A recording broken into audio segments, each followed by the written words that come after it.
wretched fowlism thing joins the red host. Cursed Sotek spawn.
Good morning, everyone. Hope you're all doing well. Hello, hello, hello, hello, hello. We're going to be hopping into a call here with Johan literally right now. So yeah, let's do it. Good morning. Good to see you all. Hello. Hello. Hello. Hello. Good morning. How are you? I'm I was totally not up more than I should have been, but No, you would never do that. Right? That's not the norm for you at all.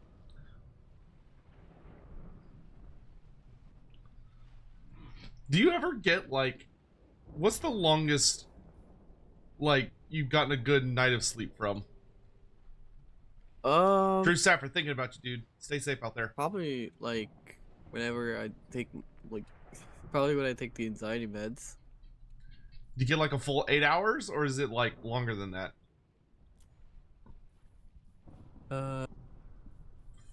Yeah, kind of like full 8 hours, I think. Yeah, that's crazy. I always got to have the full 8, or I'm just not functioning. too much of a.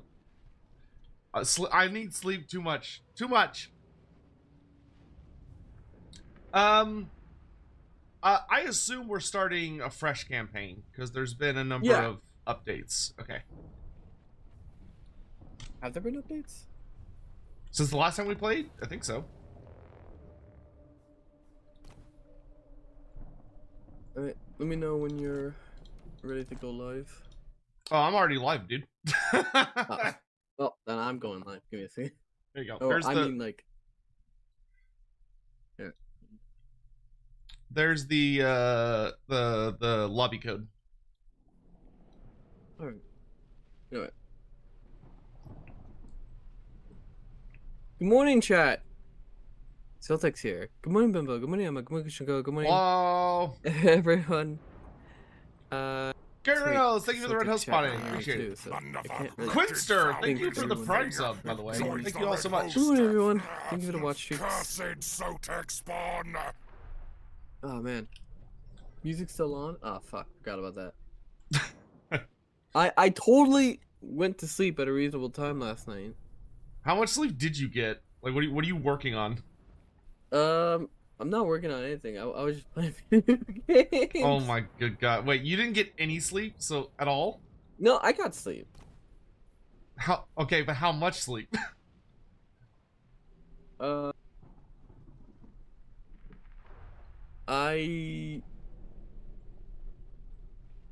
would say 6 hours. I don't know if I believe you. I don't know if I believe that. I feel like you just pulled a number out of your butt. Well, no, I think I slept 6 hours. Also, we gotta do the share chat thing. Oh yeah. No wait. Go here.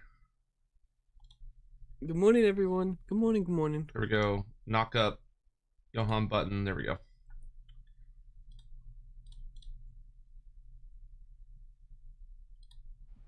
Yeah. Good morning. Good morning. Anyway, Stiltex here, and we'll be playing Total War Warhammer 3 because it's been a while. It has. What? Who do you want to play? I'm probably gonna play Corn. I'm gonna play one of the Corn ones. Corn. I think I'm gonna go Arbol. Arbal's pretty fun. What's close to Arbol that I could have a good time with? Arbol or Skull Taker? I don't know. I mean, they're both pretty good. Arbol is a bit more like constantly teleporting around the world, whereas Skull Taker you get a bit more like classic empire building. Like he can teleport, but it's more limited.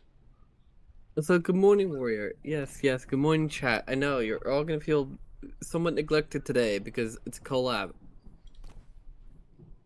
Bunch of babies, I tell you. Total slam.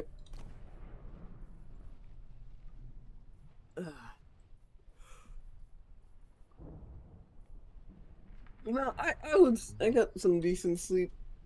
I would say.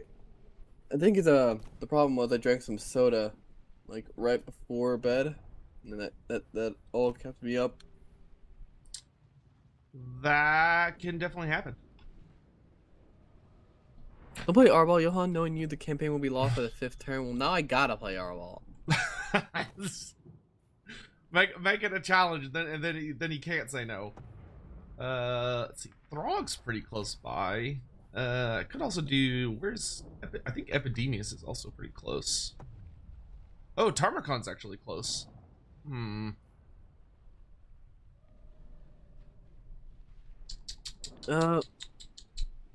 I lost custody in the divorce. No, I'm saying that You got divorced? no. I mean,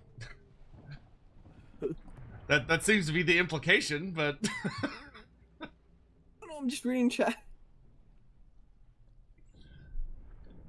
man, you having a lover spat? Oh, I'm so sorry to hear that. No. We'll wish the best for Johann in these difficult times. What do you think, chat? Should we go Tarmacon? We could do Tarmacon. Could be a good time. Either that or I feel like Tarmacon or Epidemius would be fun, but Throg is also calling to me a little bit. I do like the big angry troll man. I mean, I know they updated his voice, right? Voice, campaign, mechanics, he's a lot different. I mean, you could go do you could yeah, I would say you could do that. And then barely enough distance between us that, you know, we can both have an empire. Yeah, dude, NCR, we got like a pillow fort ready for you. Ordering pizza. You know, all the cool typical stepdad stuff. It'll be good stuff. Yeah, Throg's fine. See, we did really well last time, so let's kick it up to very hard. Should be easy. Let's get a bit of challenge going. Especially Arball is like an absolute fucking beat stick too.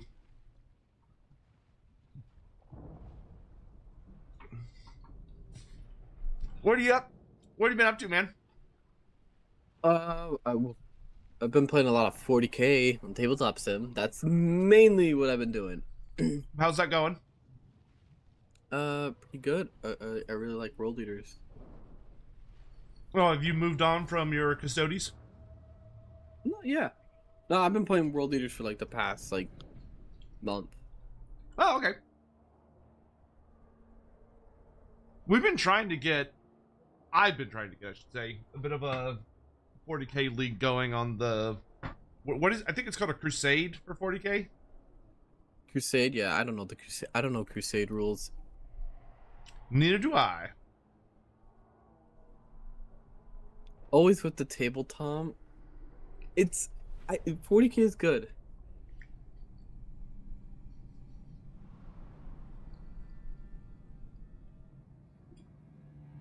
$40k is great. I love moving little tiny army men on the table and watching them kill each other.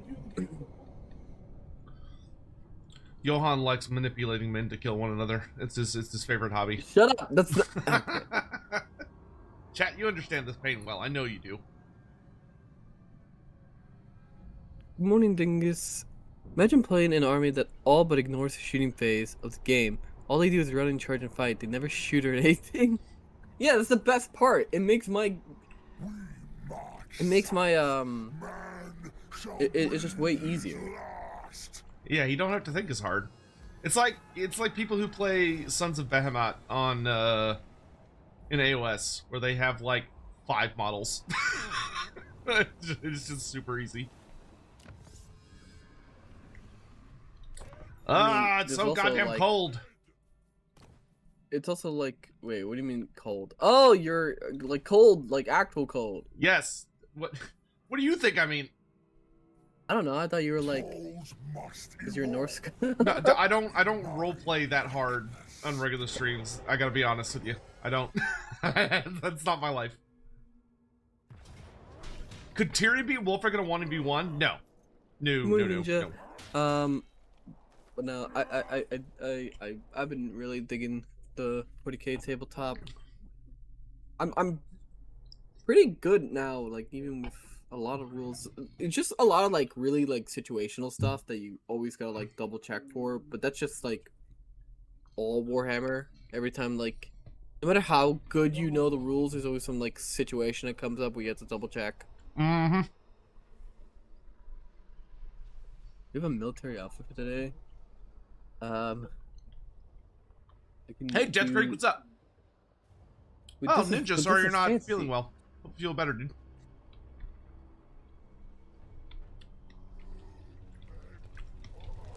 I hope you play against someone who rolls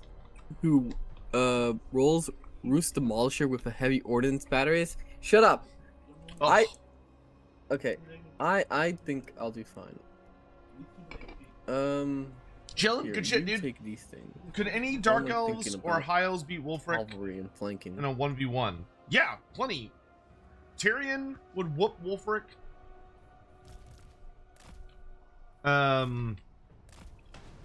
Cavalry and all that stuff, flanking, that's dumb. That's what they're for.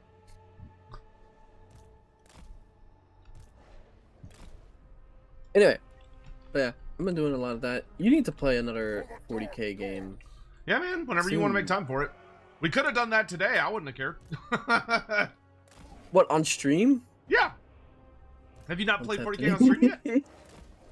I have not played tabletop on stream. Oh, you coward. Come on. The people can see it. They can handle it. No, my Oh, what? You think chat's too dumb? That they can't keep up with it? Their brain's not big enough? No, but I'm a very practical person where I go that, okay, I have this mindset where my job, I'm an entertainer and my job is to be entertaining, and then I ask myself if X is entertaining. And if something doesn't feel entertaining, I usually ask myself, would I watch this? Or could I get somebody else to watch it alongside me? And if the answer is usually no, then I usually don't stream it. You don't... I don't know. I imagine some people would enjoy watching you play 40k. Because, I mean... Depends, I suppose, if you build... I'll think about it. I would need somebody you can, like, who build a knows bit how of, to like, play a the little game. narrative for it. I've been teaching people how to play the game. I've had, like, people approach me, like, other VTubers approach me, asking me if I could teach them how to play the 40k game, and I'm like, alright. I mean, I'm just a terrible teacher. Really, I kind of suck sometimes with explanation. I was gonna say, like, a good number of people in your Discord watch. I mean, that's a pretty good litmus test. No, Ricardo. It's like 8:30 a.m. His job is public exposure. Good morning. Yeah, there we go. There's Voda. Good morning, Voda. Voda asked me to teach her how to play the tabletop version. And then I had a couple people ask me to help them, to teach them. I think you can make that entertaining, no problem. I don't know why you're negging yourself so much. You do perfectly fine being entertaining doing 40k, especially like when dice rolls start going against you and shit. That's where the meat of it lies, is when the game inevitably betrays you like it always will. I'm gonna like turn into like a tabletop version of like what you do, teaching people Total War. There are worse fates. Have to figure out the time for both fall asleep. Literally today, I mean after stream. Anytime after stream is usually when I'm free. So I don't do anything else. Oh yeah, this is a chariot. A magic chariot. Yes, well, it's more of a support piece. So like it's the Not kind of like the King one. No, so well, I mean, you can use it like that, but its primary function is that it's got the Totem of Endless Bloodshed aura. So what it's really best for is just sitting in the middle of all of your infantry and making them like really a lot fucking better at fighting. Yeah, I got some good sleep. Yeah, I feel good. There we go. I'm up earlier than I normally would be, but like, yeah, I got plenty of sleep. I'm good. I saw you streaming at like 12 p.m. my time. When? Last night. 12 p.m. in the afternoon? My time. Or a.m. I know numbers. Yeah, you do. Sure you do. Anyway, you were up pretty late. Yeah, I mean, we finished like at midnight though. I think I was in bed by 1 a.m. You were playing Age of Sigmar. Mm-hmm. I need to play more Age of Sigmar, but it's just...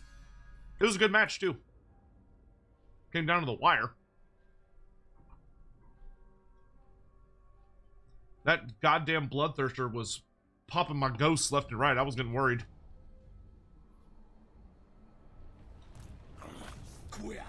I refuse. Guess occupy. I don't know what to do with foreign factions, because I know they can't just occupy, like, for free ever, like, forever. Yeah, usually you can get your first settlement through normal occupation, and then the almost pretty much the rest of them you want to raise instead. You'll usually want to take one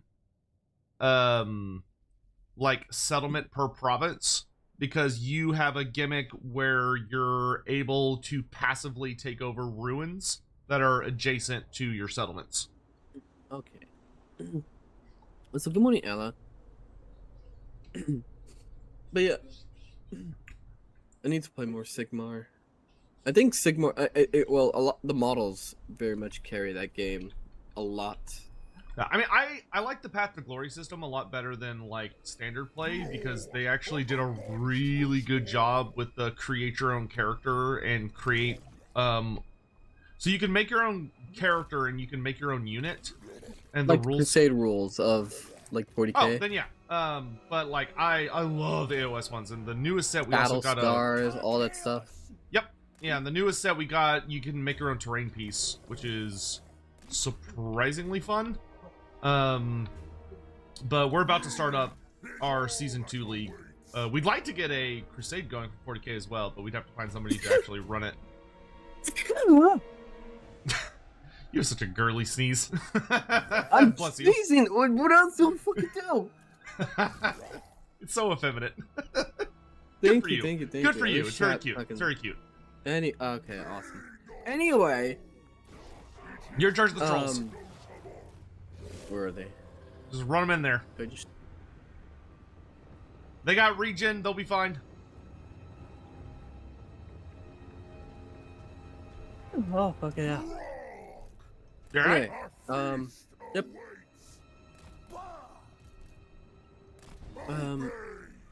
Some say he once drove a chariot across Archaon's face. Others believe it to have been a dragon ogre Shagoff instead. All we know for certain is he's the stick. He's talking about Cetra, but yeah. Ah. Remember, Johan doesn't want to be handsome, he wants to be pretty. Okay, I never said that. I don't know who to believe. Never said this. I don't know who to believe, though. It sounds like a he said, she said to me.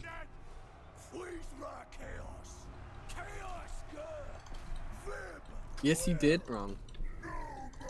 Never happened. Anyway. 40k. Did you see the new reveals that they did? I did. The new Custody minis were nice. I also like that they're 30k and 40k instead of just being one or the other, which was refreshing. Alright, they're getting like absolutely torn apart here. The trolls, that's fine. That's what they're good for. You can just let them get messed up, because what they'll do is they'll break and run away, but while they're running away, they'll regenerate a bunch. I see. Okay. Hopefully, Throg will beat the giant without too much issue. Sometimes that fight can be a little sketch.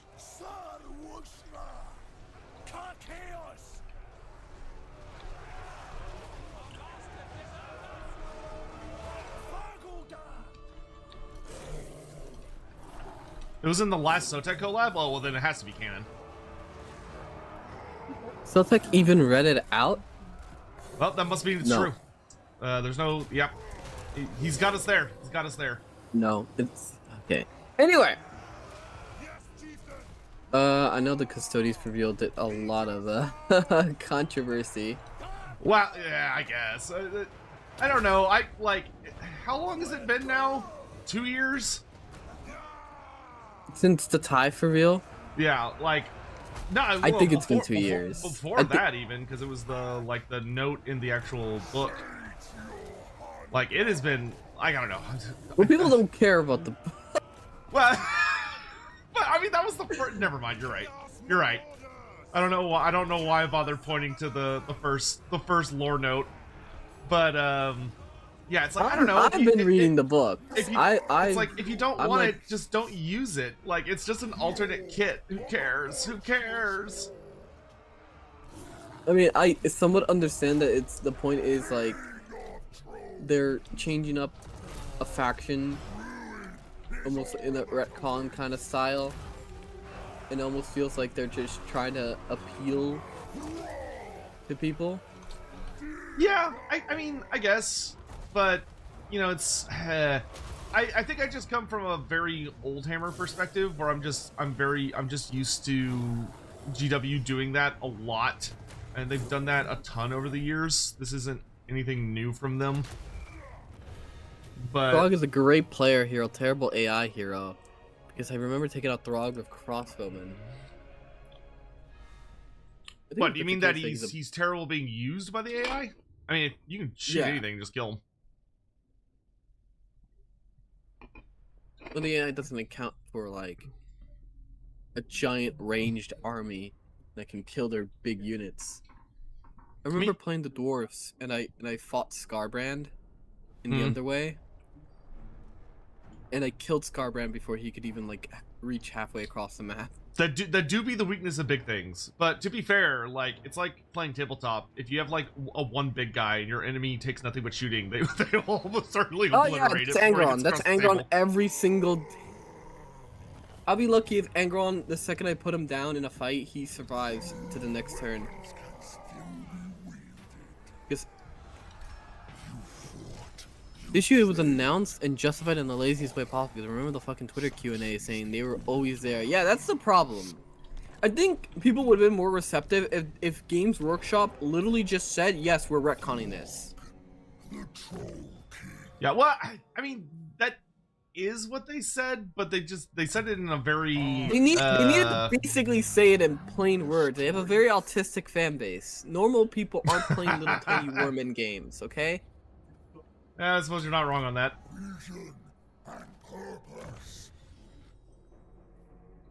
Like, they need to be like very literal about it. Like, I know they're trying to be like kind of like almost kayfabe with the lore, but they need to like. I don't know what that means. Know what kayfabe is? Kayfabe is like a wrestling term, like being in character. Oh, okay. The lonesome king is their wit. So it's like a little quiet compared to. Okay, I can put them up. It'll be on my end. Boost me to the high heavens. There we go. Boosted you. Anyway, I think they should just came out like literally and just said, yes, this is a retcon. This is a full-on retcon. Anything before was wrong. I mean, probably no matter how they would have announced it, the reaction would have been pretty much the same. I mean, people don't like retcons, which I get. Like, people, like, it can be really frustrating when you're attached to a form of lore and then suddenly it changes very rapidly.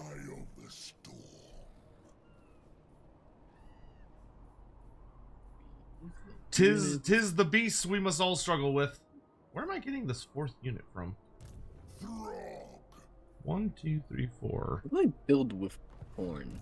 With Arbol, you probably want buildings that are gonna improve the chance of you. There's one building that improves the chances of you spreading to ruins, but you also are gonna want buildings that let you like recruit mortal units.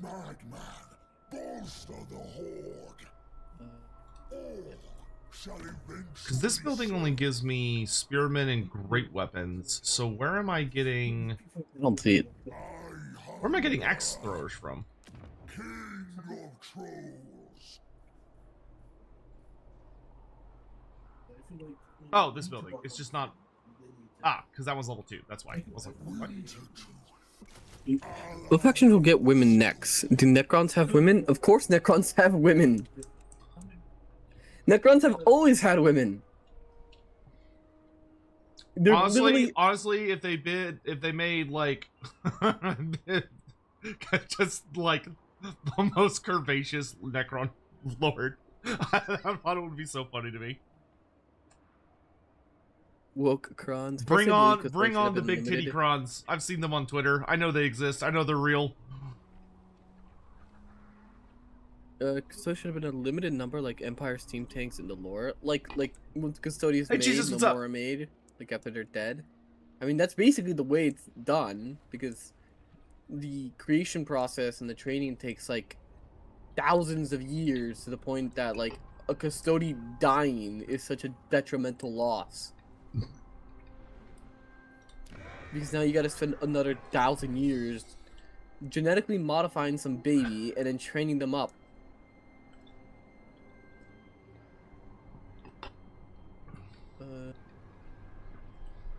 Oh, the research for that increases it. Our time has come. Starting a Tritcha campaign. Time to put on the Int marching song. I feel like this is a bit more Dirthu than Tritcha, but you know, you go off, King. I mean, they're both. Yeah, no, that works. That works. I was wondering about it. I have a hilarious story. So last night I was able to do both. So one random dude came in to watch me and chatted. Then a bot comes in and we both noticed I didn't know how to ban the bot. The dude tried to help me. I ended up making the dude a mod to ban the bot for me. He banned the bot, then I unmodded him. Well, good for you. Good, nice, good. Good. Anyway, hope you're having a good day. No, it was not what they said. It's this, and now we're not explaining why. It was insulting because instead of going, the Primarchs are back and they know the bot alchemy better. It would be that simple. I mean, the Primarchs are kind of stupid. A little bit. Except for Gilliman, who's probably the only, like,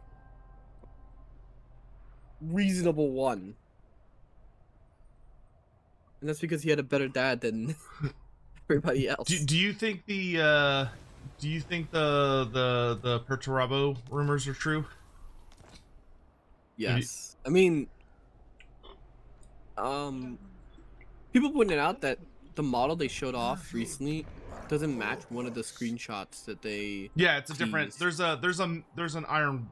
What is it? Iron Warriors mini they haven't revealed yet. Yeah. I mean, Games Workshop knows that Primarchs are extremely popular and they sell really well. It's true. They do quite literally print money. Everyone wants their centerpiece, no matter how shit they are. I will always take Angron because Angron, despite. I was gonna say, aren't you literally the target demographic?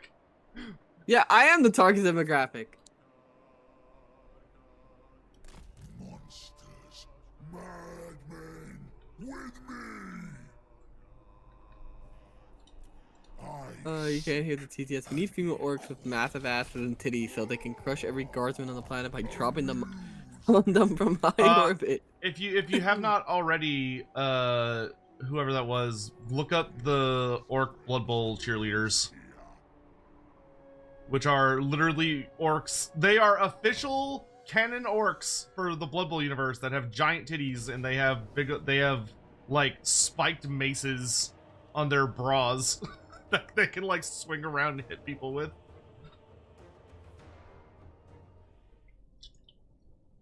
Like when I say like big, like they're huge. They're titanic. Orc Blood Bowl cheerleaders. Oh yeah, they're hideous, in like the best way.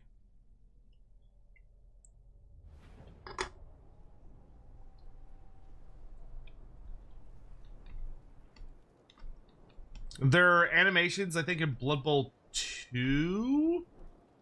Was it Blood Bowl 2 or Blood Bowl 1? Are the minis, and I find like fucking.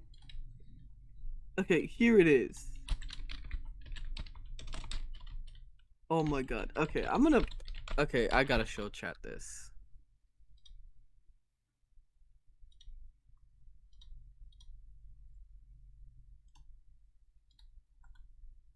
Here, I'll even. Because I found it. Right. This is Here, there's the this is animated version. the animated version. Yeah, from the video game. I have one right here. I have an image. Don't worry. I don't think Yeah, we but need but does yours have the spinning spike balls on their bras? No, I don't think so. This one has the spike balls on the bra. Yes. This is. Morning, so I've been With wondering, Silk is there Tech anything you specifically add or change about Collectionator or Be'lakor campaign? Referring to. Be'lakor I would redesign heavily. I would make Be'lakor a full-on Demons of Chaos campaign. I hate his current campaign. Fuck. I think it's terrible. This image.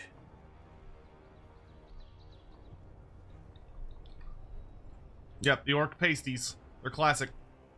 She's beautiful. Fucking hell, beautiful. I think some of you guys need to raise your standards. Hey! Don't knock a man's standards, Johan. Orcs involve boots just to compete in Blood Bowl cheer competition. Not all of us. Not all of us are drowning in male suitors like you. All right, some of us have to make do with what we got. I'm not drowning in male suitors. I don't know about that. Most pretty British woman.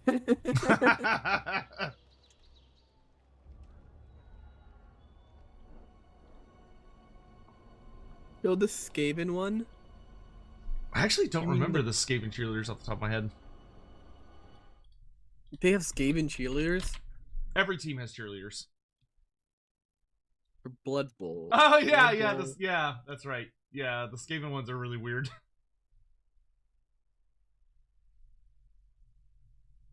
The Skaven ones are very funny, and the Beastman ones are very funny. Yeah, I forgot about some of these. Oh, that's funny. I can't.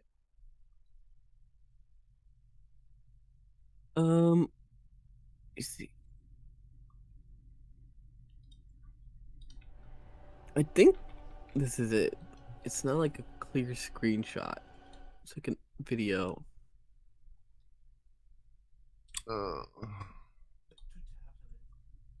Okay. It's literally like a very skinny, tall Skaven in like a what looks like supposed to be like a ripped skirt and like a tank top. Yep. Or like a basically. Yeah, they got sexy Skaven cheerleaders. What more can you want in life? Are they actually Skaven women? Or are they just Skaven femboys? Who can tell? You tell me. You say that, then turn around and blush when someone sexually harasses you in chat. No, I do not blush at any sexual harassment, actually.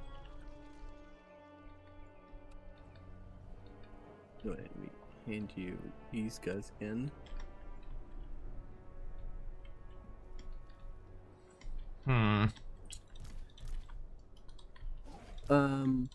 Billy Clan Mulder's a master of crafting flesh.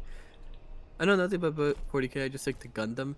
Anytime Bandai decides to do something stupid with Gundam, it's just an alternate universe that Man, I had a buddy of mine trying to explain like all the different Evangelion stuff, and like sweet Jesus, they look like the amount of times they whip out AUs is wild.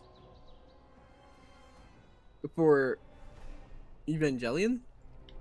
For a lot of different shows, but Evangelion has like every fucking movie and game and the show are all completely different alternate universes, but they're all still connected. Like they're not separate in the sense that they're not connected. They are connected, but they're also alternate realities. And it's like fucking Japanese gonna make everything so complicated. I haven't watched Evangelion yet, but eventually. Evangelion agreed watch order is fucking stupid. I mean, isn't that every show with like some kind of like watch order? It's all dumb. Doesn't make sense. All I'm seeing is the Skaven mini with 6 tits. That's a Etsy model. That's not a GW official one. But that one I do find that one very funny.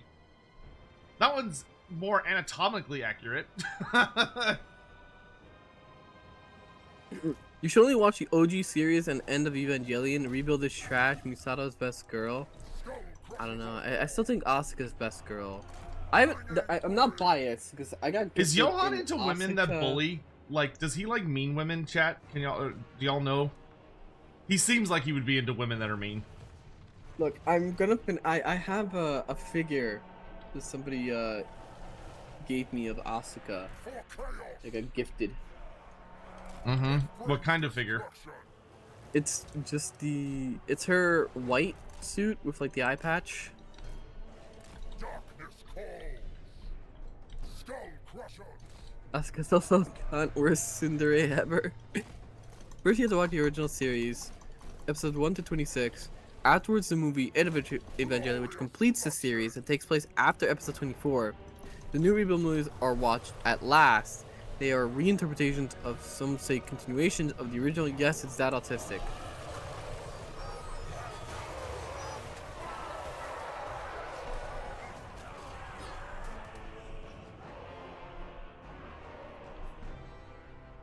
Because I know they just released one of the TCGs that I play. We just got the Evangelion set for like the most recent movie, which is I think the last thing they're doing, supposedly.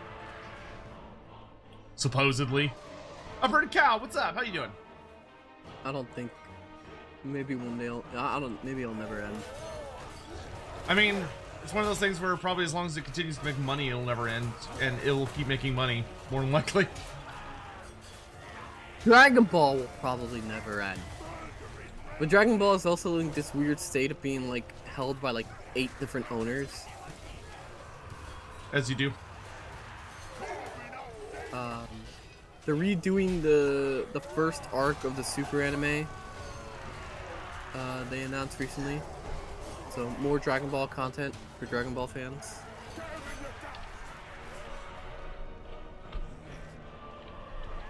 All I remember from Evangelion is A, Angel's cool thesis, and B, Shinji won't get in the goddamn robot. Dragon Ball sucks. Alright.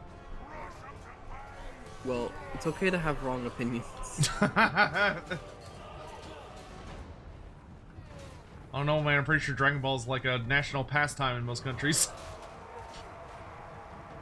When Akira Toriyama died, fucking entire countries, like state governments, were like announcing like days of mourning for him. Horns of war. Destroy them.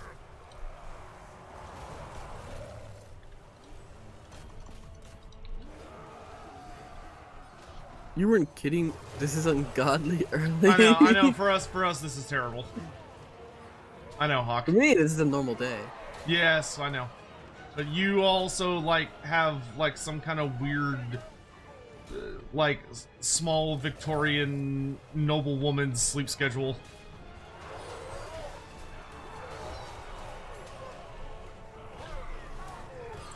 The 4Kids parody version of the Evangelion opening. That's not real. I refuse to believe that's real. I hope that's real. That'd be fucking great. Fucking 4Kids, dude. I honestly think you'd both love Zeta Gundam, but you do need to watch classic Gundam. Yeah, I know I need to start Gundam at some point. I know Gundam is like really good and stuff. But I've just been lazy to actually watch it. Skull crushers of core.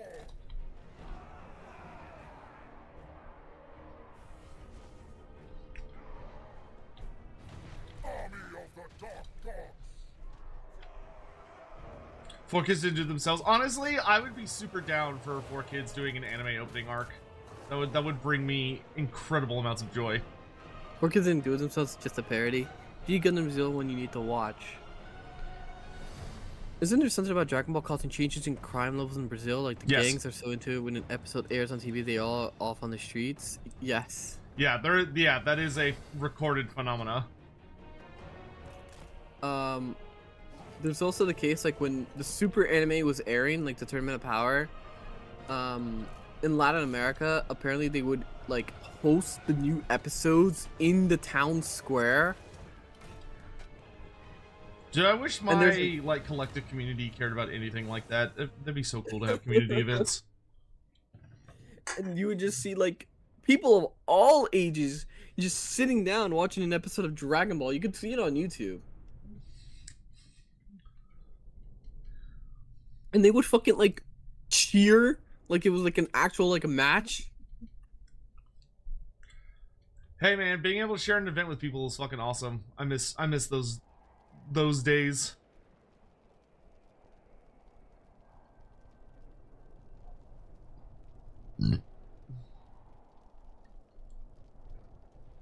Anyway,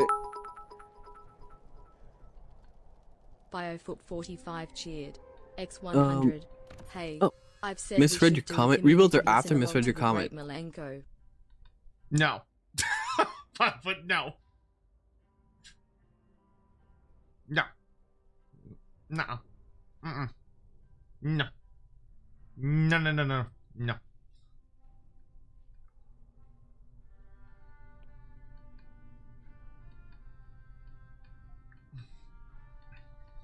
Hello? What? What?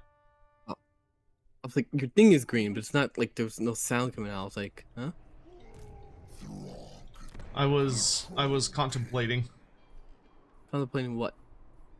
What the fuck I'm trying to accomplish in the next few turns in life and suffering and all that other jazz. Let's see, I don't have any of those. I don't have this. Okay, I don't think I need any of these. Alright. Casualty replenishment is always good. Good. That's true. It is indeed. Loudest in the frost. Peasant! Peasant! Don't peasant me, dicks. I have little need of more strength.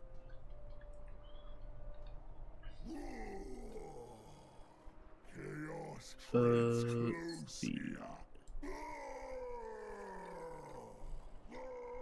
See, this argument in chat right now is the kind of shit I was talking about. This What? is exactly the kind of shit I was talking about. Look What? at them. Look at them arguing over the watch order of Evangelion. Look at them. See how they represent that which I spoke of. Cheered. X100. What about a community movie? The watch like order Icarus Hell? Is, you know what? The watch order and play order for anything should always be release order. Ooh, that's a bold take.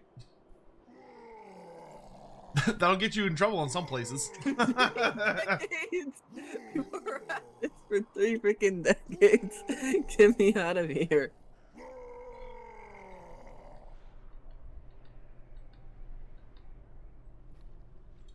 It's insane. I usually just play like release order. I mean, that's like people ask like, oh, how do I start like Metal Gear Solid? Like, you just play release order. Makes sense. That's the best way to do it. I should probably play those games at some point. I know too many people that love them. Which means there must be something of value to gain through playing them. Yes, they're really good. I still need to do 5. 5 I haven't got to. I was gonna do a really cool animation, but the girl that did my animation is relatively cheap. Got hired for a big project, so I can't like pay her anymore. Oh, congrats for her on that. Oh no, she did yeah, she did really good work. For very cheap, very cheap. I was very much underpaying her. She would hand me like entire like 4-minute animations, and I think I paid her like $200. What the fuck? That's like a fraction. Like a teeny tiny fraction. Jesus.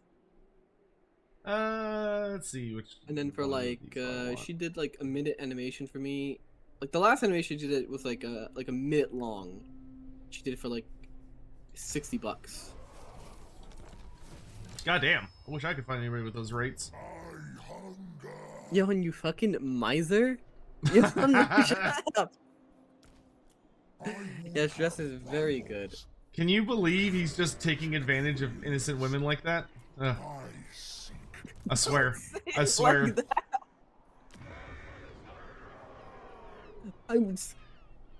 It's very good rates. Very good rates, okay? I'm sorry. I don't want to hire fucking American talent that's all like, you know, stuck up and can't complete work on time. Can't believe he'd say something so unpatriotic. Tisk. No, Um, I've said it before. American artists are very entitled. People gotta eat. I understand people gotta eat, but also,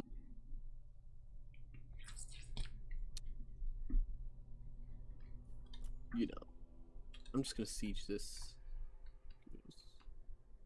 Actually, if I auto resolve, no, at least a flesh hound of corn. I don't want to lose them. I mean, yeah, that is a decently valuable unit. I'll just continue to siege.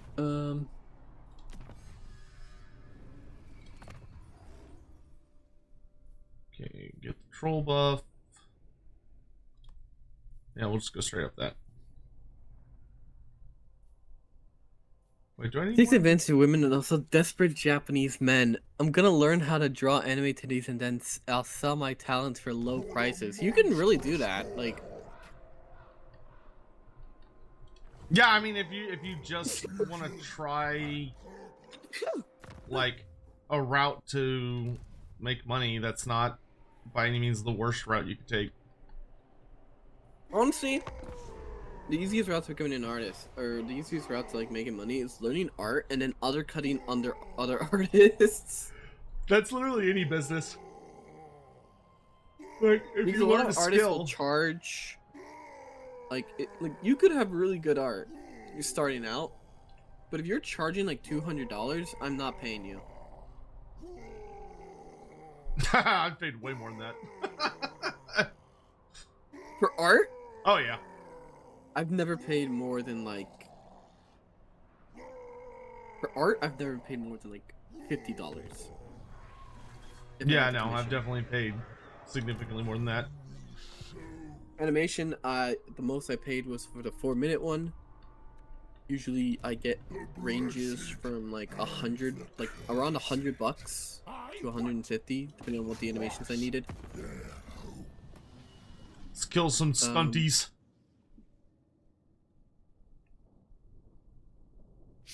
Yeah, Lemus knows where it's at. The furries are where you make real bank. If your goal is to make money, you gotta appeal to the furry market. Which was the 4-minute one again? The Lives of P intro. Sothug just joined for the sub. Which I Have remember, A good day. Sot smile. I said I'd never do something like that again because it was so fucking much money. Bonk. Vampire the Masquerade one was really good. I think she only charged me like 150 for that one. Lord of the mindless hordes. I forgot how much she charged me. Y'all just sitting around here fucking bragging. Reagan, what? I'm so sorry Must be that nice. Must be nice. was like I'm a smart business person. And A smart business. Oh, is that the angle we're taking? I didn't realize Yeah, you were it's- carefully cultivating a group of artists to underpay.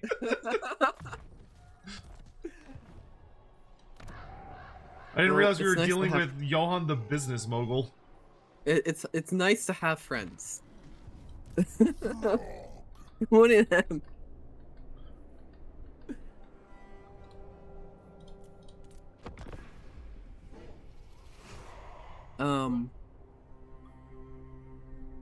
I don't know. Another thing I've never understood is when people are like, I paid this artist like months ago and they still haven't given me my thing. Like I could never do that. Every artist I've like ever like commissioned has gotten my piece within like 2 weeks. I mean, it depends on the nature of the piece. I've had some complex pieces done, but for the most part, yeah, like I don't work with artists unless there's a really strict deadline that I find acceptable, and I do check-ins on a regular basis. or the number of orders.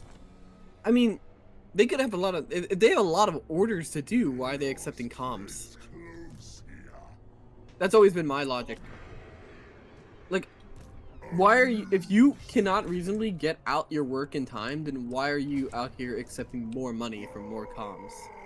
Yeah, I mean that's a reasonable criticism. It's always so jarring. Seems like someone on Twitter every once in a while is saying like, my artist has not like gotten my piece to me yet. It's Well, just a lot normal. of people are admittedly like way too patient, way too nice about like being like, oh, take your time, don't worry about me, take all the time in the world you need and stuff. It's like, no, you really do have to treat it like it's a business transaction and not like a buddy who is doing it I mean, as you can like talk a like favor. that if they're actually your buddy. Well, yeah, Like, you're but if allowed they're to- actually your buddy, hopefully they'll like appropriately prioritize you as well. Yeah.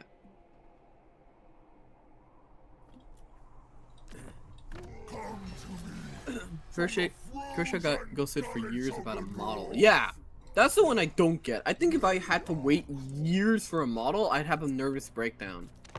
Yeah, that's where you need to like have a serious discussion about they need to they need to get their shit done. There's going to be problems. Because I know some people like will wait like years for like rigging or like their Yeah, model. I've only ever had one person take my money and run. Though that situation was kind of weird because we did 2 commissions and the first commission was great and they did an awesome job and everything was on time and awesome and stuff. And then the second commission, they literally just fell off the face of the earth. It wasn't like a lot of money, so I wasn't that bothered about it, but it was sad because I did like their art.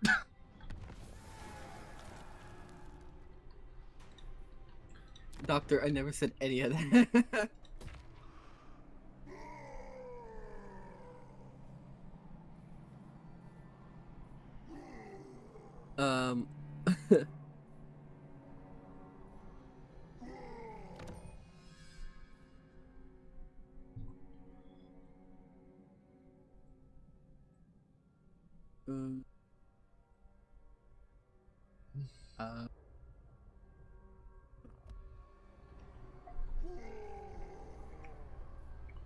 Anyway, my brain went blank for a second, so it's reading things.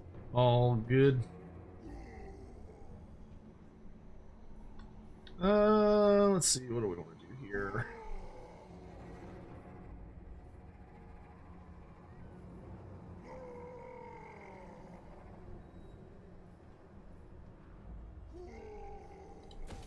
I think we'd rather have a garrison than anything else.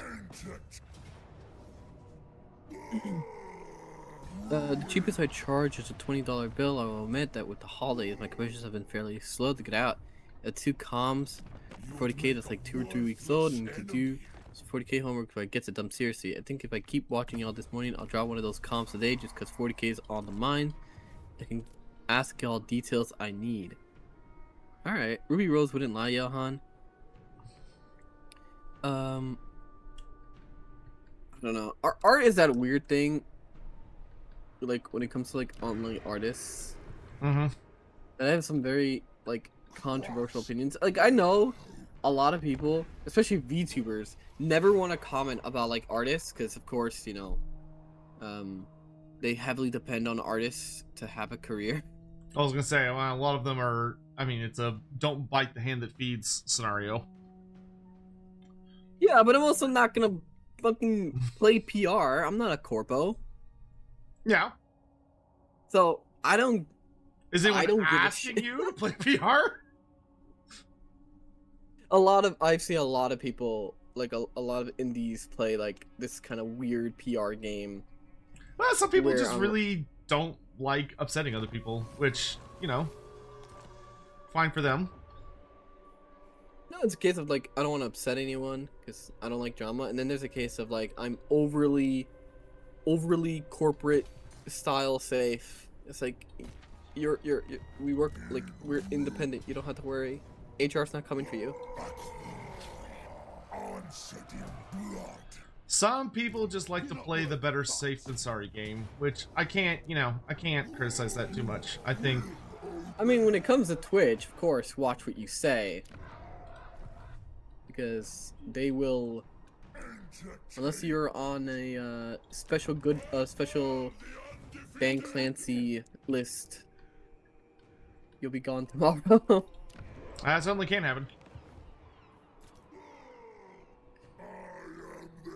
Oh, Grim Isaac, I am going to build the labyrinth there. I wanted the garrison first.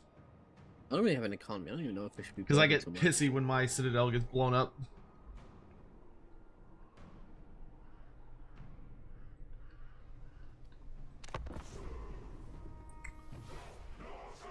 Yeah, it is more of a gooner list than anything. It's true.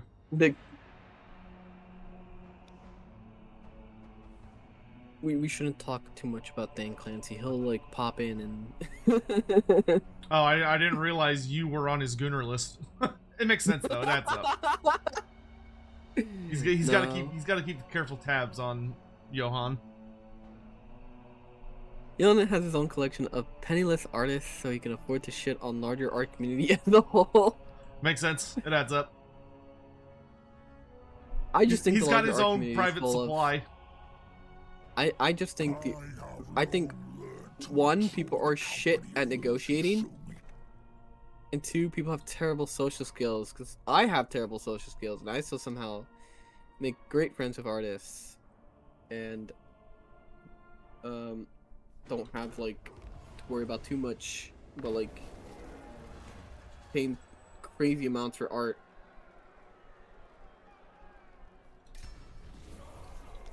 Well, I mean, everyone's gonna have a different journey for those kinds of things. Like Clancy files.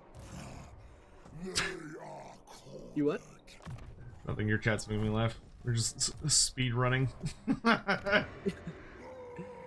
No. Finish up. Oh, I forgot what I was gonna say. Oh, come on. I was going somewhere. Draw me or I will kill you is my negotiation tactic.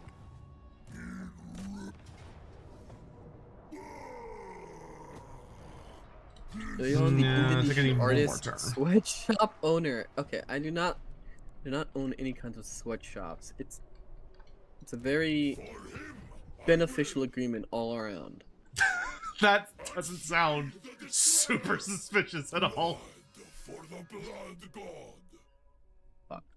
We have to fight this. I'll lose my flesh hounds if I don't. Yeah, fight it. Johan's just fucking like sneaking picks under the table as part of payments. That has to be what it is. What? That's how he gets it so cheap. He gets the Johan discount. I'm not giving any discount. I'm just nice to people. Nice, quote unquote.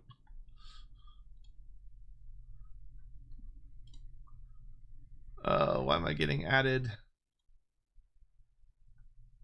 No one yells at the artist to dance while he shoots around their feet.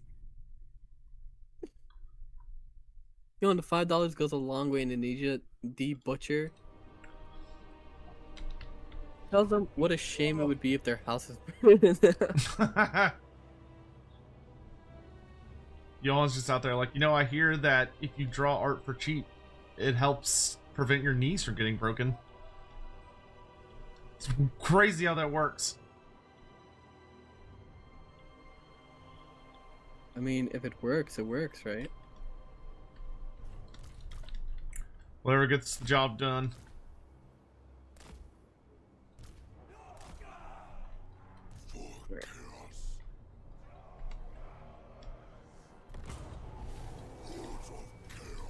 You fight the giants or the ogres because you have halberds. You fight that, you fight that. You go over there, you go over there, you fight something.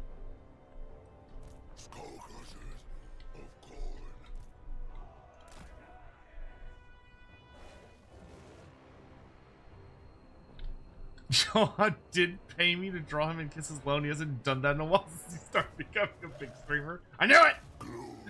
I did not. I fucking knew it! We see the evidence before our eyes, ladies and gentlemen. Sometimes I really don't even pay people. I just kind of ask. very nicely. He's got fucking pretty privilege, dude. That's literally what he's saying. Like Centuri-chan gave me an art piece, and all I did was ask her. The fucking audacity. I just kindly asked. I'm like, hey, you know, you're not doing anything, right?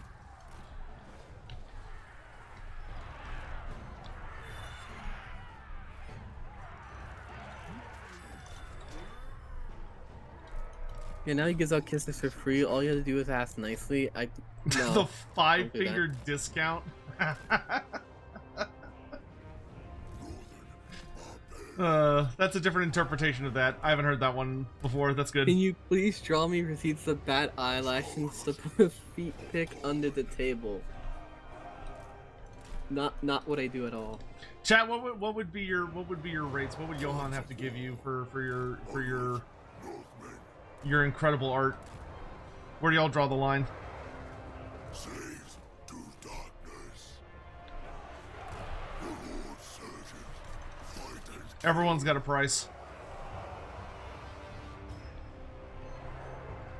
How are you losing the nobblers?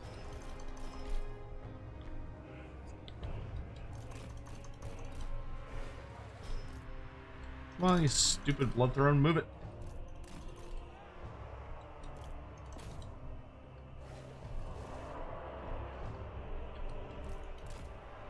I pay him on subs. So you're paying him to do art for him? You gotta rework those business practices. you got a rough setup going. What are you doing?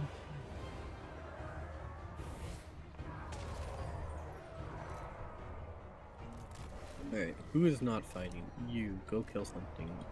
You.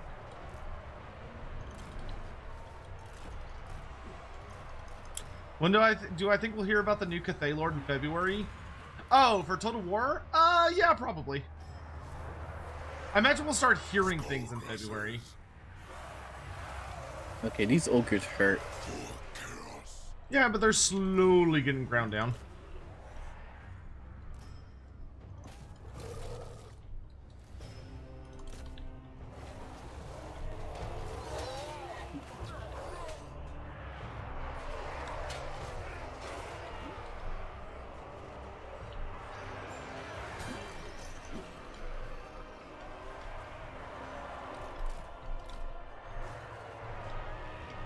Where's Arvel? Why are you losing?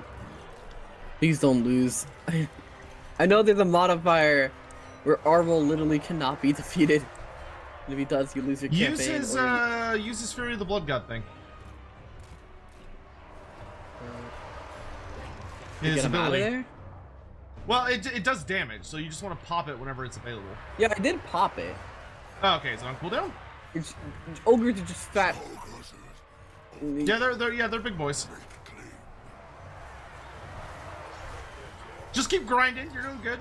Just keep grinding up on them. It is your greatest power. We've all seen it. I'm You're what? That's not true. Oh, it's not? That's not what you're best at? obstructing What are you best at then? Hearing this convo. of the dark gods. Oh my god. You guys need to kill more. Skull crushers of corn.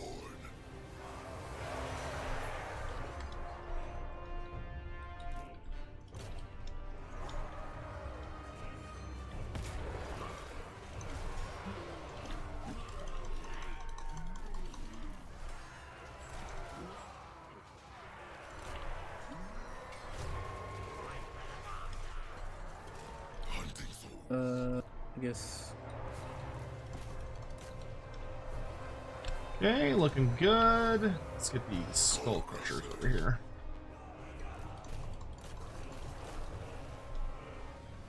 For the dark gods. Come on, you big lummoxes! Lusting for slaughter. Savage duty. My halberds over here. Corn. Carnage moves. Search for corn. The Lord decides. these guys around, you deal with that.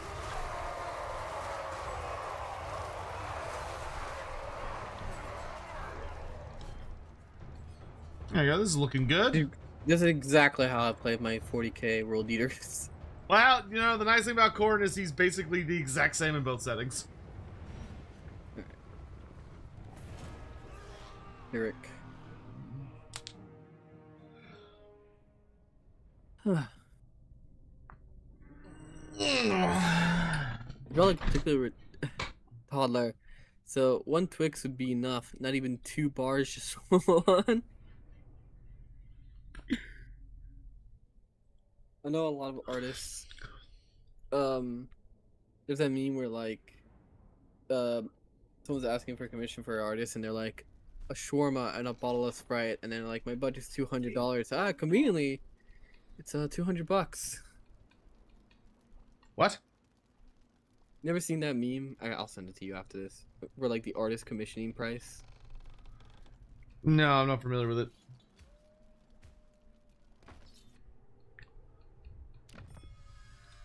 So speaking of, I think, oh yeah, a couple of my emotes were actually Or what? free. Warrior. Okay. Dude, he's got to be like battering his eyelashes at people or something. Someone needs to figure out what the fuck's going on here. I'm not doing. I'm literally just. Your methods will become known. Someone's gonna figure you out. There's gonna be a whole investigation into it. I can't wait for the Google Docky to get dropped. Yellen slits me a love potion. I'll wait to draw.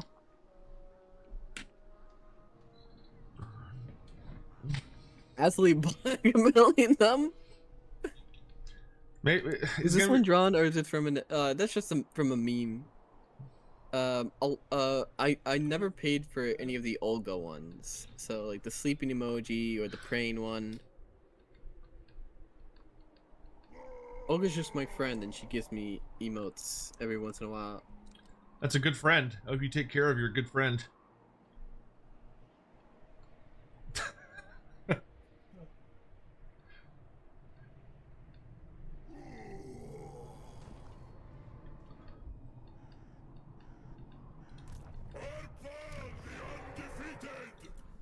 Troops. Alright.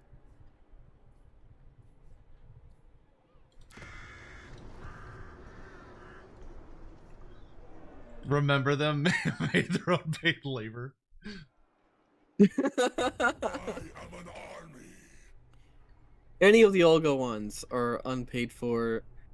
Has an emote in there that okay. Look,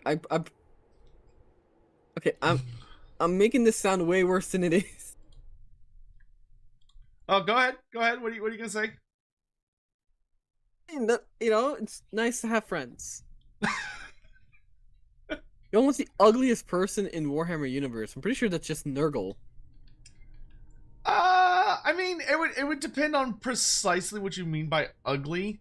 I think technically the ugliest person. Well, I mean, the Jabberslythe is literally listed as it's so ugly it causes people to go insane. They like rip their own eyes out of their head and claw their faces apart. Moratti? Okay. Well, that's just someone that just thinks only men are hot. You remember how we've talking about your fumbling and ability to pick up on people's signals? Yeah, what about that? Johan just like has been leaving just this mountain trail of broken-hearted suitors behind him who have all been offering their art. Just trying to earn his affection. All for naught. Would go absolutely berserk drawing for Johan for free if not for the fact that my full-time job is exhausting. My laptop can barely handle basic function anymore, let alone an art program or drawing tablet. I have a drawing tablet that I need to get back on, but haven't like been 40k has been like taking up all my attention for like the past weeks. Like I would stream and then I immediately like go to like the Discord server they have for tabletop and try to find someone to play 40k with. As you do. I mean, glad you're having a good time with it. Okay, why is this ogre not dying? Because he ran away. Yeah, there you go. Trying to wipe out the faction because I don't want them fucking popping up somewhere. There you go. You did it. Congratulations.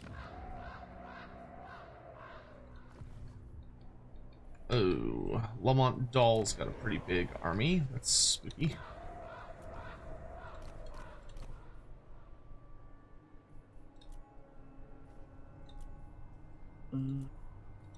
Great shaven sorcerer.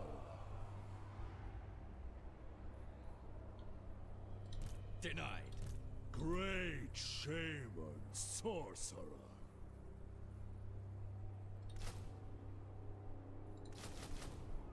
That worked.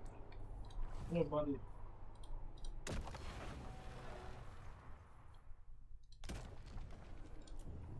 What's my current hunt quest? Use my mouse to draw 2 months, not weeks, 2 months. For what? There it is. Oh, 40k? Like, has it really been 2 months since I started playing? Probably. I mean, it's recently been- I've been it's on been a like super binge on it. It's been like 3 or 4 weeks since you and I played our game. He doesn't need suitors, he only needs tabletop and it's 40k. Boris is asking for payment. No. Aren't you supposed to be wiped out? War declared. Doesn't Boris get wiped out pretty early? He can. Sometimes he'll... So, the way the game actually works is that whenever you start a new campaign, it basically rolls a number for, like, all of the different factions, and depending on what number they get, like, the AI will be better or worse. So Boris just might have rolled really well, and so he might end up becoming, like, a really nasty big bad for us, but, I mean, Archaon's wandering through your territory, which is a little weird, because I'm wondering if he's focusing on some other foe. Haha, get owned, bitch.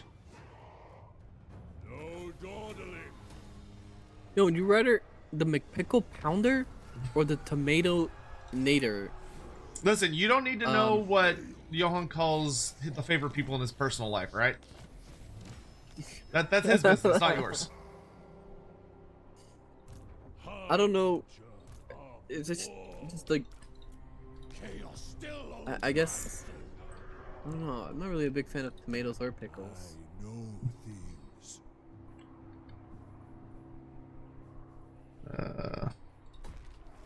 I wouldn't know. Actually, let's do Winterpire. These guys before the dwarfs take it from me.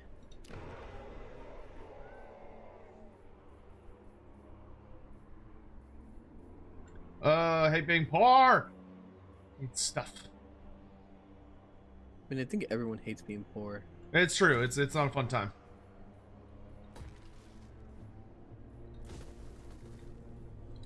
What now?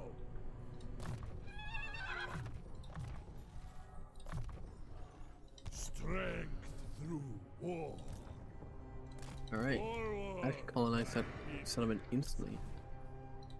Wintertooth, ally of So the true, broke ass. He calls his favorite man. No, I do not. amuse me. Vision and purpose. But One unlike other 40k fans, I've actually been reading the books. No, how's that going? It's going very slowly. born, I get distracted very often. I will refrain. You But distracted? alone. Who would have thought? I've started Angron's Primarch novel. Oh, that's fun. I have a bunch of people that want me to do a read through of a bunch of those books, but I don't know if I could ever be bothered. Maybe at some point. Yo, I'm very proud to at least read one book in his life. More than the average 40k fan. True. 40k has like this weird tendency, some would say, to have tourists that like are kind of like they know what 40k is, but like the deeper, like they know like the basic 40k lore, like the Emperor, the Space Marines, the Imperium, Xenos and stuff. And then they just, that's all they know. They don't like Hey, giant super Ividen, thanks so much for the anything. They super don't chat. play How you doing? tabletop or Price Chotek, really dude, I need some interested Chotek in my life right now. engage in tabletop. They don't want to read the books. They play like one game of it, which is probably David Space donated Marine. $10 through Super Chat. Yes, yes, praise Kotek. Weird tendency that they just like never want to touch anything else. 40k. Well, I mean, I don't know what their life's like. Maybe they're just busy as fuck. Takes time to read. No. Even if you enjoy it, like, it can be a time-consuming hobby. Not everybody has. Or maybe they can't read. That's also possible.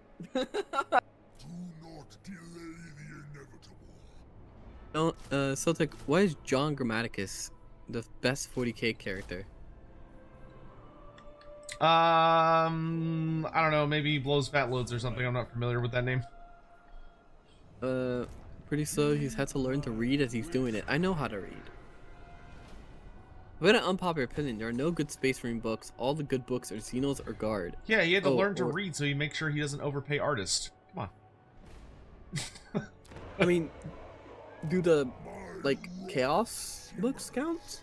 Because the Night Lord's book is pretty good, from what I've read so far. Mindless hordes. Is Grammaticus like 40k's version of Slambo? Is that who that is? He's the best because he's John freaking Grammaticus. I know Grammaticus. I know it's a real person. I'm just not familiar with Like a John real Grammaticus. person? Like an actual flesh and blood human being? No, like he's an actual character in 40k. Oh, okay, okay. You didn't just make up that name. The fuck are you? Unsheathe the destroyer. Dude, Obi-Wan Sherlock Clouseau is that was peak that's peak GW right there. This GW trying its absolute hardest to come up with an original character. I hunger.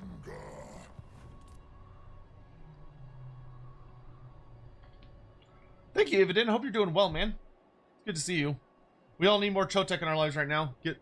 I mean, the sun's out. It actually looks beautiful outside today. It's so cold and there's ice everywhere, but it'll be melting since the sun's out. Sun's out, guns out.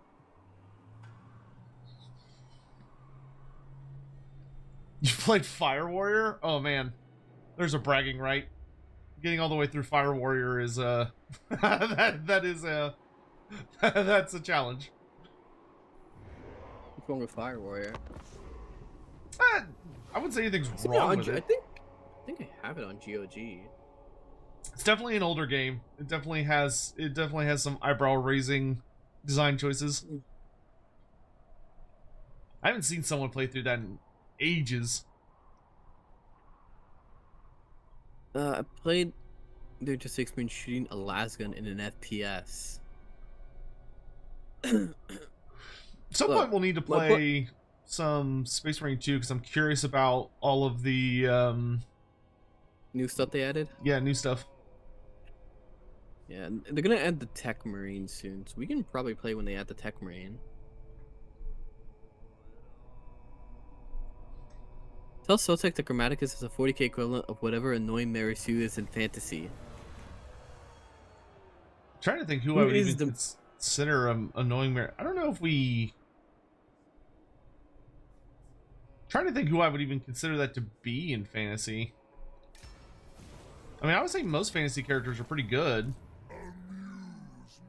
I can't think of anyone like super casually off the top of my head that'd be like, "Oh, this character fucking sucks," because they're just Mary Sue. Like Volton. I mean, I guess you could say Volton. I don't know. I don't think Volton's that bad. Dark Like sea. he fulfills a certain niche and he dies. So like he's not a true Mary Sue because he gets killed. Like he full on loses to Archaon.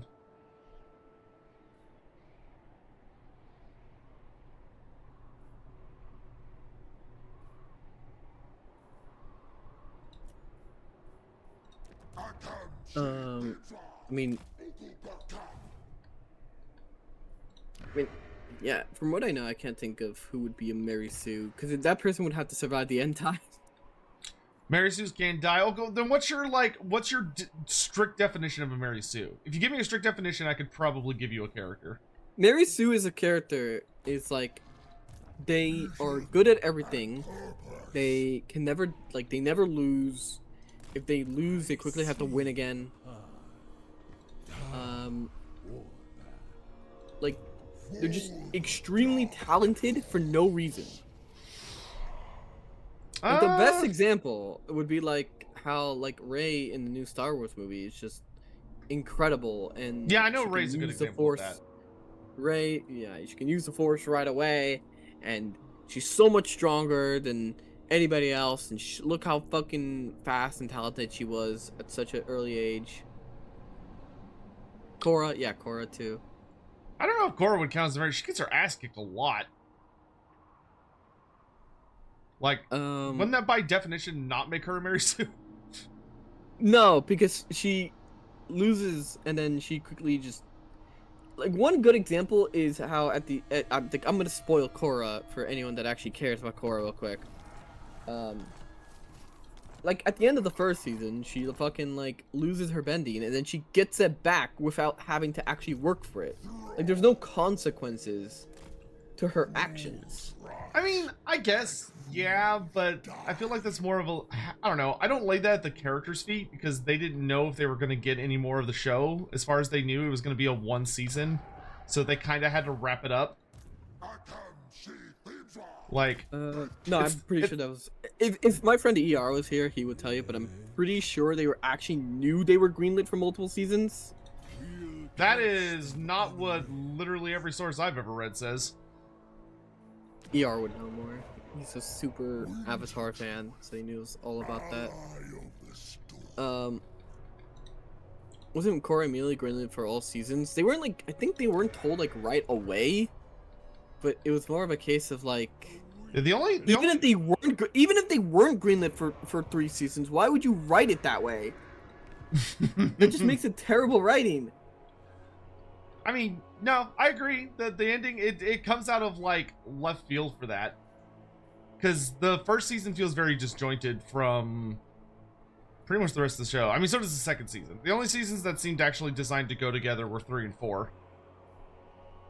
Fuck me, the dwarves are gonna take First 2 weren't. Book 3, yeah, lives. see, that's what I thought, yeah. I was gonna say, the first 2 they didn't, but 3 and 4, you actually were connected because I think they did know they were gonna get 3 and 4.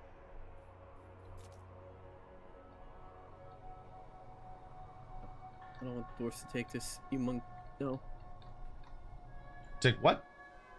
They're gonna take this fucking province. They can't as long as it has that. You see that burning symbol on it? Turn until it's colonized. They're Yeah, literally hovering it. Yeah, so I mean, you have 1 turn to go closer to Kadak Doom and recruit some more units, if you want. And then you can. It's gonna be difficult to stop them unless you declare war on them, though. I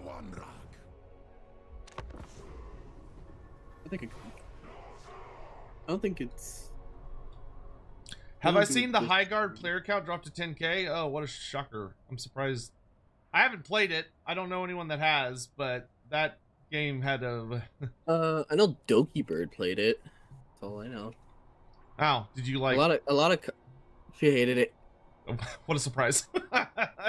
From what I know, I heard about the stream, is she spent the first hour unable to connect to a game. Oof. And then from the people that did play it, it's just not fun because it's just a mishmash of genres and it does none of them well. I don't know what they were thinking with that game. It's a bunch of Hyenas had a much more, had a better looking setup in that game, and that's saying a lot.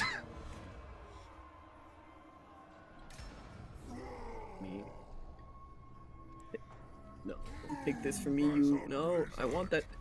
I should have taken Karakulag. I didn't realize they were at war with these stupid idiots. I had 2 full armies here of hobgoblins, but it's still annoying. I mean, you could run over those pretty easily. Well, Astrogoth's a bit of a spooky beat stick. I would try to wait until those two armies split if you can. I'm trying to see if I could somehow grab Paragulag, or I'm just gonna have to take province behind them. Oh, you might be able to get it. The AI can be a little... they might be more interested in sacking it than taking it. But if they take it, I mean, then you can always just jump on them and slap them in the face. For context, John freaking Grammaticus is a human who isn't part of the Imperium. He's a secret agent of a super secret and cool alien secret society called Cabal. That's He's a a lot natural of psyker secret. who's a Logokind, so he understands all languages, no matter how old they are, and was gene-modded to be a perpetual like the Emperor, and has a cool ring that shoots lasers. Nice. That sounds like a lot to put into a single character who is a human. So is anyone in fantasy like this?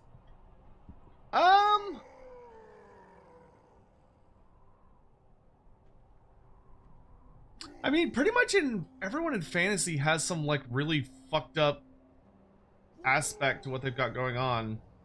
I mean, maybe, yeah. I mean, I could see maybe there's an argument that Teclis could be kind of similar, but I don't know. Teclis has a lot of... Teclis is like a super hardcore cripple.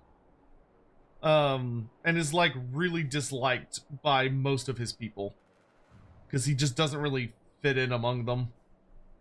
Well, they have 3 full stack armies Well, don't run into that.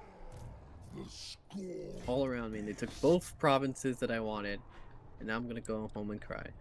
Oh, I mean, you could probably take him. Okay, we gotta deal with this monster hunt real fast. We got a big old dragon to kill.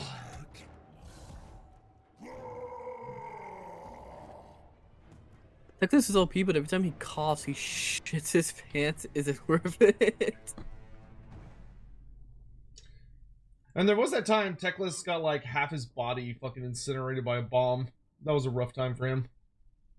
Forgot to mention he's also a master in human and xeno martial arts and wears a cool adamantium glove. Okay, there's no one like that in Warhammer Fantasy. There's no one that gets that. There's no one that gets filleted that hard by both like having obscene, crazy skills while also being a mere man, while also being able to know everything and have all the best gear. I would not say there's anyone like that.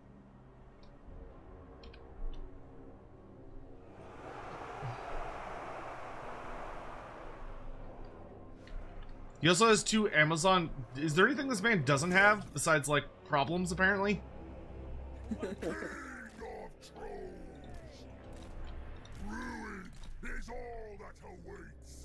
Let's see.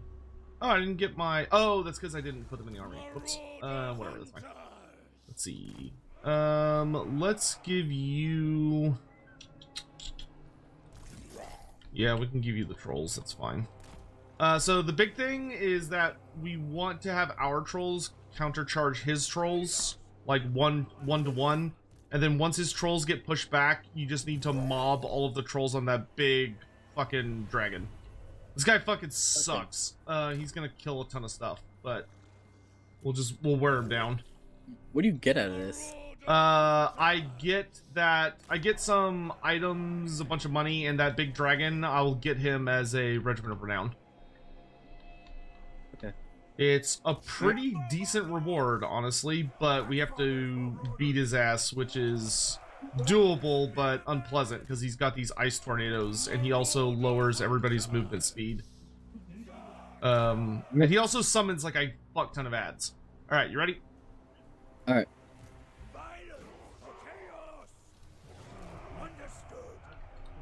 Since they are so eager to rush to the ruin, we will Why are they moving like that? Yeah, it's just redeploying like an idiot. Don't worry about it. Here he comes.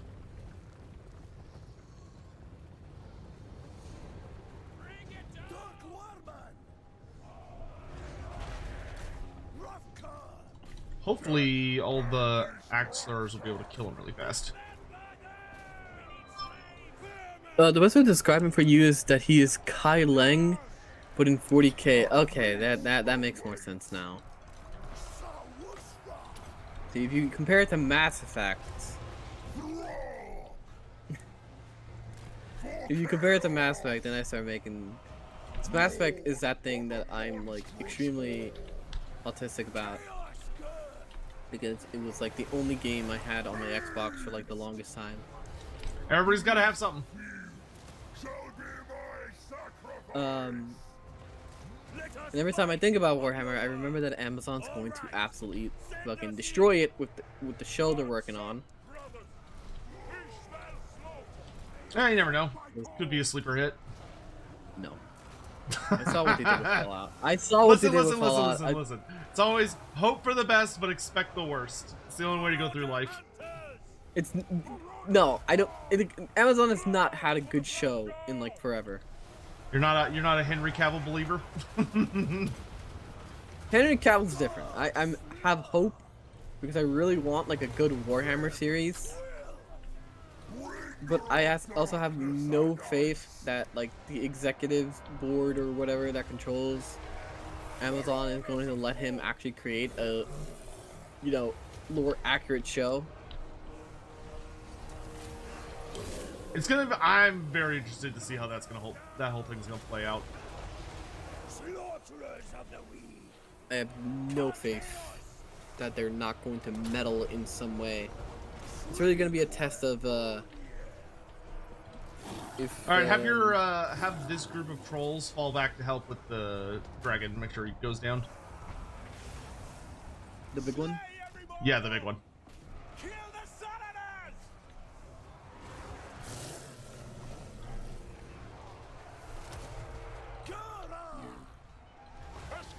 Ooh, access. Oh, okay, thank God. All right, he's dead. All right, now we just gotta run around and clean up all the other ones.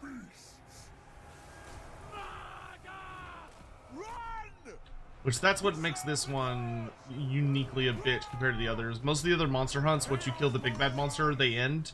This one though, you have to fucking kill everything manually, and there's so much garbage.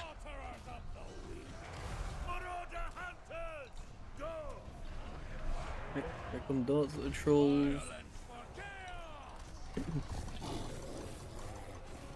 Remember, it's a mandate to remind viewers of what is happening on the show 3 to 4 times. That's Netflix. Netflix. Did you see that thing about Netflix? What thing? So, It's very vague.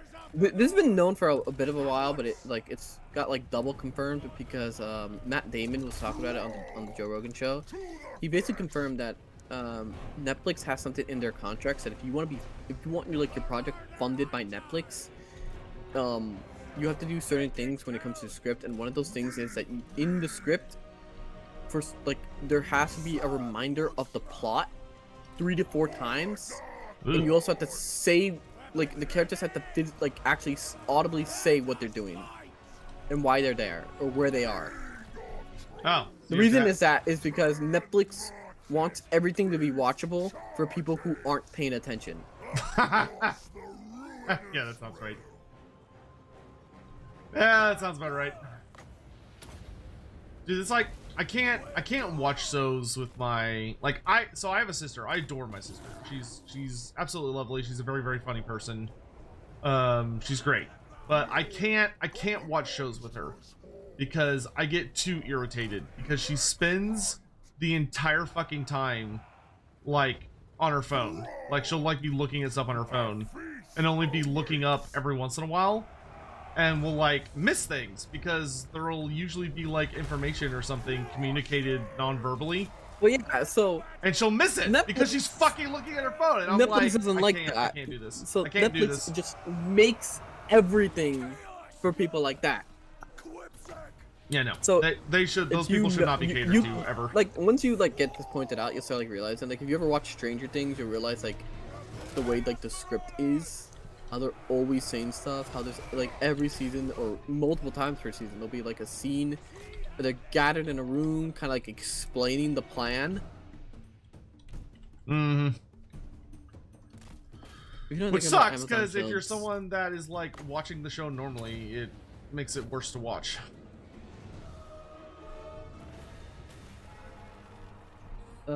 Yeah. So yeah, that basically got confirmed. So yeah, Netflix kind of appeals to the lowest, like absolute lowest. I don't common hate my denominator, sister. right? Shut up. If you know anything about Amazon shows, look at what they did to the Wheel of Time. They had the most detailed book series to just translate from page to video, and they ruined it completely. If you know anything about Wheel of Time, you know that Fallout, Rings of Power, and even the upcoming 40K show are all tame compared to the utter destruction of Amazon did to the second best fantasy novel series of all time. I don't know anything about Wheel of Time, but I heard from people that I know that really liked Wheel of Time as a book that that show is terrible. Yeah, I've also heard that. Which is a shame, because a lot of people do have that as a beloved. I know my older brother fucking loved that book series. Fallout for me was like I can't stand the Fallout show. Can't stand the way people defend it. How like every little like thing people have some kind of like excuse for to defend, and it's so annoying because they're going the route of the developer or like the writers, or like maybe they're just making excuses for the writers instead of just like admitting that, you know, maybe, just maybe, Occam's razor is in effect here, and the writers just don't know what they're doing. I mean, could be the case. But, I mean, those people might just actually like it. Some people just like things that are not close to the source material, which sucks if you're someone that does care about the source material. Oh, you've probably seen me complain about it on Twitter. Yeah, a little bit. A little bit. Like, every time an episode airs, I'm, like, unbelievably mad, because every new episode is just, like, especially for New Vegas, which I have, like, over 300 hours on, and it was, like, one of my childhood games, because, like, I had a little laptop that barely ran anything, but it ran New Vegas just fine. I wrote the show off. Yohan's the only one that keeps reminding me of it. Why is Yohan saying this?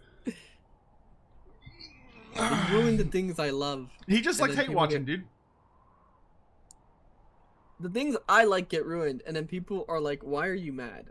It's like, don't watch it. It's like, no, the problem is, like, now this will affect all future discussion about, like, the games, and now, like, Fallout 5 will just be, like, Fallout 4 was already atrocious in the way that it wasn't even an RPG, and, like, the plot was so simplified and, like, almost childish in a way.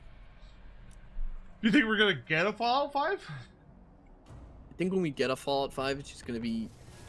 It's gonna be what the show has kind of cemented what Bethesda wants Fallout to be, which is just a wacky version of Mad Max. And I've said it on Twitter, but the show I is thought just... that's what Fallout 76 was. I mean, 76 is just some multiplayer project that they never, like, kind of supported, but not really. And people, like... Mm-hmm. Stockholm syndrome themselves into liking it. Mm-hmm. That sounds like you don't like it. I don't like it. Tell me more. I don't like 76. 76 just goes... It's just, once again, another, just another side effect of how, Bethesda handles the Fallout IP, which is treating it like a wacky version of Mad Max, where, like, the show itself is just an SNL skit, pretending to be Fallout. Mm. Let's just go for here. We already got... Wind wielder. Ice. Get rid of that. Yeah, Korra also, like, you know, dipped into, like, The Last Airbender and then ruined that, like, setting. I'm on my 5th run through Real Time. All they had to do was translate Eye of the World into a TV series. It would have been super easy with cheap sets. And they failed. They gave one of the main characters to wife just to kill her in the first episode. They made up a new character and made her a wife to the most loyal character in the series, and they bridged her. They killed the best character. Yeah, this sounds like just a mess. That's a lot of frisian.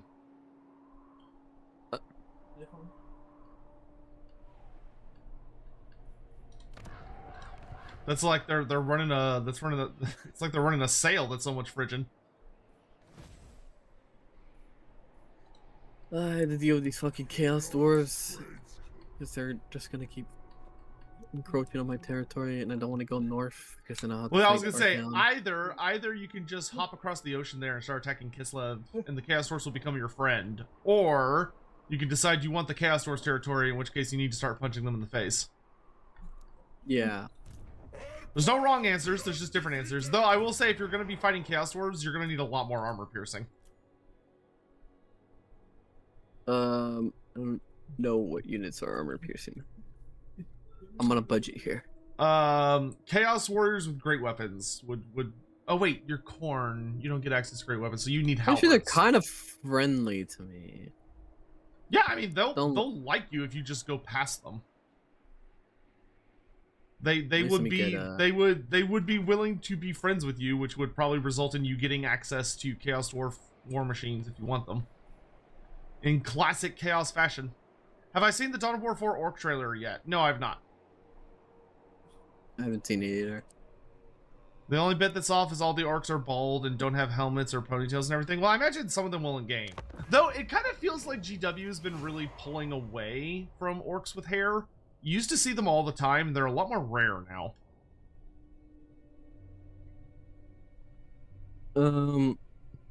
Maybe it's just they want them to be rarer, like kind of like a anomaly. Shrug.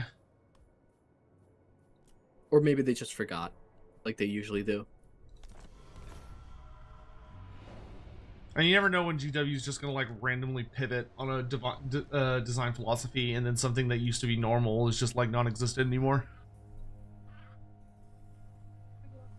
What have they done that with? Like across the series, they've done that with quite like a good across number the of series. things. Well, like man, if you go back to like older fantasy, you'd go back to shit like a lot of the factions we understand that didn't exist in the forms that we're used to now. Like you'd have shit like the this guy's army is like all Marauder wolves. What the fuck? Oh, he's Burning Head. Yeah, no, we're not gonna win that. Okay. Like off the top of my head, you'd have the big thing of like looking at Lizardmen, for instance.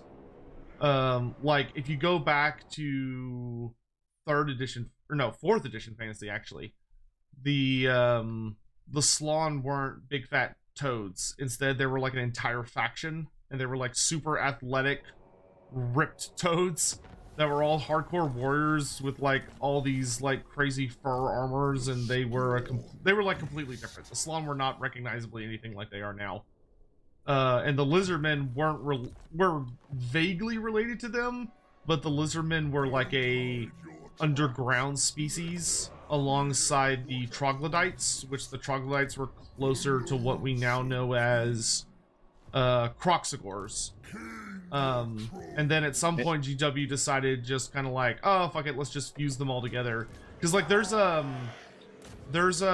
unreleased supplement for the Warhammer Fantasy Roleplay 1st edition, which was around that time, where they gave rules to play, like the intended rules for what you were going to be able to play as for Illustrian campaign, were that you'd be able to play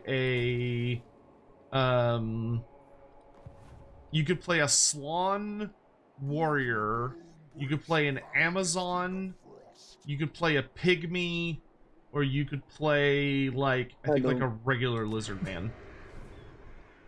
I know what pygmies.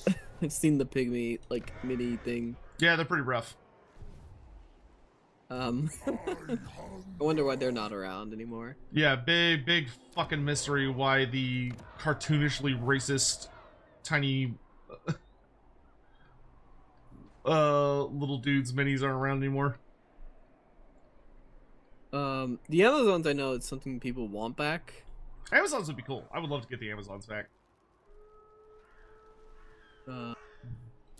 Once again, before it was like Total War would have been like the best testing ground for all of The this. frost fades Yeah. But now with Old World back, the land. Yeah, it's a bit trickier. Games Workshop is a lot more picky when it comes to what is allowed now to be in Total War versus where it was back during like Total War 1 and 2.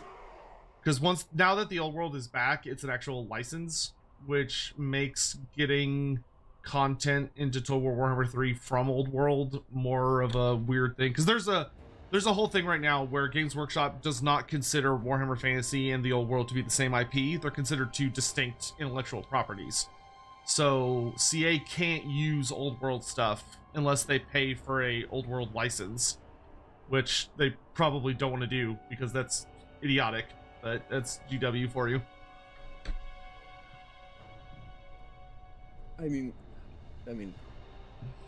it's two separate IPs, but I mean the only, yeah, that's just, I don't know. Sounds really dumb. It is dumb. And it's just because GW's just kind of greedy. Well, not kind of. They're very greedy. Especially when you consider the fact that Old World wouldn't exist if it wasn't for Total War Warhammer. Like, it just flat out wouldn't exist as a concept. It just fucking blew up because of all this. Alright, I'm going to just...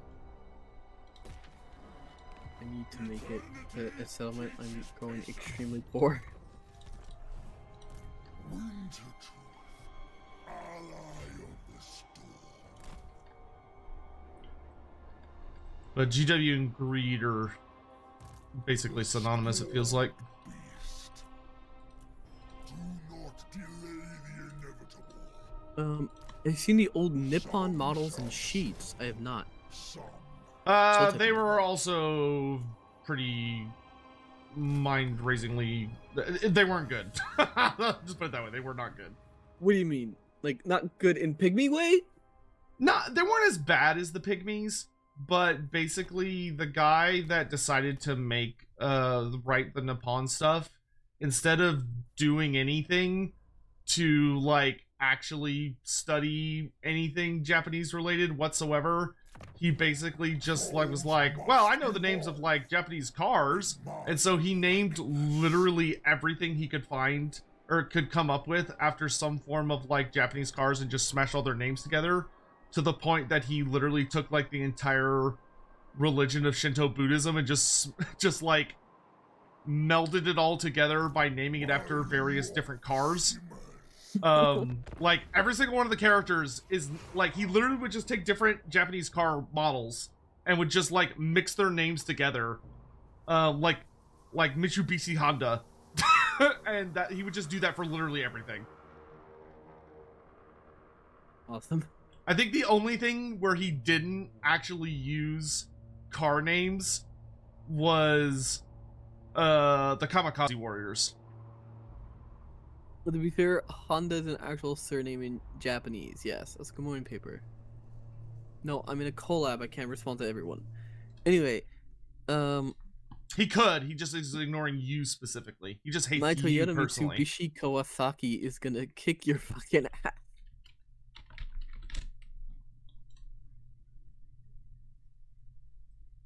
You gonna fight that? What? Oh, no.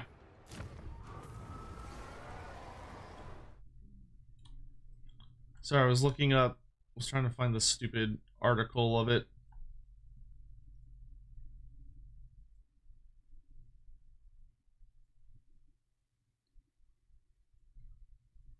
Yeah, there are some very, very big rumors that Nippon is being redone at the moment. For Old World or for Old World, yeah. Well, I mean, we might get into the war. I doubt it, but we might. I mean, I feel like. I mean, it's. I think. Great.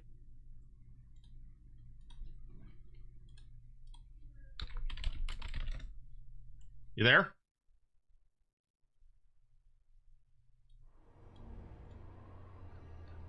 Uh-oh. Did Johann explode? Wow! Wow! Oh my god, I can't believe he was so distraught. He was so upset and distraught over learning that Nippon had everything named after cars that he just imploded. He couldn't handle it. That was one cultural sensitivity too far. Johann is dropped from the game. I'm back. Oh, he's back.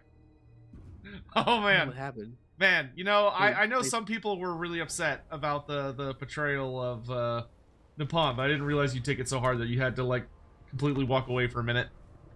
I don't know. It's understandable. It's understandable. Internet just fucking exploded. Well, welcome back.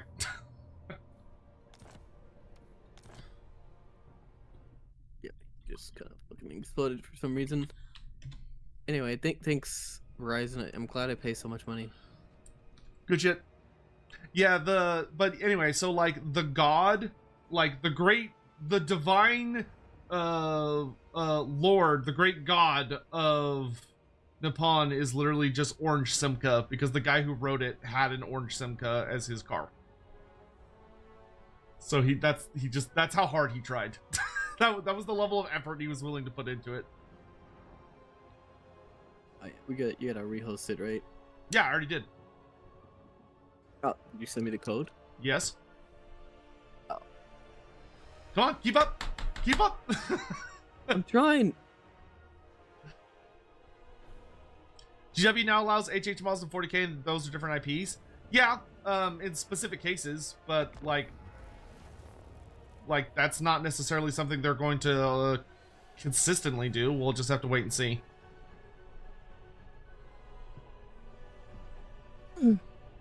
Because I mean, what was that? You good? Hmm? You I alright? was yawning. Oh, that was all right, dude. Whatever you say. I'm not the only one that heard that, right? Anyway, yeah, that's what I thought too, Paperface. But Okay. what was I can't even yawn anymore. Your lustful yawn distracted me. I lost my train of thought. Awesome, great. No. How my bitrate is stable right now? Give me a second. The troll king. And oh god. Man, you're yawning, sneezing. Are you good over there? Do you need help? Yes, I'm fine. When's Old World End Times? Where John Games Workshop comes to your house and smashes each Old World advancing figure. No Old World End Times. 40K has to have their End Times first. It's only fair. Everybody gets one. Everybody gets one. I mean, there's only 2 settings. What do you mean everyone gets one? I mean, technically there's like 4, but sure. Where's the 4th one? Well, you got Horus Heresy, 40K, Fantasy, and Old World. Yeah, but Horus Heresy is Old World for 40k. Yeah, it still counts. Oh yeah, Age of Sigmar. 5.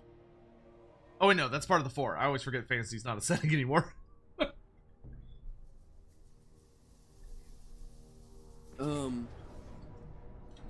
I don't know. I mean, they're clearly. I don't think the 40k end times will come until like way later. Literally, the only way that could happen is if GW stock prices were plummeting so bad that they thought they were going under. That's the only reason they would do it end times. Yeah. I mean, they clearly want to build up to like another big event. And that event plan. The Forge of really Hashit. involves... Oh, fuck yeah, that's perfect. That's just what Daddy ordered. Do you mind if I declare war on these, what is this? You can declare war on whoever you want, dude. Maggotkin? Yeah, go for it. Because you're dealing with, the World Walkers, aren't you? Oh, you want to fight these The yellow guys. Yeah, no, that's fine. Wolfric, whatever. You can fuck around over there. I'll get him eventually. 'cause I don't want to like declare war and then. No, that's you fine. can't- As long as I get skills tracking and Lair of the Troll King, I want those settlements. So, because I get special buildings there. So yeah, go ahead, declare war. Which one do you need? The two that are closest to me. Lair of the those lair of the Troll King And skills tracking. all right. I get special buildings there.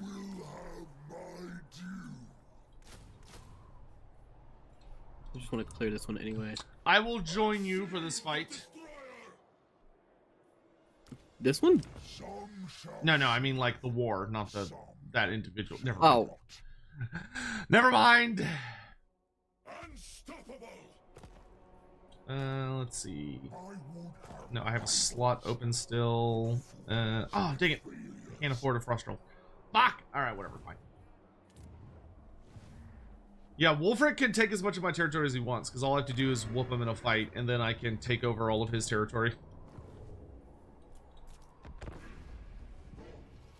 40k end times, John freaking Grammaticus kills Big Z, records are to perform with one pinky finger while blindfolded. I'd watch it. Persona No, 5 but crossover. it's very with clear Warhammer that GW. Games Workshop's plan is to bring back as much Primarchs as possible. Within Yeah, 'cause justifiable reason, of course. Primarchs Like, are at easy least- money. They at least want to bring back the Primarchs they think they can get away with bringing back. I always love that they're bringing back, when they bring back Primarchs and then they do absolutely nothing with them. I mean, I think like Fulgrim's the only one that hasn't like really done anything. Magnus has a planet in real space. Angron is just Angron. He's Angron, like a you mean pink- the new shard of or the new Avatar of Cain, where his purpose is to get the shit kicked out of him by other characters to show how hard they are? Pretty sure that's his only job now. One of a kind. Tell me I'm wrong. Tell me I'm wrong. You're not. I mean, he hasn't had like crazy Avatar of Cain losses. Yet. There's literally a Hammer and Bolter episode where an Avatar of Cain is getting shot by Space Marines. So, I know an Eldar player will probably pop in and say, well, you know, he was fighting for you know, weeks, but like it's still not a good like look that the supposedly strongest thing the Eldar have got like shot up by a bunch of Space Marines. Oh yeah, no, dude. The fucking Avatar Eldar stuff in general is just sad to watch. Like elf fans in fantasy should always be thankful that they didn't they didn't get treated like that. Was the legendary lord Johannes made? Arbol. Arbol the undefeated. But yeah, 40k right now, of course, they're trying to bring back. It's clear they want to like focus on the Iron Warriors because they want to bring back Perturabo.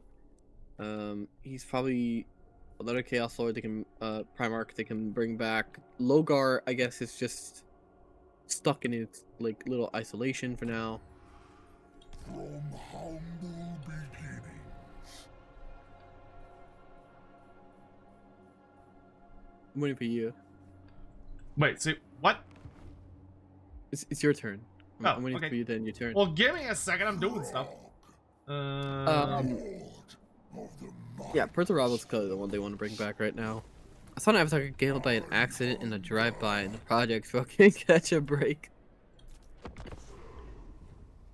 You know what's funny? Because, like, the Avatar Cain is just, like, has a way better data sheet than Angron. Just for the simple We're fact wanting that, to like, be friends with the Chaos Horse, right? I'm just kind of leaving them alone right now. Okay. As long as they don't encroach on more of what I deem that is mine.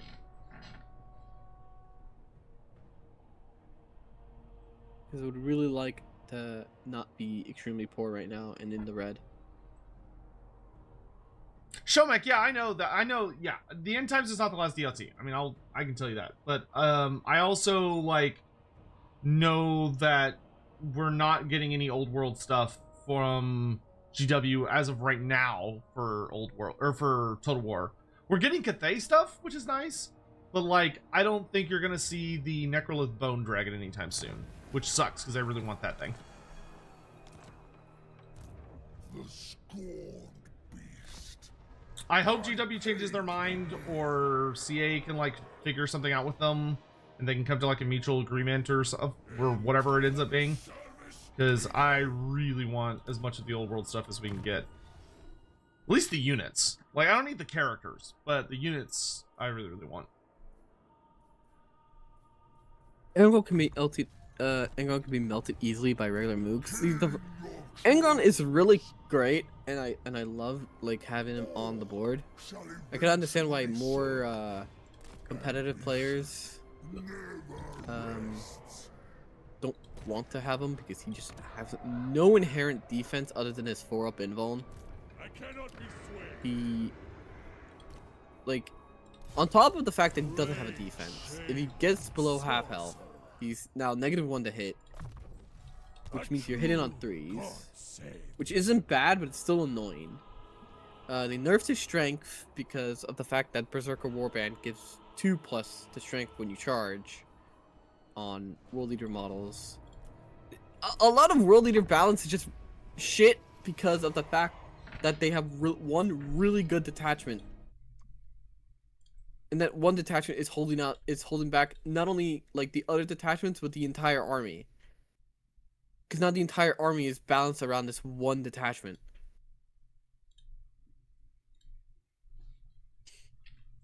Who's gonna be the next loyalist Primarch? Games Workshop's gonna bring it back. I'm thinking the Khan. The Khan is probably trapped in Kalmara, I'm not gonna lie. The Khan is probably like probably trapped by the Dark Eldar. It'd be fun to see him return if it came with like a big Dark Eldar range update. That'd be kind of cool. It's probably gonna be that. Bring back Vect. Trapped. He was going in the webway. That's the last we heard of him. That he went into the webway, and he's stuck there. Yeah, he's trapped by all that like amazing, all that elf tail that he's getting. Why save the Imperium when you could be clapping Dark Eldar cheeks for just thousands of years? What terrain am I in? I am in Frozen. Wait. No, I'm in Mountain right now, but I could go to Frozen. I think I would have taken a huge Dark Eldar relates with the Khan. They have a really good racing scene there. Game Workshop fumbled Fulgrim's lore hard. I've heard it really ended very grimdark fashion, but sold it all with the short after story. All the Primarchs didn't like 90% of the Primarchs lore got fucked because like they didn't think the Horus Heresy would be that popular, and then the Horus Heresy was like one of their biggest hits, and they were like, yeah, so internally at GW there's a whole thing that if you speak to anybody that works on the games, they'll talk about where the original Horus Heresy, right, was just like a paragraph. And then it started getting expanded by some Black Library writers, like Aaron Dembski Bowden and all those guys. And it ended up being way more popular than anybody remotely thought it was going to be. Which, for a lot of them, led to kind of an awkward situation of that a lot of people wanted the lore from the Black Library books to be like the core canon that like the rest of the setting was built around, because it was the part that they like really loved. But GW didn't really give a fuck, because as far as they were concerned, that wasn't the core lore. It was just like what some guy wrote, to the point that if you are working on like a GW item, so like let's say you're working on like the roleplay game, or you're working on just some element of the setting, if you're someone that you've like really done your research and you're trying to be really lore accurate, to say the Horus Heresy books, where like a lot of the terminology that's used in modern 40k comes from those writers. So like the idea that it's like, oh, like what kind of fuel does the Imperium use for all of its like different machines? And someone's like, and for the writers of the Horus Heresy, they're like, oh, well, let's come up with a good name for that. So we'll make it like Promethium. Cool, that sounds right. Then when someone else comes in, they're working on the army books or the roleplay game and stuff like that, and they're like, okay, so I looked through all the different novels and I saw that we have a bunch of these terminologies and names and systems. I'm going to use those because those are pre-established. And GW will say, no, that's not canon. That's his canon, the writers.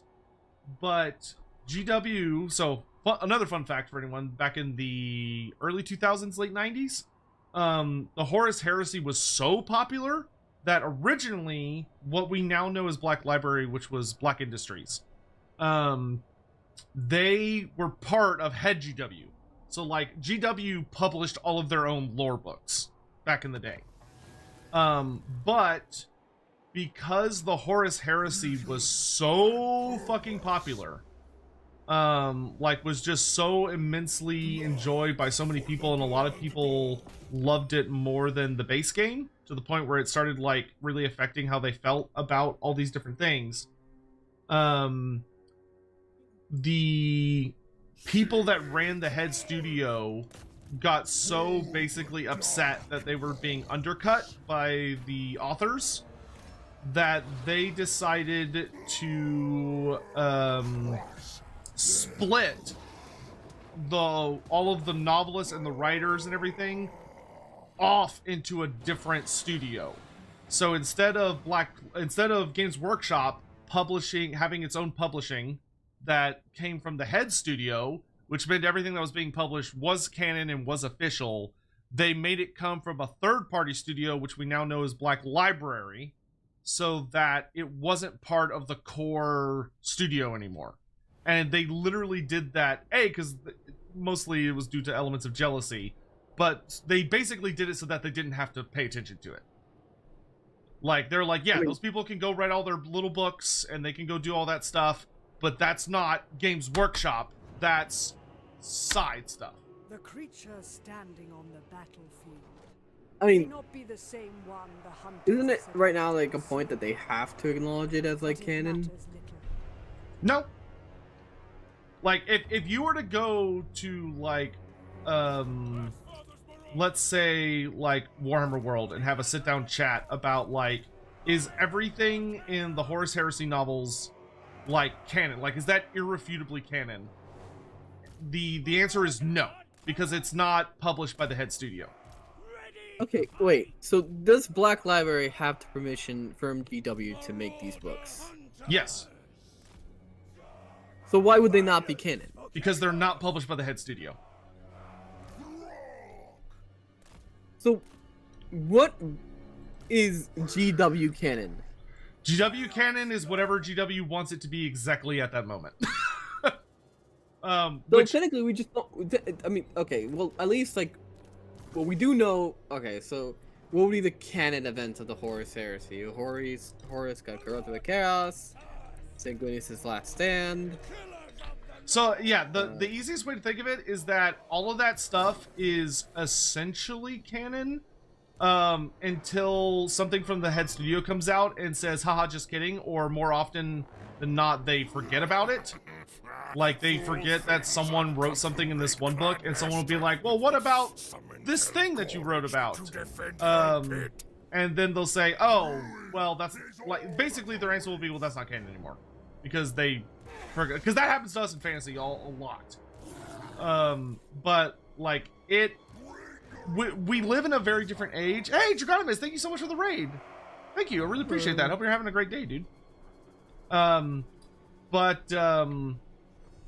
The big thing it boils down to, let's see, how about you deal with... I mean, I could kinda see the justification, because they don't have, like, do they have complete oversight of the books? Yes. Yeah, GW Okay, decides what Black Library does. Well, It's Dragana must. they know Dragana like Nuss. they know like they decide what they do. Like I guess like the details. I don't understand. Like maybe I'm trying to like justify. I'm trying to see like where the logic would be in this. Because the only thing I can think of is like Run forward and they- smash. they don't want like some writer writing details about the setting that would mess up No, they don't care. some stuff. You're assuming they care a lot more than they do. Like a good example, like take the Nagash trilogy, right? If you read the Nagash trilogy by Mike Lee, and you actually like know anything about the Nagash lore before you read that book will be an absolute fucking bizarro world for you, because it doesn't make any sense. Like all the things that it talks about, very little of it actually happened, or it takes like In lore? yeah, and most of the events in the book are like completely not how it worked in the actual stories that have come before or since. And it's because what the Black Library authors, most of them are given just kind of like a very loose, like, oh, make sure this happens and this happens and this happens, and then you can make everything else up. And it'll lead to things where like a lot of the Black Library books that you'll read will say like something will happen, or like a character has done this thing, or this is a canon feat of this character.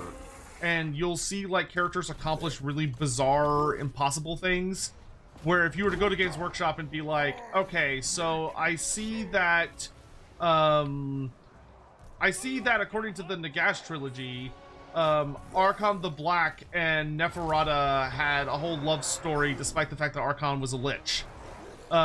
Is that canon? And someone at GW will be like, no, that's ridiculous. Like, that's not how that works. Liches can't do that. Liches don't have emotions like that. No, they can't. No. And someone else will look at you and say, well, yeah, because it's in that book. And I liked that book. I thought that book was fun. So I'm going to include that in part of my writing. And so you get different types of canon as you work your way through like the various different books and novels. Like you'll have stuff how, according to the head studio for like the Empire, for instance, Karl Franz was never defeated in battle. Like there's a whole big thing about how Karl Franz was undefeated. And then you'll pop over to like the Dark Elf Army book that was written by somebody else who didn't read that book. And he'll be like, oh yeah, no, Karl Franz got his ass kicked by the Dark Elves in this one fight where they dressed up as a bunch of High Elves thanks to an illusion, and they tricked him into thinking they were High Elves. And they beat him, and they kicked his ass, and he had to be dragged off the battlefield yelling by Kurt Helborg to make sure he didn't die. And then they like turned around and beat a giant beastman army without any problems whatsoever. And you go, what? Or another favorite of mine was like the Dark Elf Army books really liked doing this, which was frustrating at times, of like the whole thing about where in the original story of Tyrion,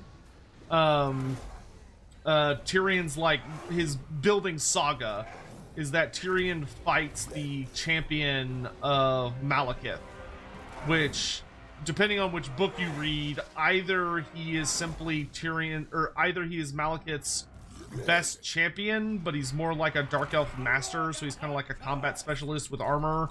But in other books, they say, JK, he's actually like an assassin. Like in the Black Library books, he's more of an assassin.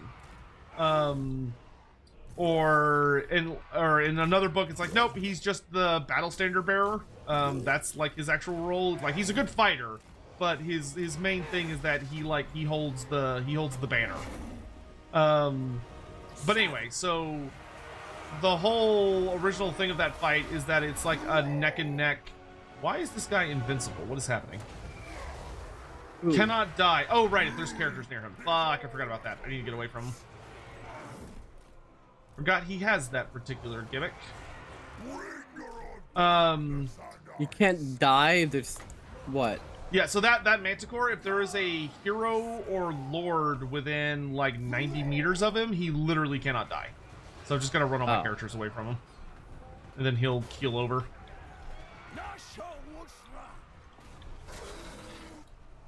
So it's a very long range though. It's 90 meters. I think it's good right now. We'll see. He still hasn't died. He's got 1 hit point left. Okay, there he goes. Now he's dead. I think this is one of the ones where all the monsters auto-run once he's dead. Maybe, hopefully. Oh! I'm low. All my guys are routing.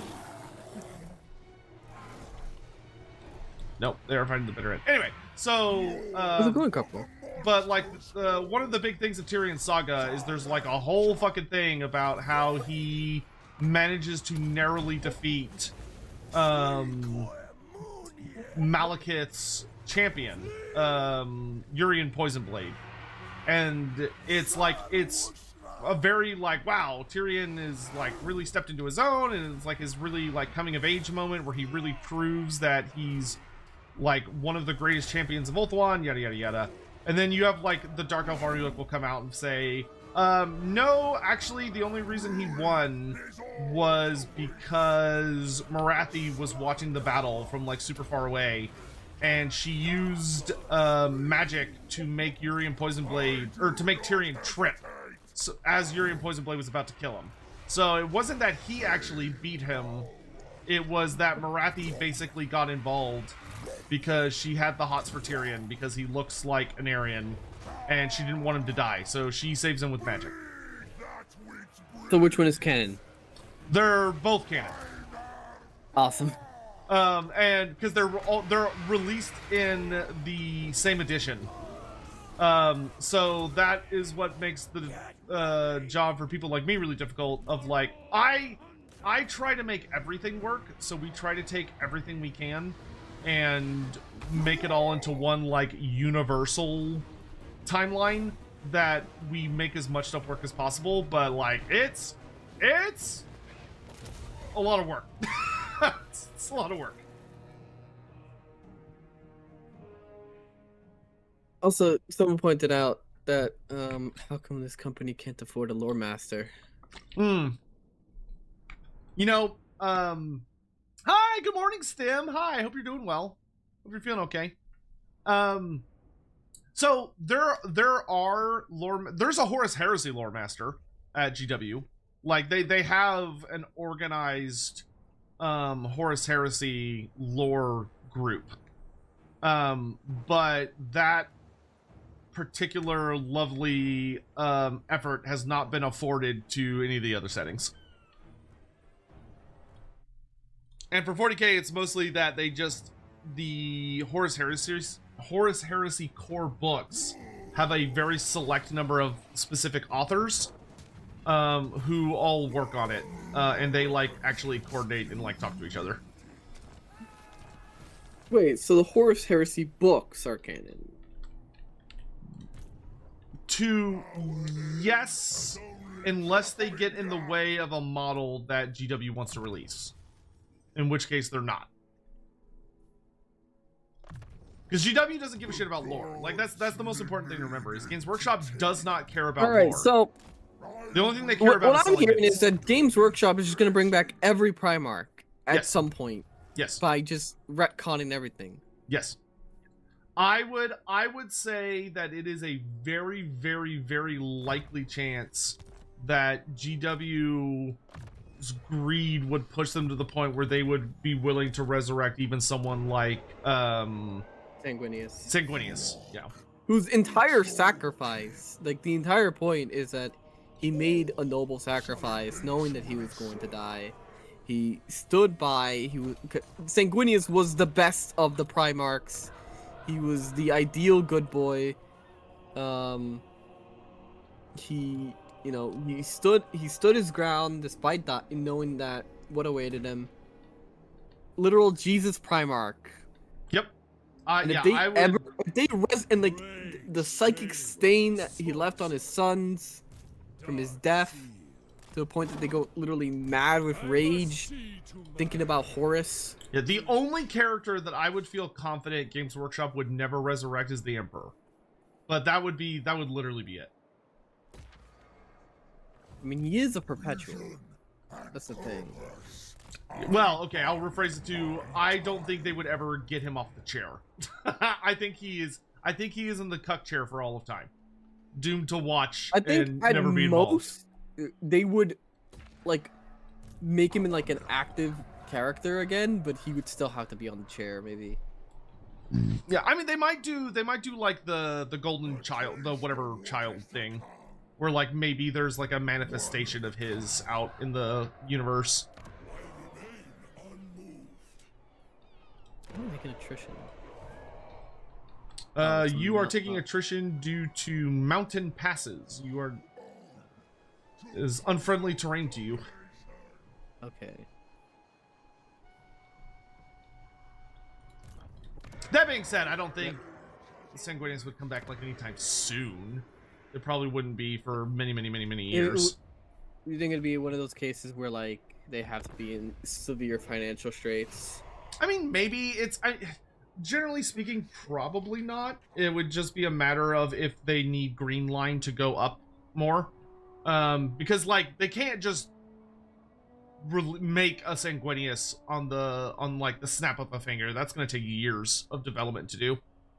No, they would get Big E off his chair, but only if all the other factions also get an equal god guy appearing for them. I mean, okay. Yeah, the Star Child. Thank you. The Chaos Primarchs. I would say the Chaos Primarchs are pretty strong, but the problem is that they even lose, like, Angron lost to Lionel Johnson, so it's not like they're juiced up that much. And he lost. He didn't even lose to like an old He didn't even lose to Lionel in his prime. He lost to Lionel like after. Didn't he? Like, didn't he just 10, get like? 000... Didn't he just get like shield bashed in the face and he was basically done? Had a fight, and then Johnson like shield bashed his head off, like chopped it off with the shield kind of thing. Magnus lost to regular Space Wolves 3 times.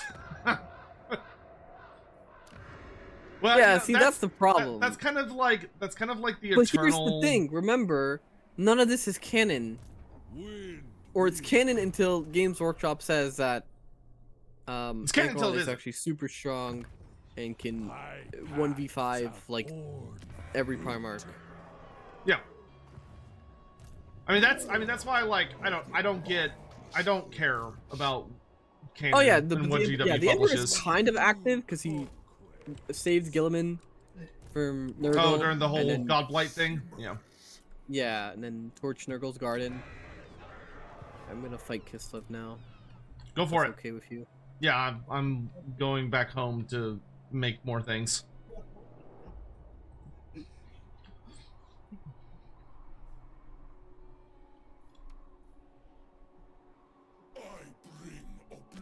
Shamak, I hope you're right, dude. Well, we'll have to see what happens. I'm definitely taking this one. Have you been using your like mechanic? The Skull Throne. I have not. Well, okay, so you should be using that first. Secondly, Arbol has a unique mechanic that lets you like teleport around the world and beat people up for rewards. Oh. It should be on. I think it's in the bottom right. I think. I see. Yeah. Well, let me deal with Kislev now first, because this is my only army. Also, kind of really wanted a second province. That's fair. Don't hide your tracks. Let them fear what Let's approaches. get rid of.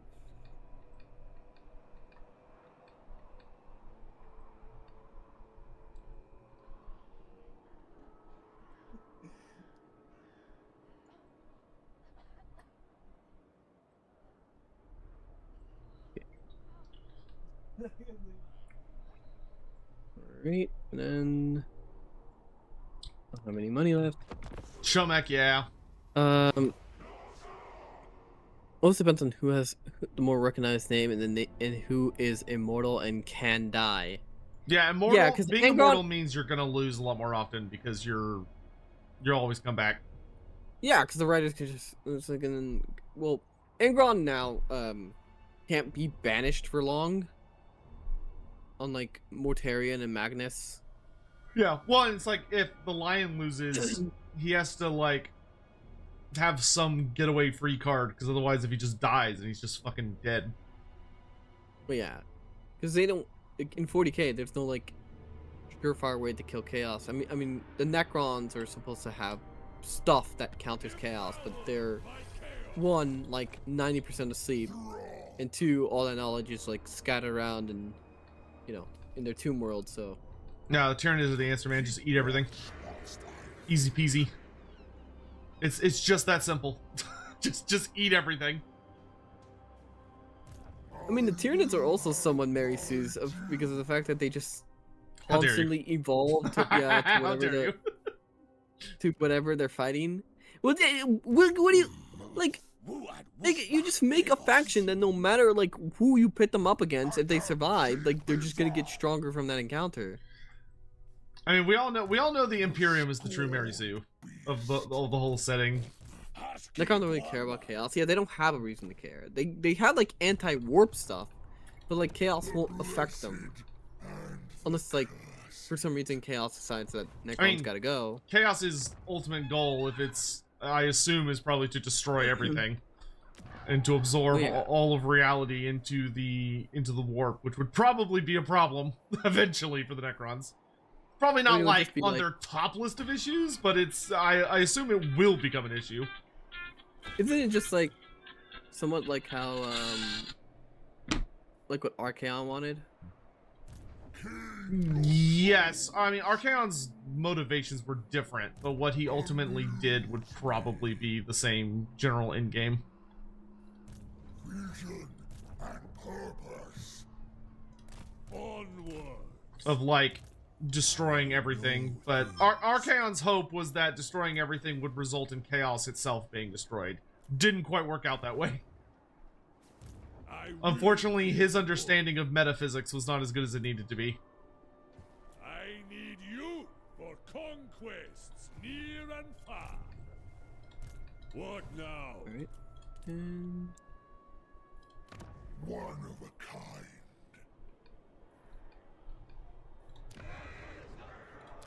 The Lonesome King.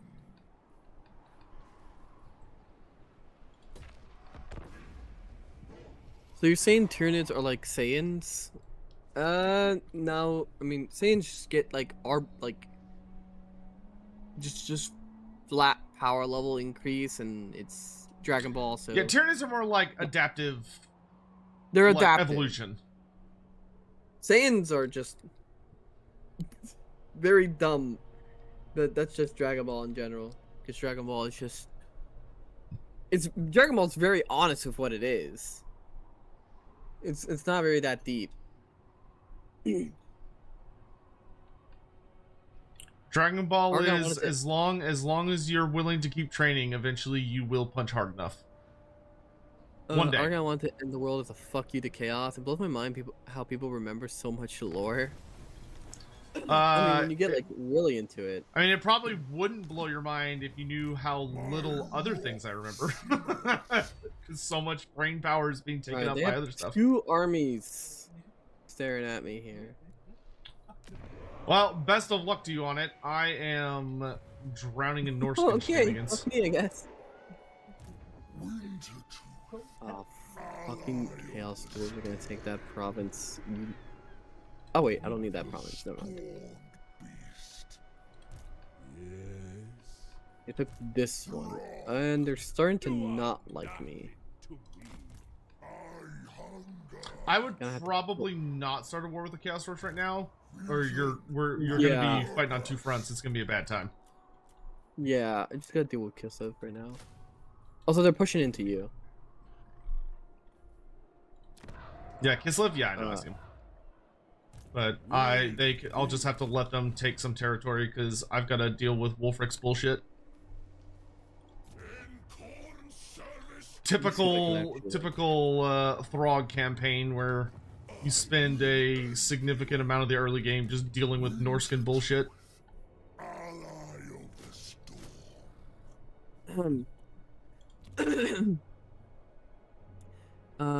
Johan actively alienating his Latinx audience. Dragon Ball, I really like Dragon Ball. But I hope they do something cool with the Iron Warriors. That'd be nice. It seems like they haven't. Not knowing that nothing is technically canon, it's weird. Oh fuck! This is a valiant defeat. I gotta run away. This is beneath I don't think they're gonna let you get away. Why is this now a Pyrrhic victory? Because not every army chased you. Tsarina Katerin did not continue the chase. Right, that works. Oh, nice! You got your dog. Yeah, I only lost my garrison, but that's my garrison.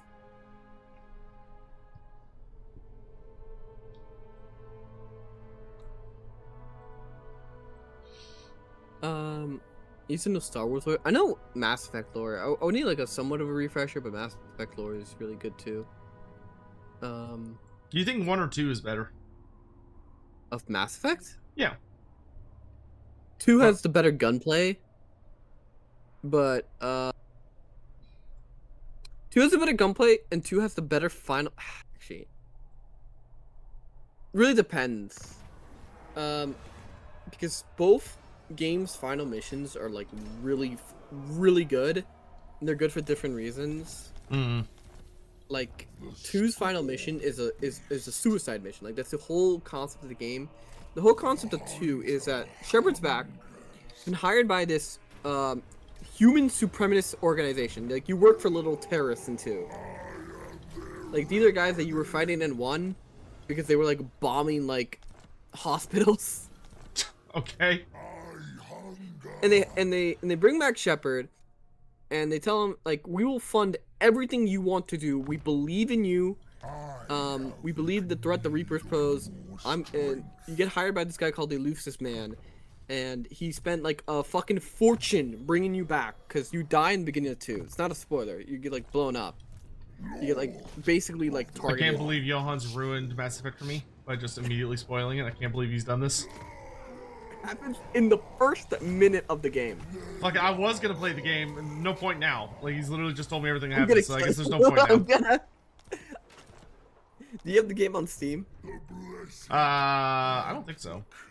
I will gift it to you. No, I'm not gonna play it anytime soon at all in the slightest. No, you need to. Anyway, I have so much shit I have to do. I think that'd be a good game to play very soon. Yeah, I'm sure you would. I'll do the same thing to you I'll do to my community. If you want to pay me, I'll play it.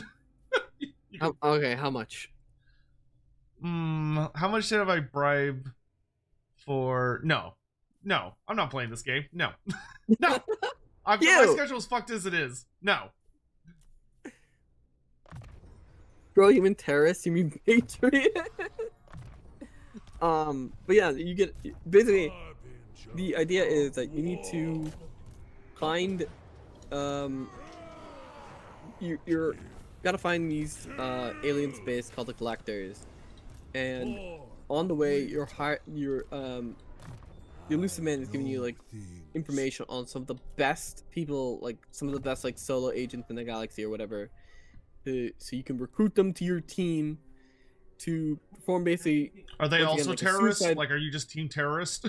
The second game? No, they're from all walks of life. They're from all walks of life. They all they come from very different, varying backgrounds. Like some of them are like mostly they're all terrorists. Some are vigilantes. Some are people from the first game. How much? As a personal, you know what? Just for Johan, I'll what's an outrageous fuck you number? $1,000. That's enough of a fuck you number. One of a kind.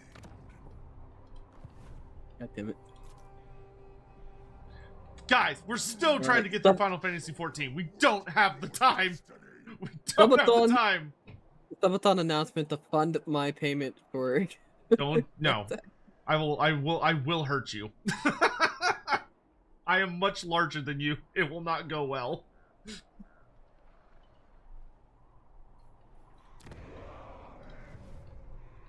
Oblivious. I know about Oddworld. Yeah, I've watched playthroughs of Oddworld. That's an oldie. Morden was Dr. Mengels. Okay. Dr. Mengele? That's okay, yeah, okay, so that's a in Mass Effect lore... No, he's right. What the fuck? Is this a villain No, or in a Mass Effect party lore, member? this is a party member. He's actually a really good guy. You cannot use the words good guy and yes, he's like Dr. Mengele in the same sentence. He's a Solarian. He's like super smart Solarian scientist. These are guys that like at max live like 40 years. But he's quite older for Solarian. And he's like their best scientist. It's like a race of that like are super intelligent aliens. And there was this war called the Krogan Rebellion, because the Krogan are this hyper violent race that was basically uplifted in a very desperate measure to fight another alien race that was spreading too much in the galaxy. Cool, so they're like Primarchs, got it? Yes, so they uplifted this species that had basically nuked themselves on their planet. That, like, the instant they discovered nukes, the Krogan used them on each other and, like, just decimated their planet. Hilarious. Carry on. So, like, there's actually a comment from one of your party members who's a Krogan who will tell you Krogan scientists only exist to find better ways to kill each other. Mm-hmm. But they uplifted them. The Krogan wipe out this other alien species called Arachni, and they become part of the galactic community. The problem is that Krogan breed extremely rapidly. They have like super quick like pregnancy periods, and their kids grow up super quick and become like ready to fight at such an early age.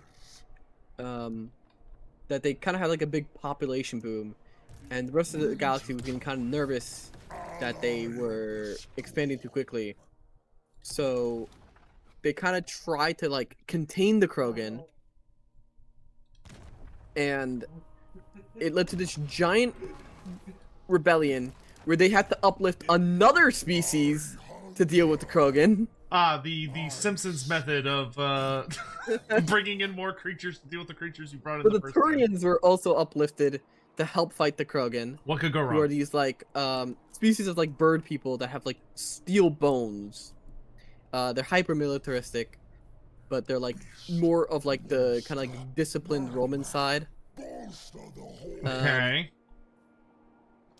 And they helped fight the Krogan, but the problem was the Krogan just evolved too rapidly. So the Solarians, led by a science team with that Morden, your party member, decided that the only way to deal with the Krogan was to engineer a virus of some kind, like that would genetically alter their birth rates at a level where 9 out of 10 kids would be born stillborn.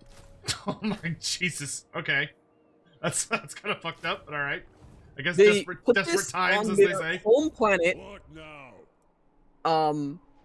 and it quickly spread amongst their species, Join and me. what it basically did was handicap the entire species as a whole, because they're so hyper violent that they do not have like if you kneecap their birth rates, the amount of deaths from just violence alone would not, like, they would be below replacement level. And this is how they contain the Krogan. And because of this virus, it kind of like just destroyed their entire society. And like entire governments basically collapsed, and the only like functioning, and that's very loose term, Krogan government is back on their homeworld. Well, I suppose if it works, it works.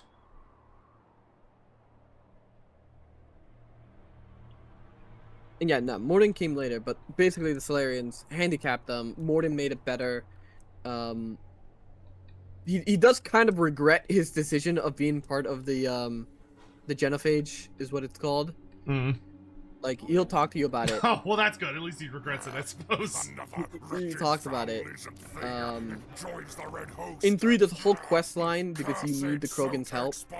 And the deal is, if you can reverse the genophage, we will commit our entire species to the war effort.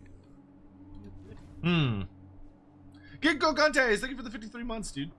Which is actually... Well, you know, as long as he brought there's baskets. There's a lot of debate. This is why, like continuing Mass Effect is like super shaky. It's kind of like, because like continuing Mass Effect is very weird. It's clear that like with they teased like the Mass Effect 4 stuff, which is a Krogan civil war, which means that they made the genophage cure canon, and now it's gonna be a clash between the loyalists that were reformed under one of your party members, because one of your party members eventually like tries to reform a lot of the people in the species to kind of be like less hyper aggressive and somewhat more cultured.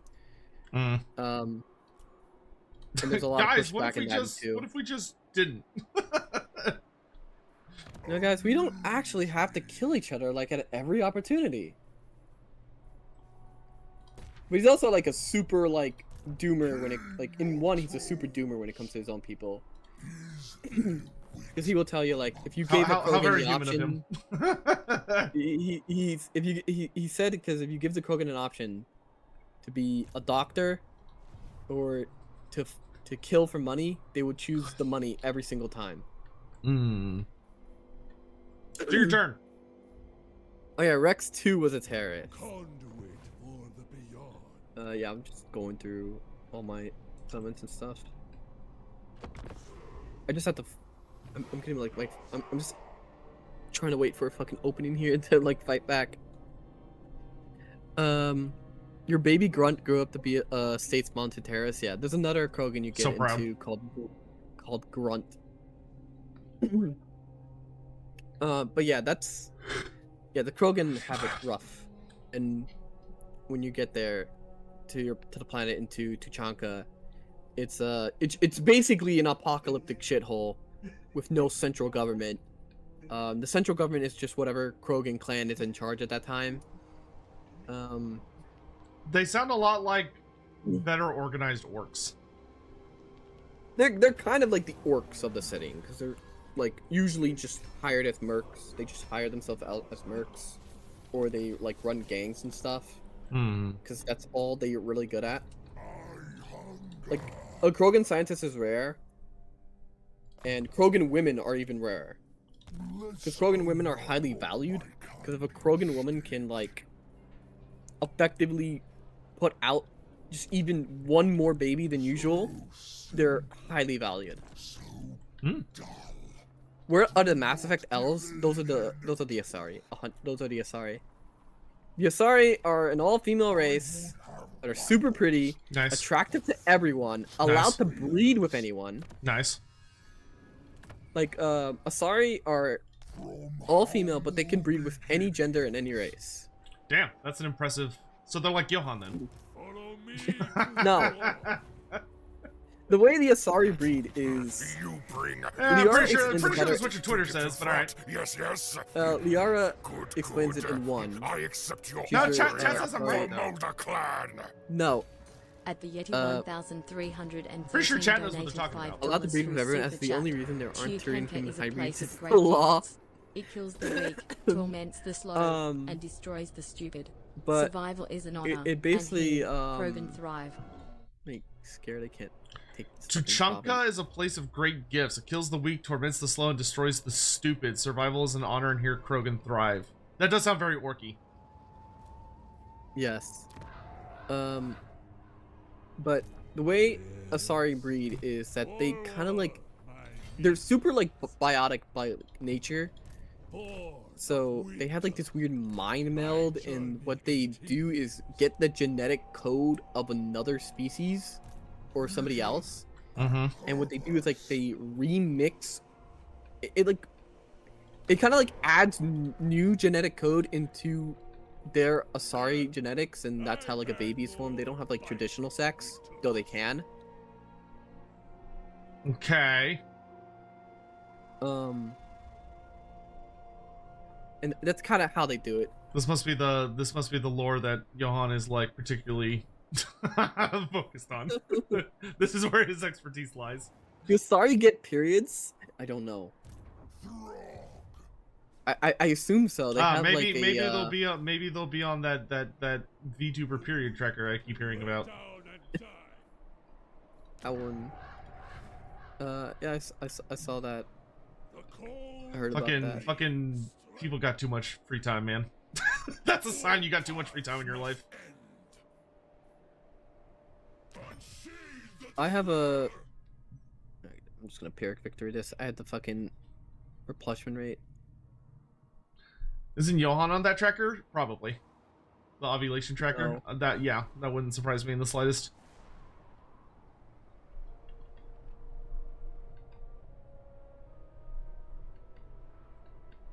Get in my territory so I can replenish.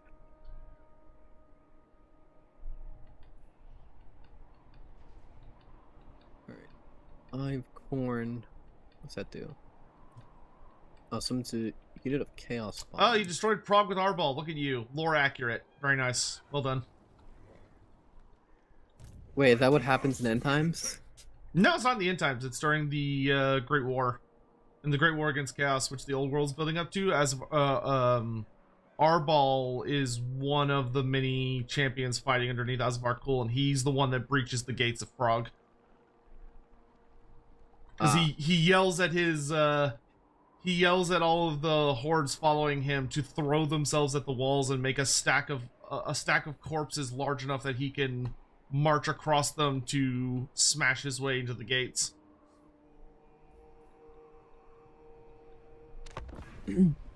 We tell us talk about Emilor, tell him about the Quarians and the Gap. That one's actually really cool. The Quarians and Gap thing is actually really cool. So there's this race called the Quarians that they have a very their planet was like super sterile, like free of all like bacteria and stuff. But what it happened is it caused them to be like their immune systems like just don't work because they never had to work. Right. So anywhere but their home planet, they must wear a full body suit. Oh, is that the big booty chick with the mask? Yes, the lady with the very wide hips. Yeah. I've seen her places. Of course, yeah. They have to wear a sterile suit everywhere they go. If the suit is punctured, they will actually like get super sick. You can romance her though in 2. So, because your Dr. Mengel tells you actually anyone you romance, Morden will basically give you a rundown on how to have sex with them safely. And he tells you how to. Hey, what a bro! What an absolute bro! He tells you because he's a doctor. He's a doctor. Like, he's no longer like just a scientist. He's a doctor when you find him. Because he's trying to make up for like his past, war criminal life. There's Wolfric. I must see to my Also, good morning, Tweaker. And so the Quarians, they will fear me. to put it simply, like by the time of Mass Effect 1, they're space gypsies because their homeworld got taken over by these cybernetic robots they made. These robots they made called the Gaff. They made these AI robots, and they basically like pawned off all responsibilities to the robots. Mm. The problem is,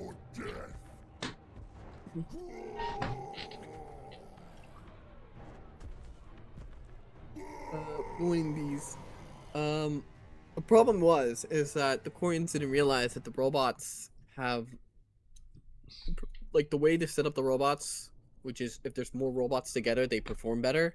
Okay. They can process more information. What they didn't realize is that it also lets them create a hive mind that increases each individual's unit's processing to the point that the Geth started becoming self-conscious and self-aware,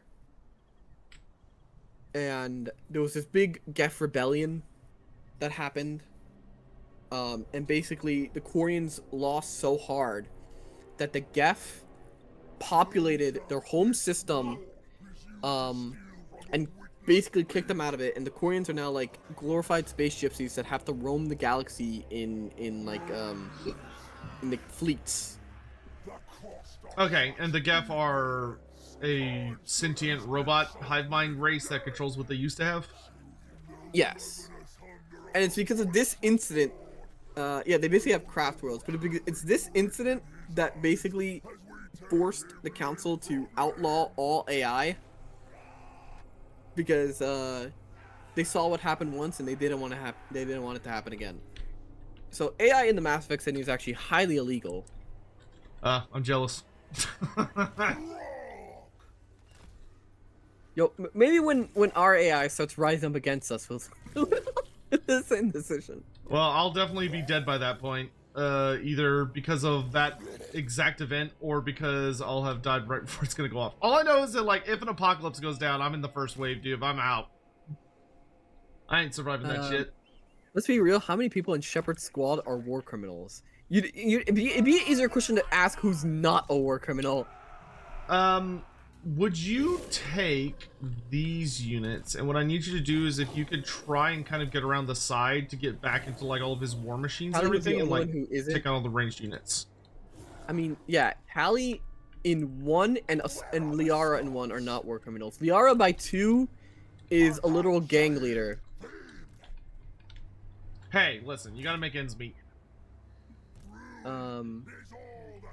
In one of your fellow Alliance members, Ashley, do you just want me to like push him up through the forest? Yeah, just just run up just head straight. You don't need to go straight through the forest, but just run up straight and just if you could just look for any ranged units like dwarf rangers and stuff like that, and then jump on them.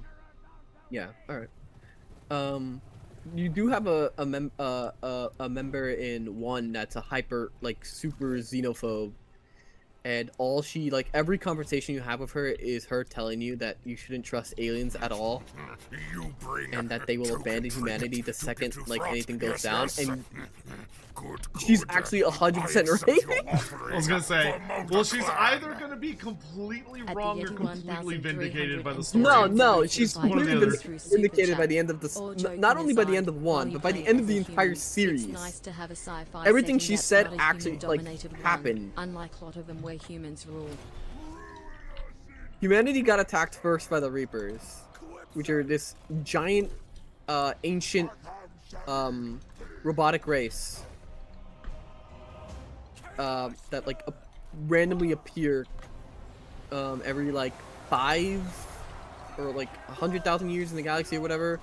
I forgot what like the exact number is. They wipe out all advanced forms of life and then they go back to hyperspace and they wait for the next cycle. Oh, so they're just like cleanup crew? Yeah, they're cleanup crew. Like, did they independently evolve to do that, or did someone make them? That sounds like... Well, I can't answer that. That one's 100% spoilers. Oh, okay. But that's what they do. But like, Ashley was right about everything. She's still a super racist by 3, because she's right. Well, I mean, if all of her predictions are turning out to be true, what else is she gonna do but double down?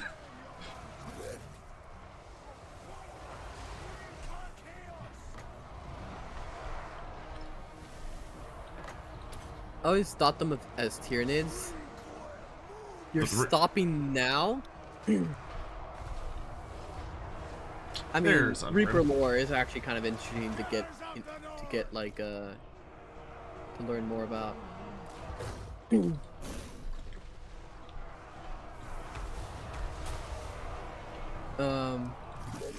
No, Ashley's cool.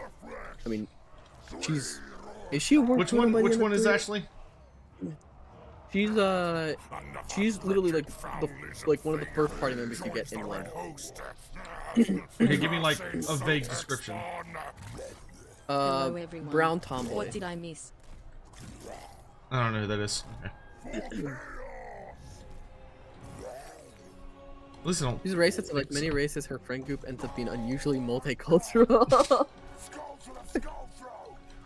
oh, is she just permanently infected by the whole? Well, you're one of the good ones mentality. It's weird. She doesn't really actually like talk to any of the other members. But they have like. Bulbul, party thank you so much for the 5 months. What'd you miss? Just a bunch of dwarfs being I murdered. wouldn't say like she's friends with anyone.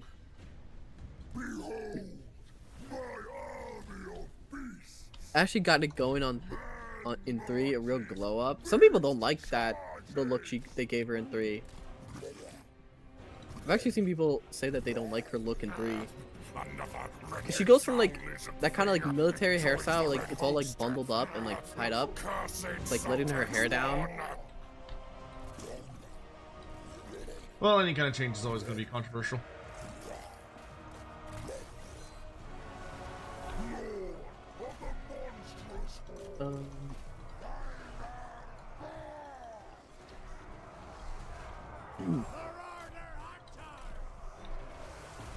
What was I saying? My brain broke. Also, are we? Oh, you're. Don't get mine broken on stream. Do need you here for this. You gotta this resist. fight, you You got gotta it. resist. You have this fight. It's already like done. You basically already won. Oh wait. And it's a bunch of fucking slayers. Though there are some dwarf rangers coming in over here from stealth. If you would run over and go pop them, that would be super Yeah, nice. I already got the wolves going.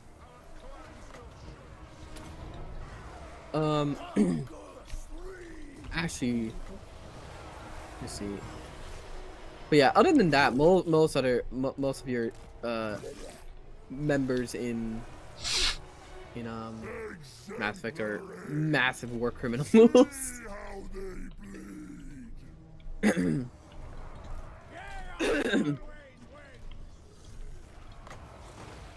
The trees, Johan.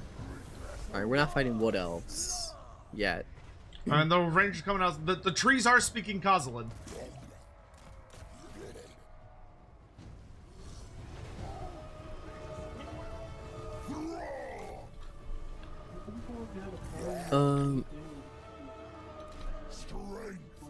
Okay, foul trolls. What is this?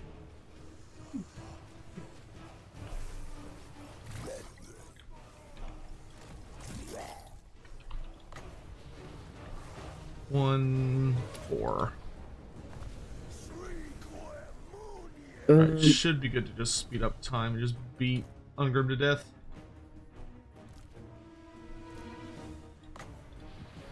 It'll take a little bit to die, but he'll eventually die.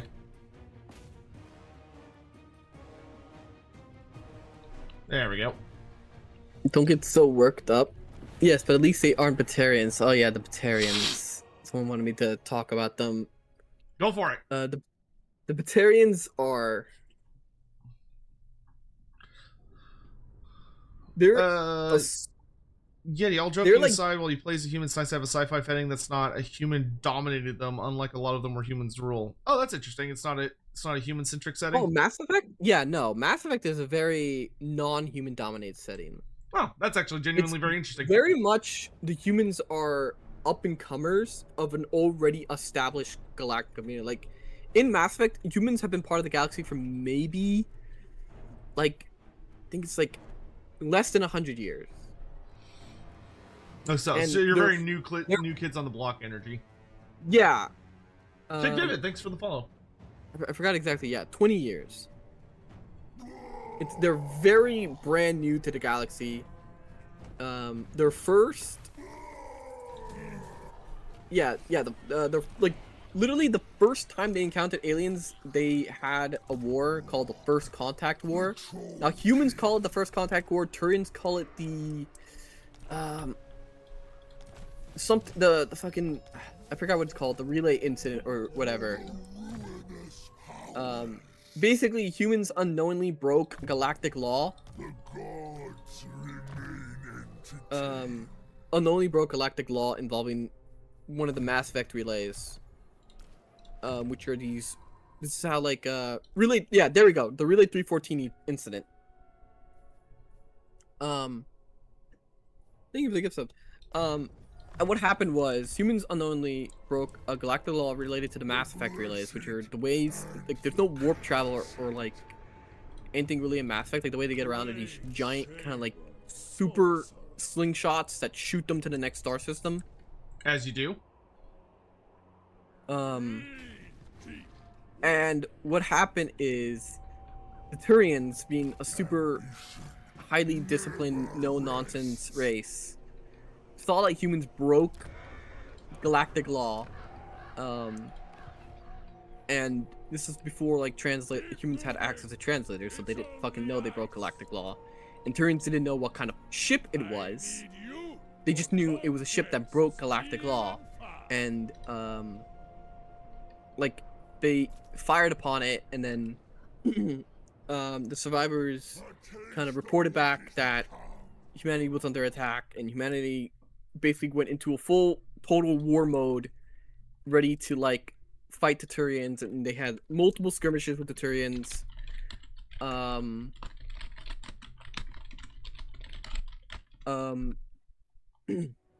Multiple back and forths.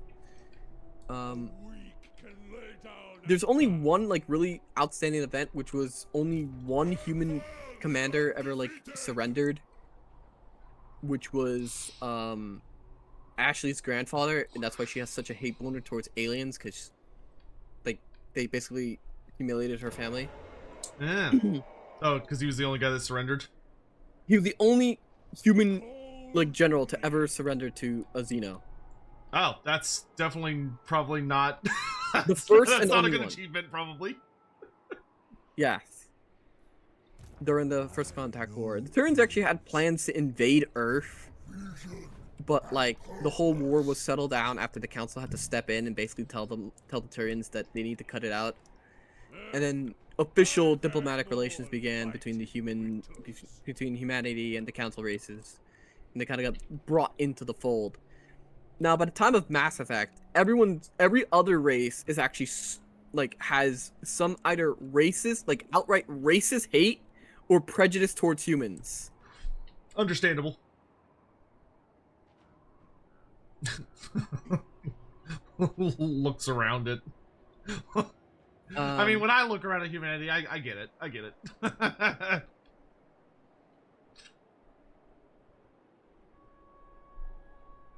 So what? Okay, what is the deal with the Batarians then? Circle's basically summing it up right there. Race of bitch, history is bitch, fighting ability is bitch. Oh, they're a slave running empire? Yes. Yeah, they're just a very all-around. Nobody likes Batarians. If you play Mass Effect, Shepard like has, like, no matter like which route of Shepard you go, like Paragon or Renegade, Shepard like just has some inherent like writing trait that makes him just not like Batarians. So no matter like how you talk to Batarian, it's always like some form of hostile. That's actually very funny. But yeah, no, Mass Effect is really cool because humanity is not dominant, and all the other races are very prejudiced against humanity. Liara talks about it in 1, where a lot of races feel that humanity is growing too rapidly for being the new kid on the block. Like, it's not like a lot of races don't even have like council, but there's only 3 races on the Galactic Council, and there's like double-digit races around the galaxy, but only 3 have council seats. One of the Asari who found the council, so they formed it. The Solarians were the second So those two kind of like decided to form the council. The Turians were uplifted into the council after they helped out with the Krogan, and those are the 3 council races. How many council seats are there? There's only 3. There's only 3 entire seats. Most dominant powers of the galaxy. It's not much of a council. Humanity is uplifted into the council. Depending on your choices, humanity is either uplifted in council, or they just directly take control of it. Depending on your choices in one. But a lot of races feel like they're being snubbed because humanity is getting so much special treatment despite just being extremely new. Council is more like a UN than a legislative body, yeah. But they still have, like, galactic law. Not that most people listen to it. Galactic law for thee, not for me. Well, council race is pretty much prejudiced against anyone who isn't on the council. Yeah, and they don't just invite anyone to the council. But, like, none of the other races can say anything. They don't have, like, the military fleet, or, like, it's just, they don't have the military power that the other 3 races on the council have. Humanity is the only one that's, like, rapidly expanding. And they are commenters on this again, about how, despite how short-lived humanity is, they're every single member is incredibly ambitious, which is why so many in the galaxy fear them. Humanity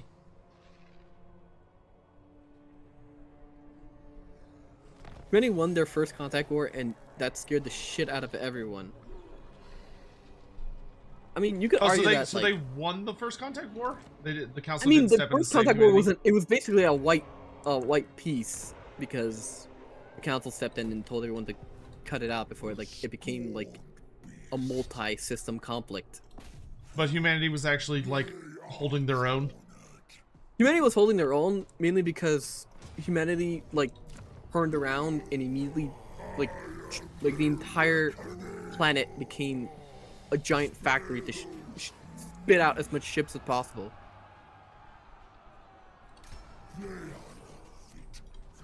But the Turians were probably going to win, given the fact because to the Turians it wasn't even a war. It was like a border skirmish to them. Humanity sees it as a war. The Turians see it as a border conflict, because to the Turians, like, this is a nothing fight. It was like half their like a quarter of their military not even was dedicated to this cause. They just knew some upstart alien race was fucking bodying them at one of the relays, and they just had to deal with it. I see. Now, what they didn't expect was that humanity was able to like put up a fight, and that's why it was starting to heat up, and that's why the council had to step in, because the Turians were about to go and potentially wipe out an uplift race that just got space travel. I already talked about how the Koreans lost their planet. It's an American Revolution versus English Empire tier of scale for both sides. The Koreans would have won eventually, but it would have been ugly. Yeah. Invading Earth would have not been easy for the Turians, but they would have probably won. Now, by Mass Effect, humanity has multiple colonies and stuff. And they kind of, like, superseded council space by going into non-council space. So there's, like, there's an area where the council, like, controls, council races control, called council space of the galaxy. And then there's these more, like, border, like, lawless lands called the terminus systems, where the council doesn't really have, like, a fleet there or any kind of, like, representation, and a lot of the colonies and planets there are kind of hostile to council races. And humanity decided that they could just start colonizing that instead. Humanity's like, well, technically it's not under council rules, so fuck you guys, we're out. No, yeah, technically, like, oh, you know, if you're not gonna live here, we will live here. We'll live here just fine. You'll probably want to capture Prague once the timer goes off, because since it's a single settlement province. Yeah, I didn't have the fucking skulls at the time, but like them throwing their armies at me have given me tons of skulls. Good, good, good. Yeah, make sure, don't forget to be popping your Skull for the Skull Throne Yes. buffs, because a lot of those are really, really good. All space is human states, we just not claimed it yet. That's a very wanna humans talk about- are space orcs opinion. You can be super pro-human in Mass Effect 1. Some people don't like that in Mass Effect 2, they kind of like toned down Shepard's pro-human stuff. But from a writing standpoint, it makes sense because by that time, Shepard realizes that there's a greater galactic threat. And he kind of needs other species to deal with it. Lord of the mindless hordes. Vision Okay, you leveled up. Good, good, good.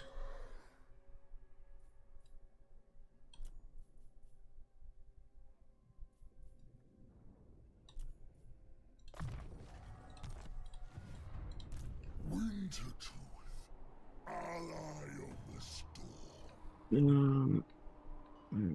Got a regiment of renown. Blood Awake Berserkers.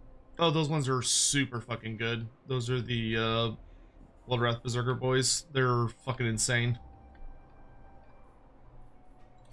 Faster than man and his steeds.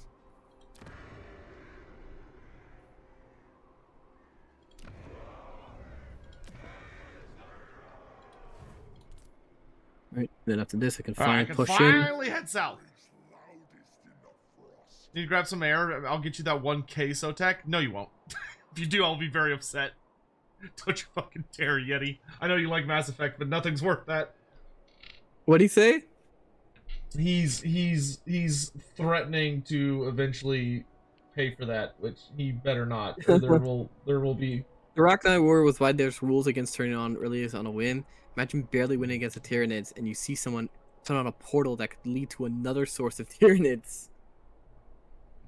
As far as the galaxy knew, the Rachni were thoroughly wiped out. But yeah, the Rachni was another major threat. The whole Krogan thing, they really didn't want to deal with the Rachni again. So who's your top dog for, like, if you had to pick one of the species to be like your favorite boys for Well, other than Mass humanity, Effect? Yeah, like your favorite Xenos. Krogan. There's only 2 Krogan party members in the game across the games, but both of them are really good. Good and how?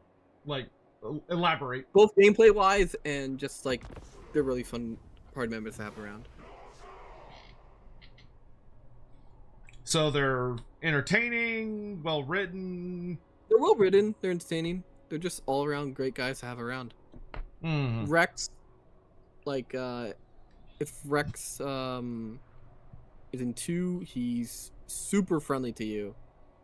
There's a really cool scene. So basically in 2, when you go around trying to meet all your old party members, everyone's just kind of like meh, and Rex is the only one who gets up from a very important meeting, walks over to you, shakes your hand, and calls you his friend. He's the only one that's super happy to see Shepard. Oh, so he's got like the super bro vibes. Yes. Everyone says that another party member, Garrus, is like the bro character, but Rex is the only one that like actually was happy to see you. Everyone else treated it like some kind of like net deal. Or like when they found, or like when you met them, they were like dealing with something else and they didn't really want to like talk to you at the time until like the thing they were dealing with is done. One of a kind. I can see why that would be a character everyone would be like, fuck yeah, dude. It's my boy. I mean, Garrus was pretty fucking happy to see you considering he was gonna get shot. I will have my due. Oh, not staying for. Whoa, okay. People are getting fussy. For what? They're saying you're disrespecting Garrus. Okay. I How think could, Garrus how is could you fine, do this? but I always preferred Rex and Grunt more Do not delay as like the characters, and especially Rex. amuse me. Vision and purpose. The blessed and the cursed. If I had to pick like the best party member like across all games though, I mean, I don't know. The Krogan party members are just really tough. What about Thane? Dane? Oh, Dane's cool. Dane's actually like super chill. Thane is a what? Dane is a he's not a council race. He's this thing called a Krell, which is kind of like this like aquatic race. And he's an assassin that you recruit into as part of the big suicide mission that you're trying to like go around and find people for. Hmm. Yeah, an assassin with lung cancer. Forgot to mention that. That seems like it could be a problem, but all right. No, he explains it in two. Like he's doing this just for like money for his like kid. Oh, I was gonna say it. They all collectively have pneumonia. His entire race. What are they all like? Fucking General Grievous, or they're just like coughing and hacking the entire time? No, he doesn't cough and hack, but like Where when is he Krell? talks, Not that Krell. He does. Adrel, man, fuck. Yes, Adrel. My bad. I'm like my brain. Are we accepting the peace from the World Walkers? Yes, I'm friends with them now. Okay. Fuck Zaid though, old asshole. Zaid was alright. He's really good to take to have lead. One of the cool things about Mass Effect 2 is at the end, right? After there's loyalty missions throughout the game for every companion. And these loyalty missions actually are very important because if you don't do them, that companion will die during the suicide mission. Like, it's guaranteed death if they're not loyal to you. Okay, so it's if you actually give a fuck about this character, you have to go do something about it. Yes. Because you can recruit them, but they're not loyal to you right away until you do their loyalty quest. And if they're not loyal to you when they're with somebody else, but they will possibly die, and if they aren't loyal to you, but you have them lead a squad, because the way the suicide mission works is at some point, basically it's kind of like a GTA heist kind of deal, where like you break it down and everyone's like leading like mini groups of your companions. Because there's like 12? I don't know if I'm getting that wrong. I believe there's 12 party members in Mass Effect 2. I believe. Let me. My short one, not 12. Actually, a little bit more. Actually, it's actually. Thanks for the spoiler. I'm playing Mass Effect 2 right now. I don't know if you can claim spoilers. I mean, that game's not exactly new, to be fair. No, loyalty missions are something that the game straight up tells you about that you need to do. It's not. I wouldn't consider that a spoiler. It's just due to loyalty missions, or the suicide mission will not go well. It's actually possible to fail the suicide mission if you don't have anyone loyal to you. I see. Behind your heart, a bargain. Yes, Azazel, Actually, let's be one friends. character. Actually, the way it works is one character. I won't spoil which character it is, but only one character has to actually be loyal for the suicide mission to work, like actually pass. Everyone else will die, but this one character. And if that person isn't loyal, then you will fail the suicide mission. Knowledge is power. Slight error by tourist Johan. Not the beast, yet are quick to kneel. Homer was a desert. Yes, I know, fucking, because they went to go live with the fucking Hannah or whatever. God, what an absolute fucking tourist. A blight on troll country. Anyway, Bro, if you think I'm a Jacob, the worst Gotham boy, companion, you got... but you wanted me to tell him get about your eyes Jacob. checked. That he's Jacob is a very weird character. Is his loyalty mission? Okay. Oh fuck. Okay. Ah, Kislev City. That's gonna have a pretty serious garrison. Oh, and it's got a full army. Higher power than I.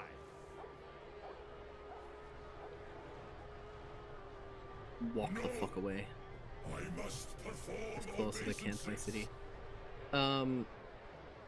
Jacob is a companion that you get in Mass Effect 2. Mm-hmm.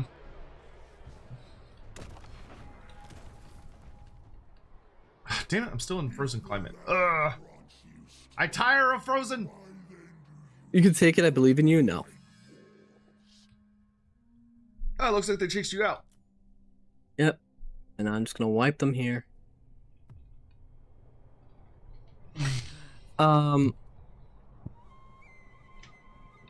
It's Shepard. If you aren't loyal to yourself, how can you expect anyone to be loyal to you? No, there's actually one character in Mass Effect 2 that has insane plot armor, and if that person has your loyalty, then you can't fail the suicide mission. But if that person isn't loyal, it doesn't matter who else is loyal, you will fail the suicide mission. So there's one you must have this person on board character. Yes. I see. Who you talk about? I mean, I don't want to spoil it. I mean, you could see it. You could Google it if you want to know that bad. I've never heard of that before. I'll just fucking say it. It's Miranda. If you don't have Miranda loyal, Miranda is the only one where in the scenario where everyone else, like, she has to stay alive in order for the suicide mission to be considered complete.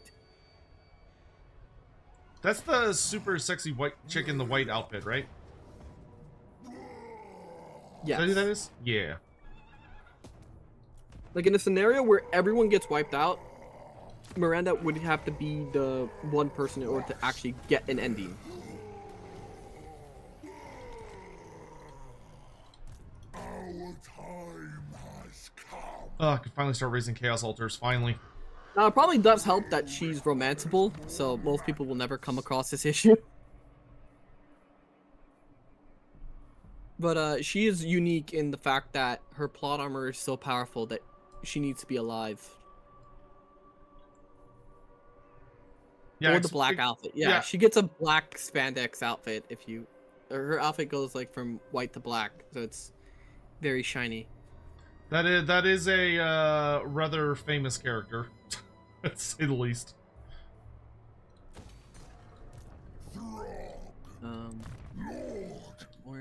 They took out her ass shots in the remaster. Terrible remaster. Yeah. Is the Norska rework good? Yeah, it's pretty fucking solid, I would say. Hellforge Bellowers. Oh, that's the super powerful skull cannon. I'll take one. So it shoots like a shotgun blast that messes up infantry. And purpose.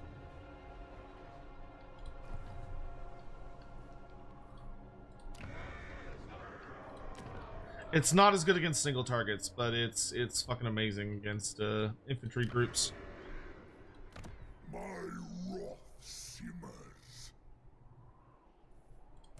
The lonesome king. Ooh, I got some of the Bloodthirster. Well, Thirsters can be fun.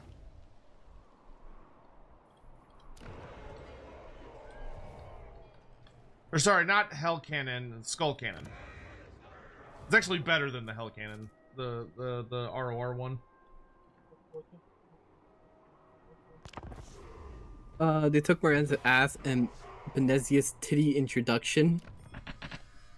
Yeah, at least they didn't take the veins. Veins? So there's a character in Mass Effect 1 who has a very revealing outfit, and if you look very closely, there are veins on her tits. We need this kind of accuracy into the games of today's world. Otherwise, what's the point? Why go on? Because she's a space hag. Yeah, she's a matriarch for the Asari.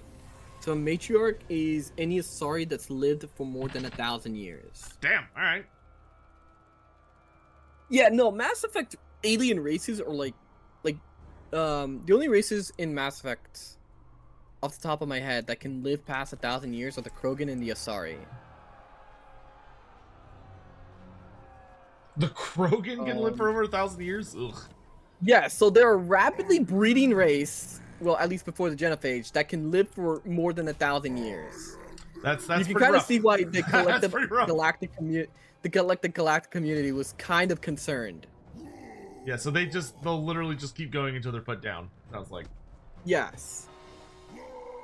The Krogan are like a race, like as OP of a race that you could that could naturally exist. Great at warfare because they're hyper violent by nature. They're very durable. They breed rapidly. They live long. They're just. I mean, that's why they were kind of uplifted for that very purpose, because they were expected to fight. What they didn't realize was how much of a danger uplifting them would be. Well, you know, hindsight is 20/20 and all that, yes.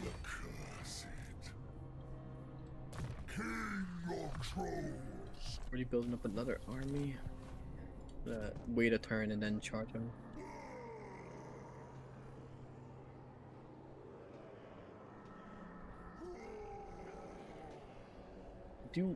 Chaos Dwarves don't like me at all. They're like kind of neutral and improving. I really do want that one province. Redundant organs, hyper regeneration. Yes. Oh yeah, that's another thing. They have hyper regeneration. How hyper is hyper? Are we talking like If you put a FMA? Krogan down, the wound will literally close up and they will get back up. How fast? Pretty fast. It's actually a so gameplay. they're like it's actually trolls. a gameplay. Yes, it's actually kind of like a gameplay thing where like in Mass Effect 1 and like across all the games, when you fight a Krogan, they will go down for like 1 second and then their health will just shoot up. That's unfortunate. So you gotta kind of kill them twice. Okay, so yeah, so they sound a lot like Warhammer. Now the Fantasy opposite trolls end then. of Solarians, whose metabolism is so supercharged they live up to a maximum of 40, and the Vorcha who mature in like a year and only live to be 20 at most. The thing about the Vorcha is they're highly adaptive.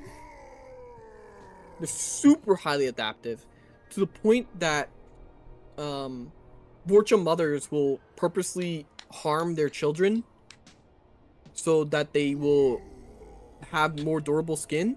Oh, Yeah, they are damn. cockroaches. Damn. That's kinda If hardcore. you starve out of Vorcha, they will simply evolve in less than a day to not need that much food. If you take Okay, so out their water source, they're very Tyranid coded then. Yes.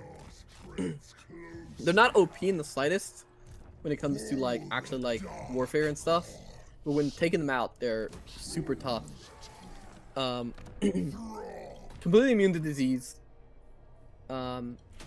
There's actually a short little mention of them during Mass Effect 3, during the whole war with the Reapers, where the Reapers actually gave up on trying to exterminate the Vorcha, and they simply That's very settled funny. with blockading their home planet to deny reinforcement to the rest of the galaxy. It was like, fuck it, these are too hard to kill. We can't be bothered. So the only thing, so basically there's just a Reaper blockade on the Vorcha home planet because a race like that would actually be very annoying and would reinforce the other planets too much. Understandable. Which is also why the Krogan getting cured of the Genophage is actually a big deal. And that's why, like, give them a few centuries, they'd be the Zerg. I mean, the thing about the Vorcha is that they're, one, stupid. Oh, they're not smart boys? They're dumb boys? They're not. They're incredibly stupid. Rip. They're...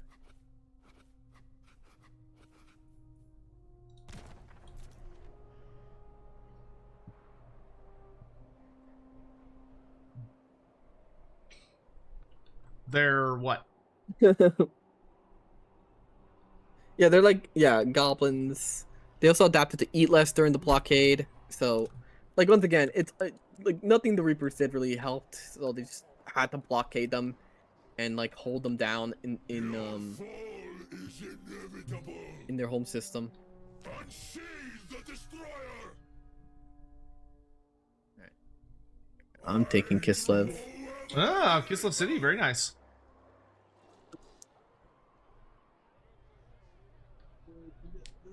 You did the.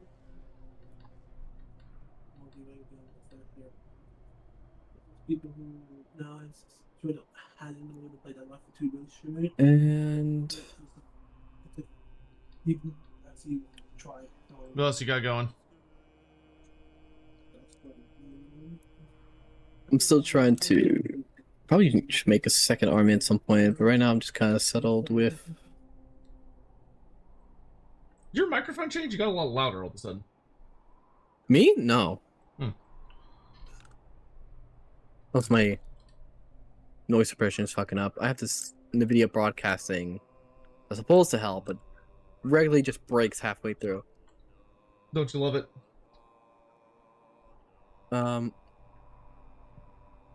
Maybe the strategy was if we blockade them enough, maybe they'll evolve to be non-sapient. Borgia are stupid. They also can barely talk and form sentences, but that's more due to their biology. Because their mouths are permanently open. Oh, that does sound like a problem. Hey, Mercy! Thank you so much for the raid. Good to see you. How are you? Hope you're doing well. Hope we're having fun. Welcome. We're just chilling with my buddy Johan. I forgot that one off new race. We're playing some co-op to the war, some Throg and Arval. News broadcast. Or wait, Mass Effect. Oh, Mass Effect 3. That's what you mean. How much do we need for a Sotek Mass Effect? I told you $1,000. Then chose to pull all their space stuff back and destroy it and hope the Reapers skip But over them. I'll do anything for $1,000. I'll do anything for $1,000. There's a lot of really cool minor races in Mass Effect 2. There's this Thank you for the raid, Mercy. race Hope you're doing that well. the Please do council get some rest. Don't feel like you encountered. I forgot gotta what they stay were on my called. account. But if you're new here, hi, Loremaster But Sotek. this, like super Sir, one of the premier authorities in Warhammer Fantasy Lore and Literature. We're just playing aggressive some Total War and just hanging out and having a good time. gorilla race. We're talking about massive kind at of. the moment. Like almost gorilla in like stature, but their faces are very alien. And when the council sent someone to like visit them, they immediately killed everyone that came. The easiest way to solve the problem. And ate them. Yeah, somehow I figured that's where council that then was going. deemed them just impossible to civilize and decided that it was illegal for them to be uplifted. Makes sense. They probably look at the Krogan and go, please not again. Not again, And please. they were in a tech level like we are now, and they still ate them. Yes. Hey, you know, So sometimes you just get hungry, and when you have all those. So it was deemed that this race is too violent to join the galaxy, and they didn't want another Krogan, so they just kind of the planet is completely blockaded from the rest of the galactic community, and they are not allowed to be part of the galactic community, and they are specifically made like there are orders to make sure these people never get space travel. And if they do, to blow it the fuck out of the sky. Well, you know, if I had sent someone to like chat with my neighbor and they got killed and eaten, I probably would develop a similar policy. I'm gonna be honest. But be like, let's make sure they don't. Let's make sure they don't come back outside. Let them fear what approaches.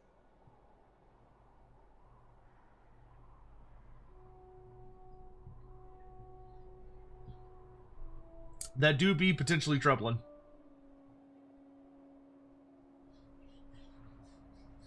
Oh, goodness gracious. I get food soon. The people kiss up, I'll start hopping around. The Yogg, who are not only super strong and smart, but whose society is so based around dominance that the council landing on their planet and daring to not Am I a bend the knee femboy? to the No, Yogg sadly Caesar not. I mean, led to them massacring the comfortable council not being a liaison, and femboy. It's not my despite being on an preference. industrial level But of I'm tech. sorry for you that I'm not a femboy. There's some really cool, like, just... I am merely a man. There's some really cool, like, minor stuff in Mass Effect. Who owns Naggaroth with in the continuing Great Mass Plan? Effect What is do you that- mean by in the Great Plan? I've seen this criticism before, and I kind of agree with it, is that Still Mass Smash? Effect has a very amazing setting, but it was clear that because of the nature of what the games deal with, which is more of a galactic level threat, kind of like going back into the setting will be a little bit harder, because now, like... Is it still supposed to revolve around Shepard, or is it going to be like a new cast of characters? It's gonna be like it's set like way far into the future, because Only welcome so long as you it has to, first of all, because of the way Mass Effect 3 ended. It needs to be set up in like the far future of the setting. But yeah, I already know it's gonna be shit. Like, I have no faith in the current BioWare to make an honest to god attempt at Mass Effect. vision and I don't trust them to handle the Asari well, because they already mishandled the Asari in Andromeda. And what I mean by that is that, look,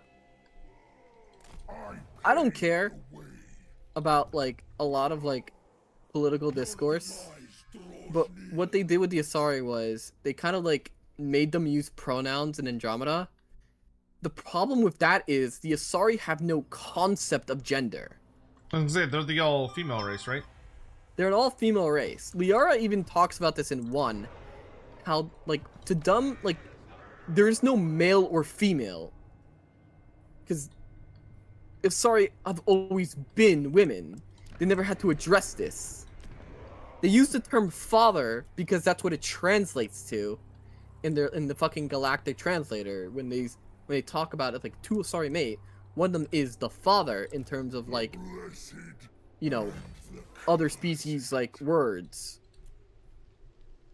But Ooh, I it's can different hire because ogre Asari mercenaries. don't actually, like, mate physically with each other. It's a whole bunch of, like, very nuanced way of writing the species that I have no faith in them, like, actually addressing properly. Yeah, I can understand that. some shall not. So much shit to build. Wintertooth, ally of the storm. Oh, I could finally hunt some other monsters. Fucking finally, Jesus. Which one do I want? I'll go after a Cygor. It may walk freely now. I'm about to piss off the ogres big time. Dumping as much skulls as we can. Is the Empire still alive? I think so. Yeah, Yeah, just they're barely. They're holding up in Regland. It is treason to command me. You've got Glad it's some... Oh, wait, no, the Chaos Dwarfs are dealing with Kisselbite rebels. Oh, man, if that reestablishes, that could be annoying for us, but hopefully they won't. Fucking Boris is trying to be resurrected. I want that province. I don't want that province. Brittle bone breaks loudest in the frost. Mass Effect was inspired by old school Star Trek mostly, where they had multiple members of the OG cast Oh, who voiced in the owns first one, and Naggaroth? also have a race of beautiful different colored women. It's a mix of Star Wars drama and big space fights and Trek's cultural interactions. Yeah, they reduced psychic mumbo jumbo. So, Ariamo, in the Great Plan, Naggaroth would be empty. So the Lizardmen wouldn't have anyone there that we know of. I still have the personal headcanon, that's where the Centaur should be. But in, like, actual written lore, nobody's native to Naggaroth. BioWare shit management ruined Andromeda. Andromeda could have been really good, but a lot of the decisions around it didn't make sense. Andromeda's entire plot premise is that these races had, like, these ARC programs to explore the Andromeda galaxy.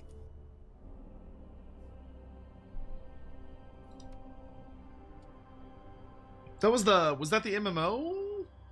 No, that was the newer game that they made back in 2016, 2015, somewhere around there. which wasn't not very good at all, because it was about like apparently like they made these arcs to go explore the Andromeda Galaxy, but it didn't make sense because they put Krogan on the arcs. Like the entire premise of it doesn't make sense. Like there shouldn't be Quarians on the arcs because the Quarians as a species are hyper fixated on getting their home planet back. Like that's like as a collective species, they're very nationalistic about returning to their home system because it's the only place where they could be outside their suits. Mm-hmm. The Krogan doesn't make sense because Krogan, like having one or two Krogan, like it doesn't make sense. The Krogan shouldn't have an arc because Krogan don't have replacement level breeding. So that doesn't make sense either. It just as a premise doesn't make sense. And then the races that they introduced in Andromeda are just very generic, uninspired. Very just bipedal humanoid of different skin color. So they just blanderdized everything. Yeah. That's unfortunate. There's not enough thought or nuance put into it. You know, Johan, all these races sound cool and unique, but are they cosplayable? Only a few? Well, that won't do. Andromeda devs, get on that. They messed up the story and then they messed up the actual gameplay. Yeah, the actual gameplay was a complete fucking change from the series standard. Mass Effect 2, you meet a Krogan who was beaten by an Asari who was named the Patriarch. He was named that by Asari because call him nothing, a non-existent, because the Asari are all-female gendered-only race. Multiple times they use father in quotes to explain to others despite it feeling wrong for them. This race, totes, would embrace male pronouns. Yeah, see, that's the thing. Like, the Asari don't know, they don't care because they don't know. Like, they're an all-female race. All their terms are female-oriented, like matriarch and stuff like that. They are very they're very elvish in how they look down on every single other race because they see them as barbaric. Because the Asari were the first to reach the galactic level, and they're also long-lived, so they just look down on everyone as like barbaric peoples that, you know, must be civilized by them. Oh, good morning, Edgy. Hello. I wish it was flanderized. They didn't take the most memorable aspects of the races. They just made them something else that didn't. No, I didn't say flanderized. I said blanderized, which isn't a word, but I made it a thing for today. It gets summer when you learn more of the plot because guess who funded the human arc? I actually don't know. Like I played through I think half of Andromeda, but my brain was off from like how stupid it was. You know the classic barely disguised contempt for the lesser species? Yeah, that's the entire Asari. You bring the entire Asari race really just doesn't like respect other species. But this is a case for a lot of species. A lot of species are just naturally racist towards each other. But it's just very more profound when it comes to humans. Solarians have a tendency to also be racist towards humans. But they animated it so there's a that bit the in the character lore was where holding the gun backwards. all the alien sightings that humans actually experienced for a long time were just Solarians coming by to experiment on humans, and that's where you get the whole big eye thing because Solarians have big eyes. Oh, so they're the gray men. Yeah, Solarians are the explanation for the gray men, little gray men that would come.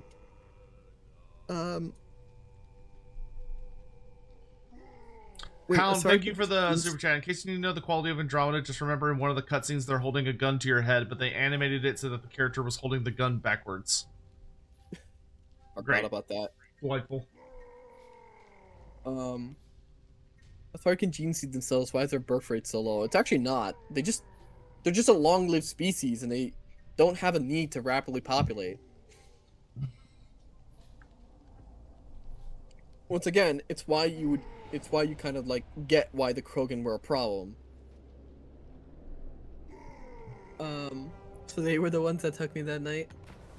There's a Solarian in Mass Effect 1 that if you talk to him, and if your shepherd is Earthborn, he will insult Earth and talk about how poor it is, and how his planet is a paradise compared to yours.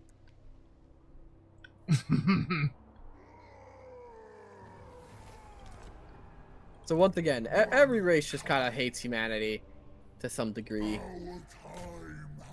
Some of the smaller races don't care, but there's a lot of them that just kind of really think humanity gets too much special treatment. And then they think that humanity's entitled because humanity gets special treatment, and humanity still complains. Well, the most human thing in the universe is to complain, so I could see that. I submit. They tried to remove the racism from space, shaking my head. Space without racism is boring. I think any setting... I think it's just, like, once again, I'm not condoning racism. Let's put that out of the way before I get fucking, believe like... Johan condones racism. I cannot believe... Before I get a fucking Twitter post time. and it's a fucking clip of me saying, like, I heart racism. Yeah, there's a clip right there. But in any setting, there needs to be conflict, but the conflict needs to make sense. Like, you know, people hate humanity. Why do they hate humanity? Oh, because they're upstarts that barge into the room and try to dictate already established rules in place. In fantasy, I think Pancreas brought this one up in one of his videos. Why do the elves and dwarves hate each other? Well, because they had a giant fucking war. Mm-hmm. Fucking world-spanning war that lasted fucking centuries. It's like, yeah, that kind of might leave some scars, especially when both races are very long-lived. Yeah, well, you know, it's kind of that thing where it's like, if you're trying to build a setting that is especially meant for like a mature adult audience, like you're not designing it for little kids, one of the most natural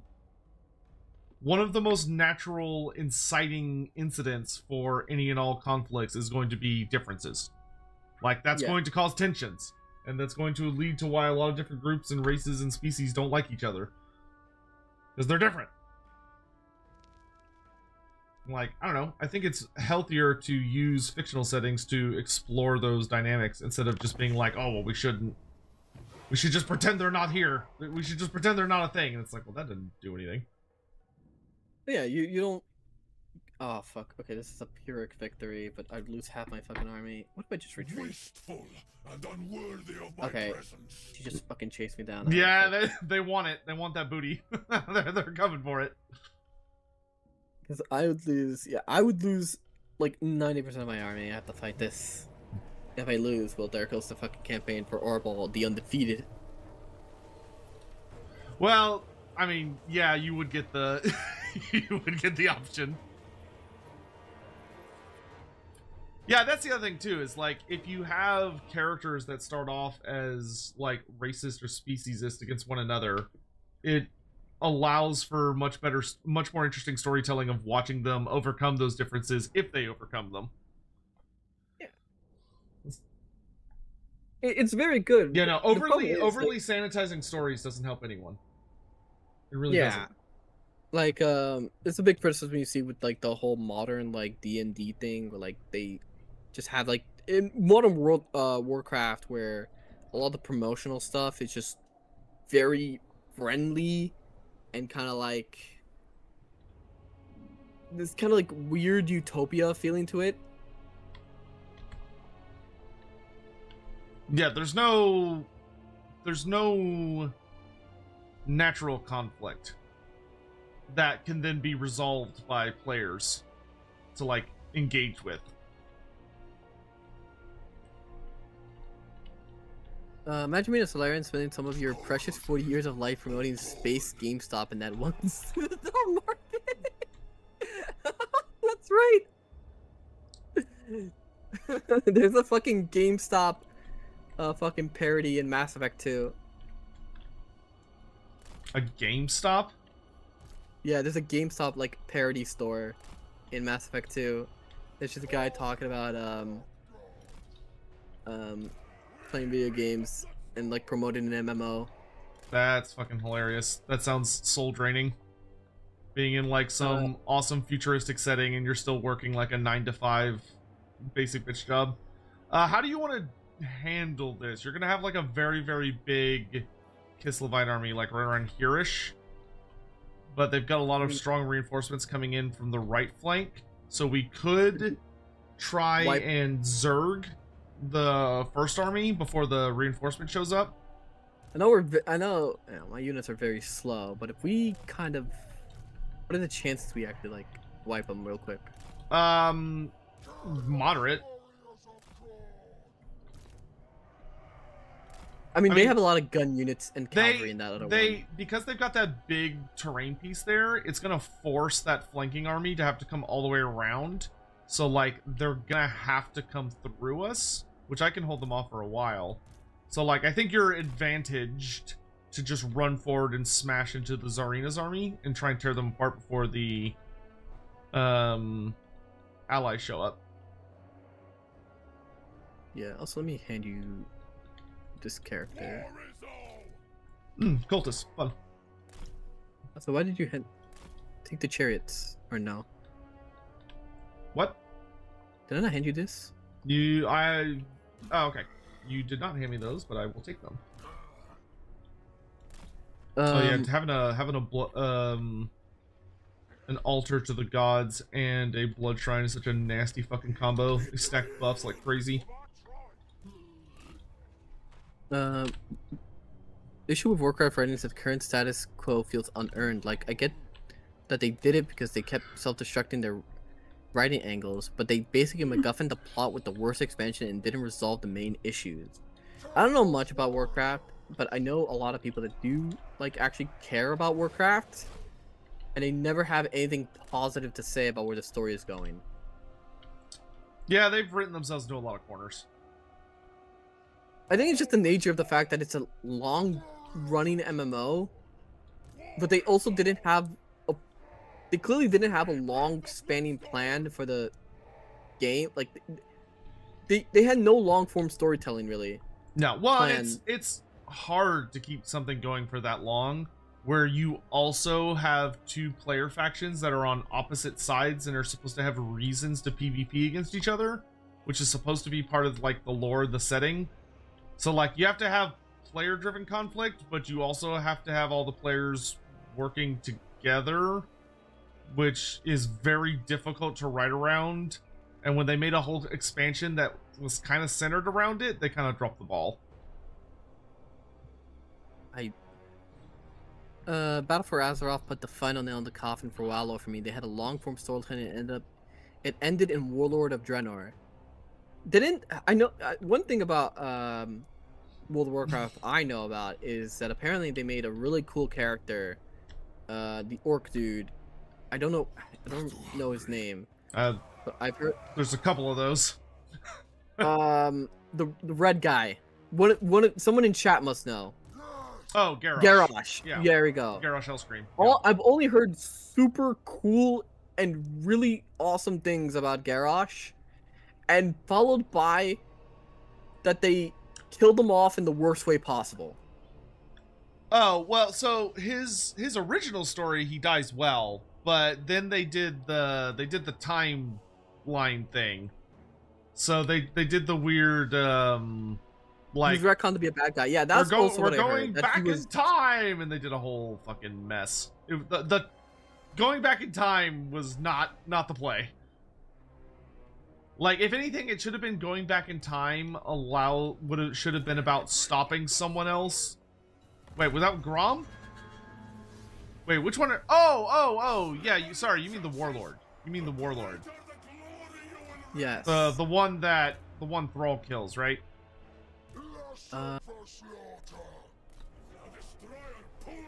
Yeah, he was like the head of the Horde. Well, he was until he they're running to the fucking side with the reinforcements. Yep, which is fine because that means we can punish them while they're doing that.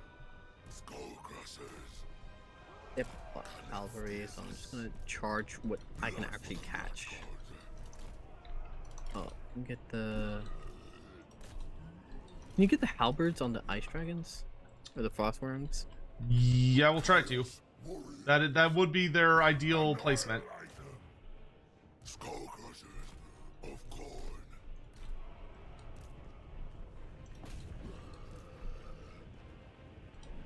Bring me sacrifices.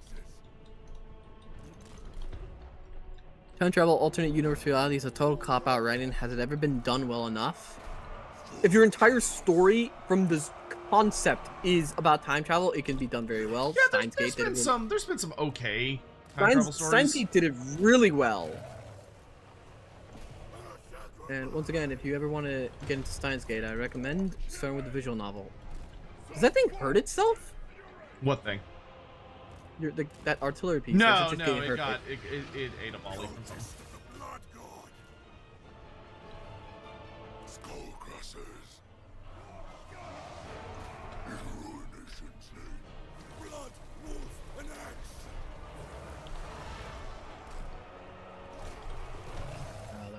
Cultist of the blood god. That character you have should be able to summon a bloodthirster.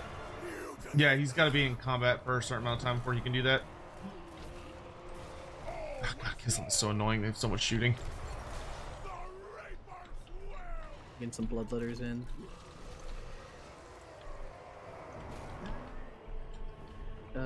Skull crushers of corn.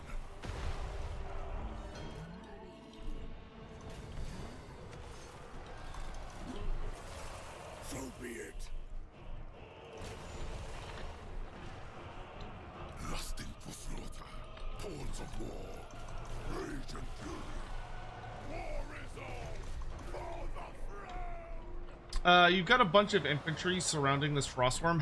Tell them to just like run past it and go start getting into combat with all the different shooting units. Because if the Kislev's just allowed to sit there and shoot you, they're gonna be difficult. Cultist of the blood god. I move.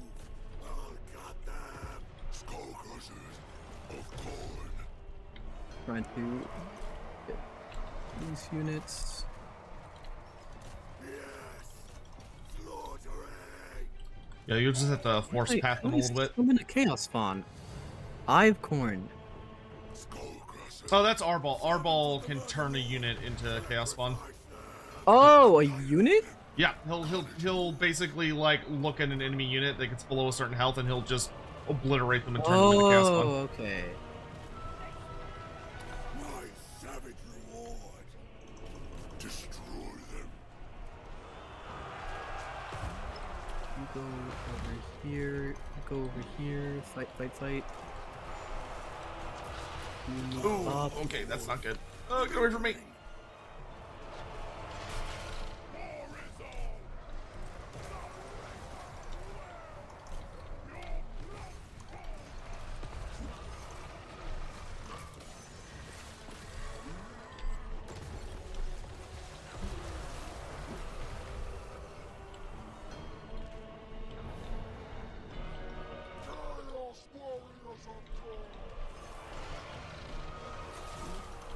So it's affects enemies. You'll want to Max get 1. Arbol over to this giant fight on the right if you can. This is dicey. All right. Get him over there.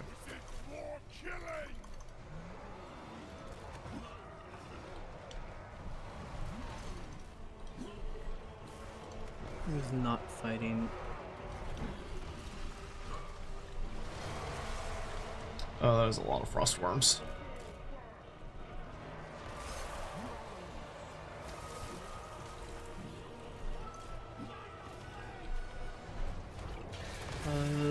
Who's... All dies. We go on. We serve until the end. lot of fucking shooting. Yep, this one makes Kislev a bitch.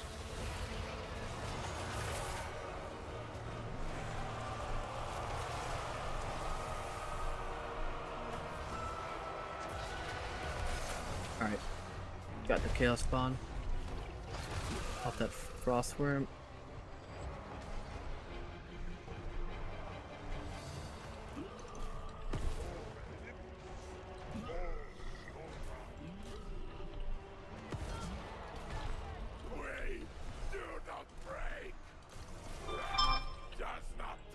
Bloodwrath Berserkers go join that big fucking fight.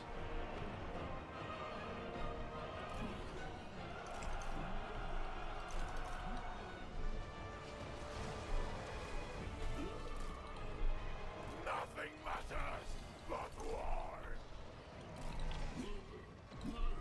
Yeah, if you can have Arbol jump on this Frostworm, if you can kill that Frostworm, your guys will start to push through that fight.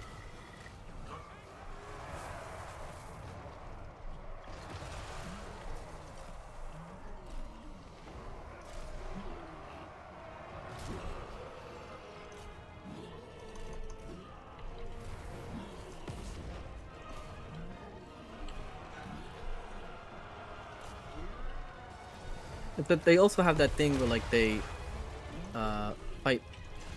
Yeah, by our blood, it is one of the best passives in the game because it means they're just like guaranteed to get good value by just fighting to the bitter fucking end.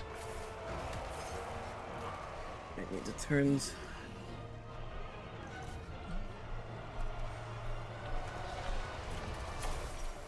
The character unit here. What is that? A bear? A snow leopard. Yeah, snow leopards, they're not very punchy. Like they're pretty easy to bully.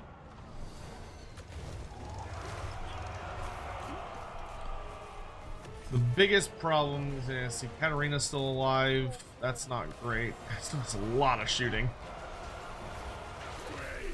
And there's still 3 fucking icebergs. Jesus. Yeah, they brought a lot.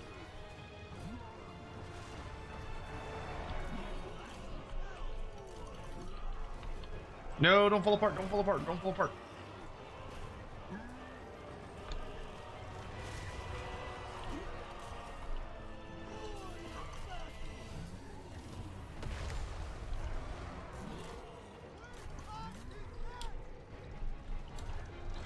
You have a lot of troops standing around. I would just give them orders to like tell each one of them to attack a different range unit because he's just mass focus firing on Arbol now. Yeah. Who else is free?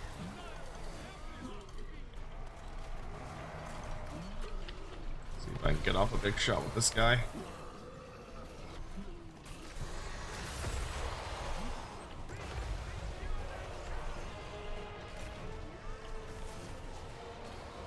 Does Arbol have any form of regen? No. No.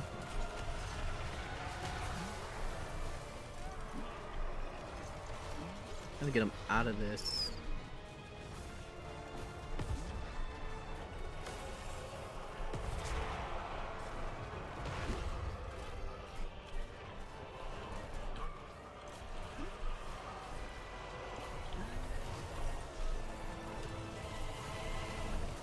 If he has his explosion ability, now would be a pretty or if you have enough I don't know if your army abilities, if you've unlocked the Sword of Horn yet.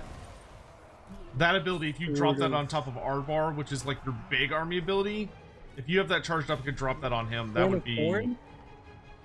Yeah, it's like the Yeah, I got it. I popped it for that stack right there. Oh no, that's the Horn of Horn. There's 2 other ones you can get, but I don't know if you've unlocked them yet through the tech I tree. didn't know. Ah, okay. Relentless. I only got Relentless Rage, Horn of Corn, and Summon from Beyond. I got the summons over here. But I think we might Still have a weakness. Trying to ask him. Is what? Just ask him what's Kiflev's weakness. I mean, well, in this instance, we're just grossly outnumbered. Kislev's general weakness is either an army that has high enough mobility that it can bounce between all of his different range units and like just punish them for existing, or having better long range shooting than they do. So if you have like really good Wood Elf archers and that kind of stuff, you can really mess them up. Kislev's a bit of a hard counter for Khorne because they have like a lot of really good armor piercing at like good range. If Arbol had regeneration or he was able to heal in combat, he could probably solo what's left on the field, to be honest.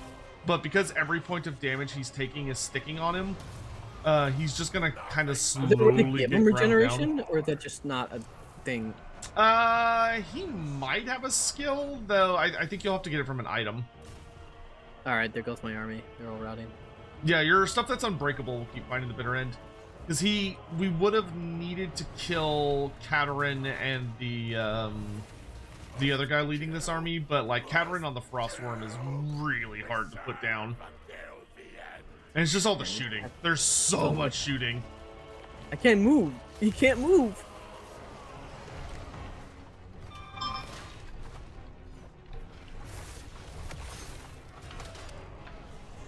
That's a difficult fight, Yeah, though. It's just, you're just outnumbered like at least 2 to 1.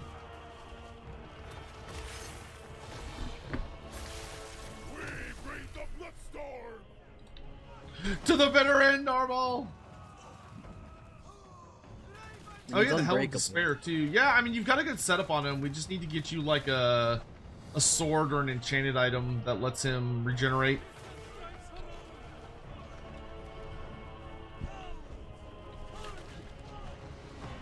Oh, he got off another chaos spawn.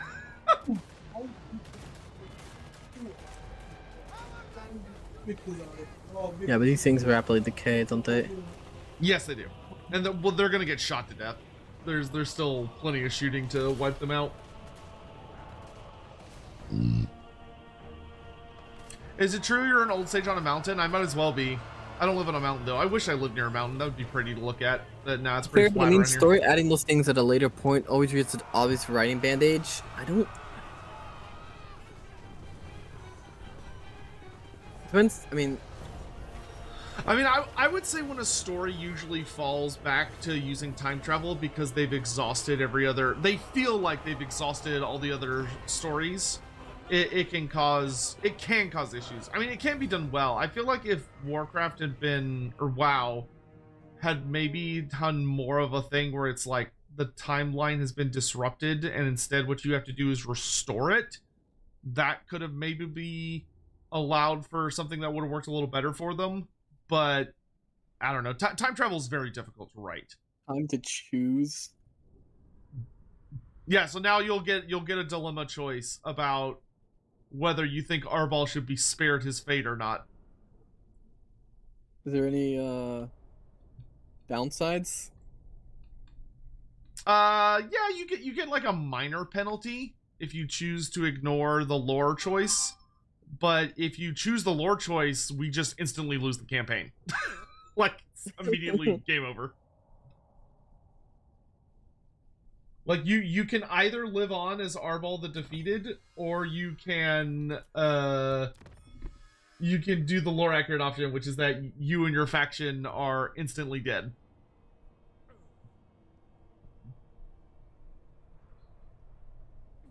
So would that happen in like the campaign too? If like you killed an AI Arbol, does he just lose all his territory?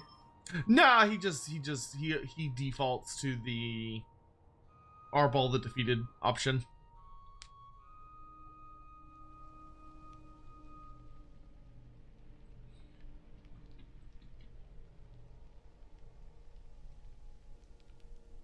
Come, share your thought. What's up, Azazel? You want a defensive alliance? You got it, broski. A bargain. Do love me some slashy allies. Just say, hey, this is the alternate timeline. Go have fun here for a bit. I mean, they ran a pretty big storyline from it in the sense that Lamians, you know what? Yeah, give me money. Can always betray you later if I need to. Oh, great. Where the fuck? Where are you getting attacked by vampires? Up north. But I defended the province. Oh. They fucking sent somebody all the way up there?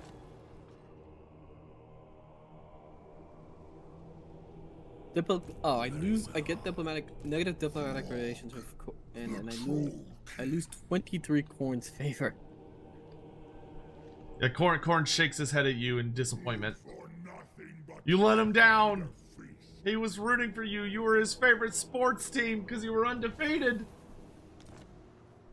Oh, Johan has chosen to keep the campaign going. That's nice of him. Do you want me to stop? World Hey man, I can never be against someone choosing the lore accurate option. That, like, I've got a brand to maintain. It doesn't matter whether or not the stream would end. Better mulched. Chieftain. The lore accurate option is that he dies, right? Or... Outstanding. Yeah, oh yeah, that you would be done so. It's immediate game over. Because in his original rules, if he ever lost a duel, he immediately dies and turns into a chaos spawn.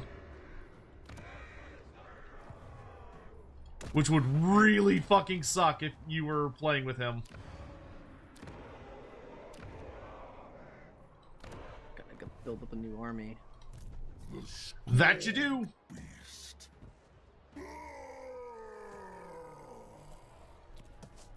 I look forward to seeing what horrors you're about to unleash.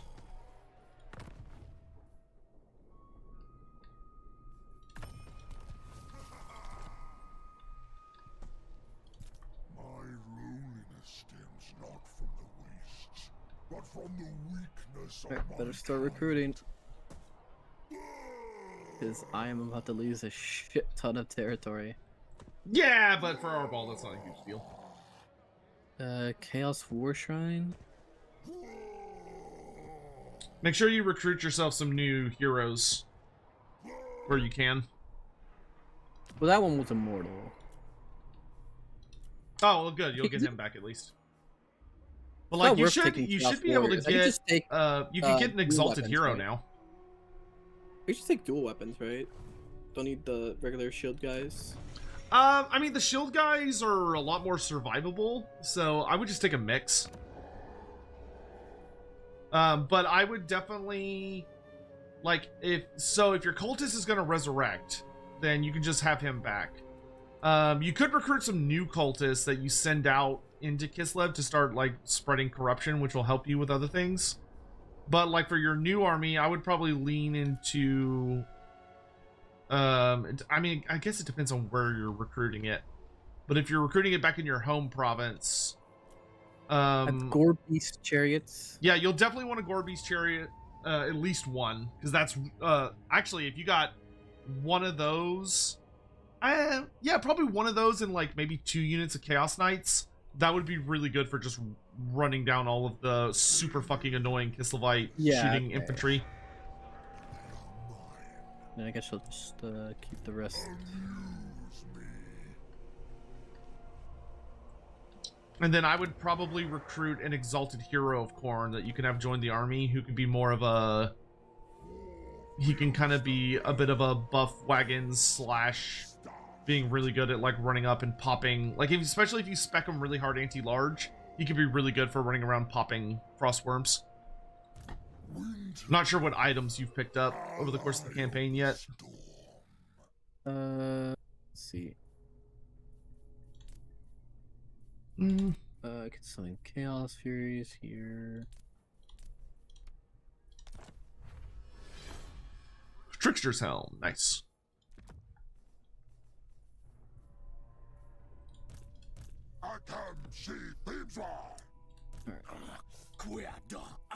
Narwhal comes back in 4 turns. So by the time that's done, the army will be built and I can just transfer it over to him. That'll do it.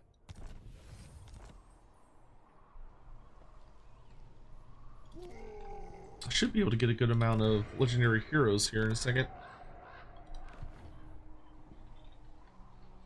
I will not hide in the north when the south is ripe for the picking.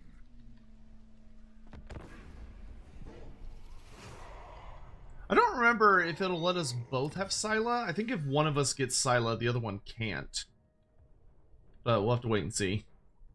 I haven't played a co-op campaign forever where you have a shared hero. And capture everything I fucking took. Do you currently actually, well, I'll ask you when our turn comes back around. I'm curious if you have a Scylla Anthropum quest or not. I don't even know what that is. He's a legendary hero. He's the Cornate Chaos Spawn character. I don't want to go to war with the Greenskins right now, so I will pay their demands, because I don't want to fight him. Not yet. Not yet.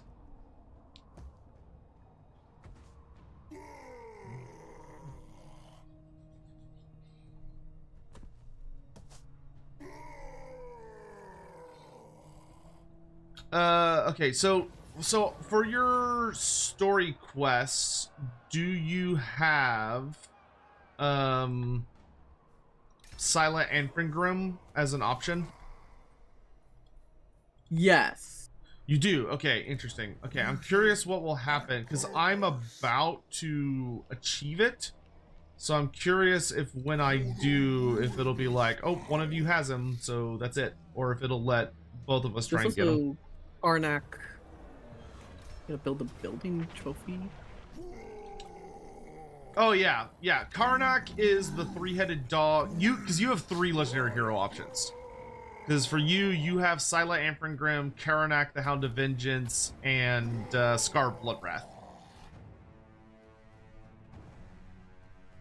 Which of those, I mean, Karnak and Scar Bloodwrath are the better ones. Sila's pretty good. I mean, he's just a big monkey man.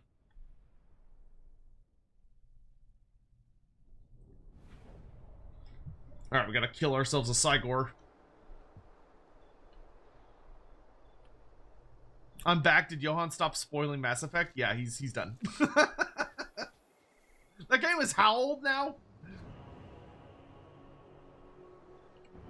Skip. Okay, here, you can be in charge of these big lads. You've got the ogre contingent. Big thing I need you to do is to go over and get on that Cygor as quick as you possibly can, because that thing is going to be throwing rocks at us that really fucking hurt. Because they split into like a bunch of smaller My rocks. thing's bugged. I'm like, I can't see the units. Oh. Oh, you will once it starts. You will once it starts. Oh, okay, there we go. There's the black bars. Yeah, because it's a technically a quest battle. That's why it's a little funky. Okay, what do you want me to do now with these guys? Take them. Actually, you know what? Take them, the dogs, and the war shrine. And I need you to. You know what? Let's have you go up this way. And pick fights over here. There's gonna be a secondary Cygor that'll come from. I think he'll come from over here, if memory serves. And when he comes out, I'll need you to jump on him, because he'll start throwing rocks at us, and his rocks hurt a lot. I'll go after the main group. All right. Because these are the Cygors where their gimmick is that when they shoot, when one of their rocks hits the ground, it like subdivides into a bunch of different rocks, and it makes a fucking mess, and it hurts.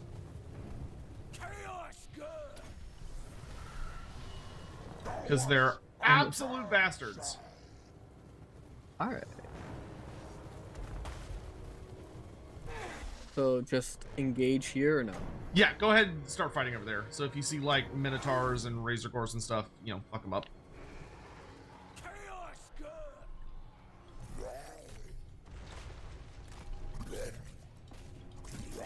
Oh, now they're running away. Don't be shy, lads. Go on and get them. We're gonna be having pork for dinner.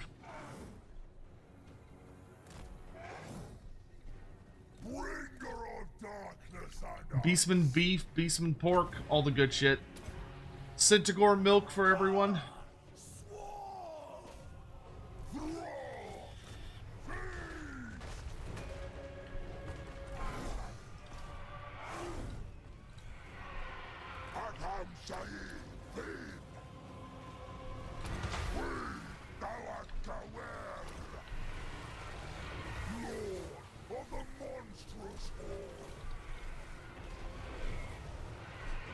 Alright.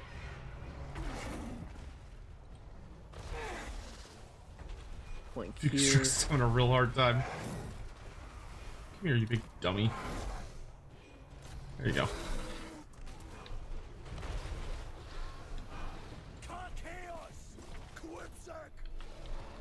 Oh, good job. Protect the wizard. Very nice. Oh yeah, totally. That's what I yeah, yeah, you're doing expert tactics. I see that. I'm acknowledging that that's totally what you intended, and you're doing a great job.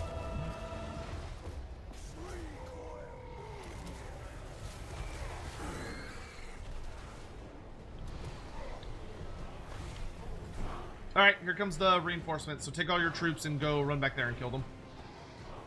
This is gonna be a nasty group. I see.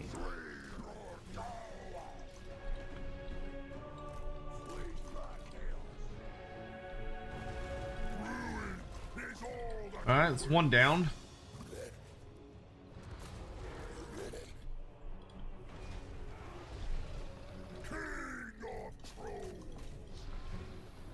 Yep, that's a lot of them.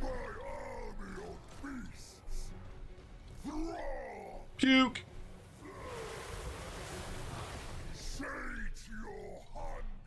Oh shit. You all right?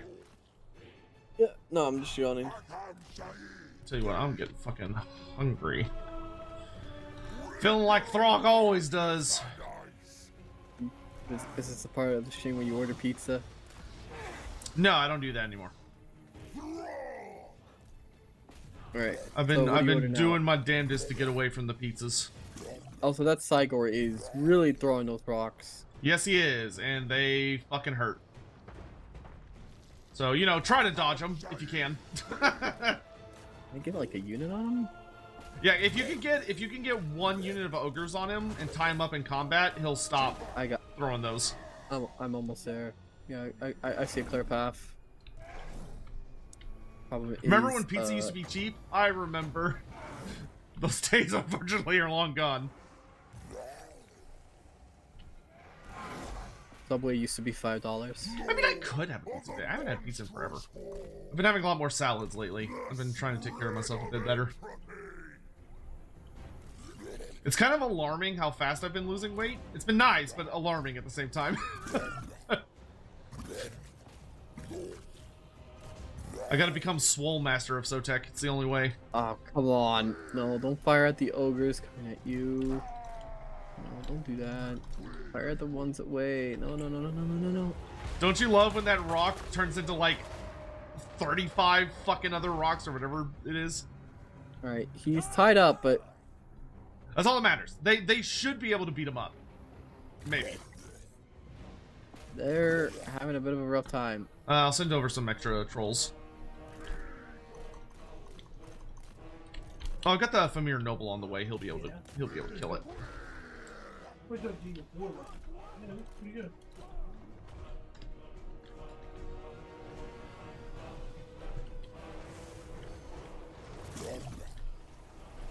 I think I've got some. No, I've got leftovers downstairs. I've got King Ranch chicken downstairs. Good shit. All right. Indeed.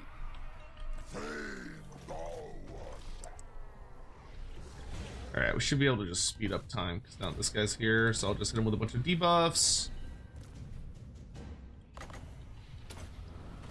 Yeah, these big bitches are unbreakable, so you gotta kill them all. There we go. There we go. That's what we like to see. Whew.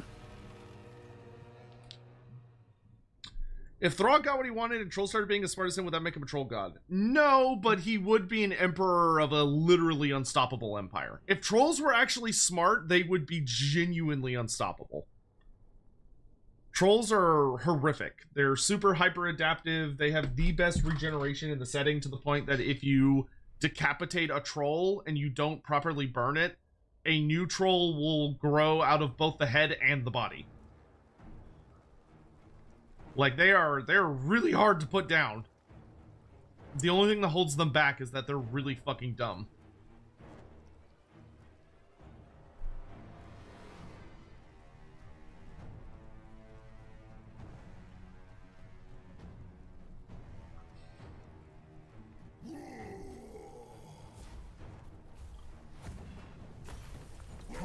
Campaign's going way better than I am right now. Giant Cygor Eyeball. That one's not that great. But now I can chase after regular Cygors, and if I kill them, I can get recruitable ones, which is nice. The Troll King. Fools rush and fools die. Time to hunt. I will not squander this blessing. I'm gonna take a quick bathroom break. So, get the... I think I can manage the masses. Hopefully everyone's doing well and you're all enjoying yourselves, and of course taking it easy and having a relaxing. What fucking day of the week is it? Wednesday. In my turn. I'll be right back. Okay.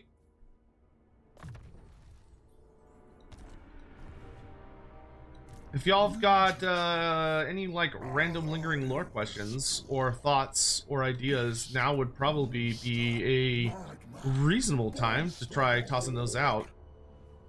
I think when he gets back, I may dip downstairs to grab something to snack on, because I've got the rumblies in my tummies and I'm gonna start being eaten from the inside out here soon. Realize Grom the Pronch and Grom Hellscream have the same name. They should fight. Yeah, I mean, I wouldn't be surprised if one is... Well, Grom the Paunch... I bet Grom the Paunch stole his name from something. But I would also bet that Grom Hellscream stole his name from Grom the Paunch.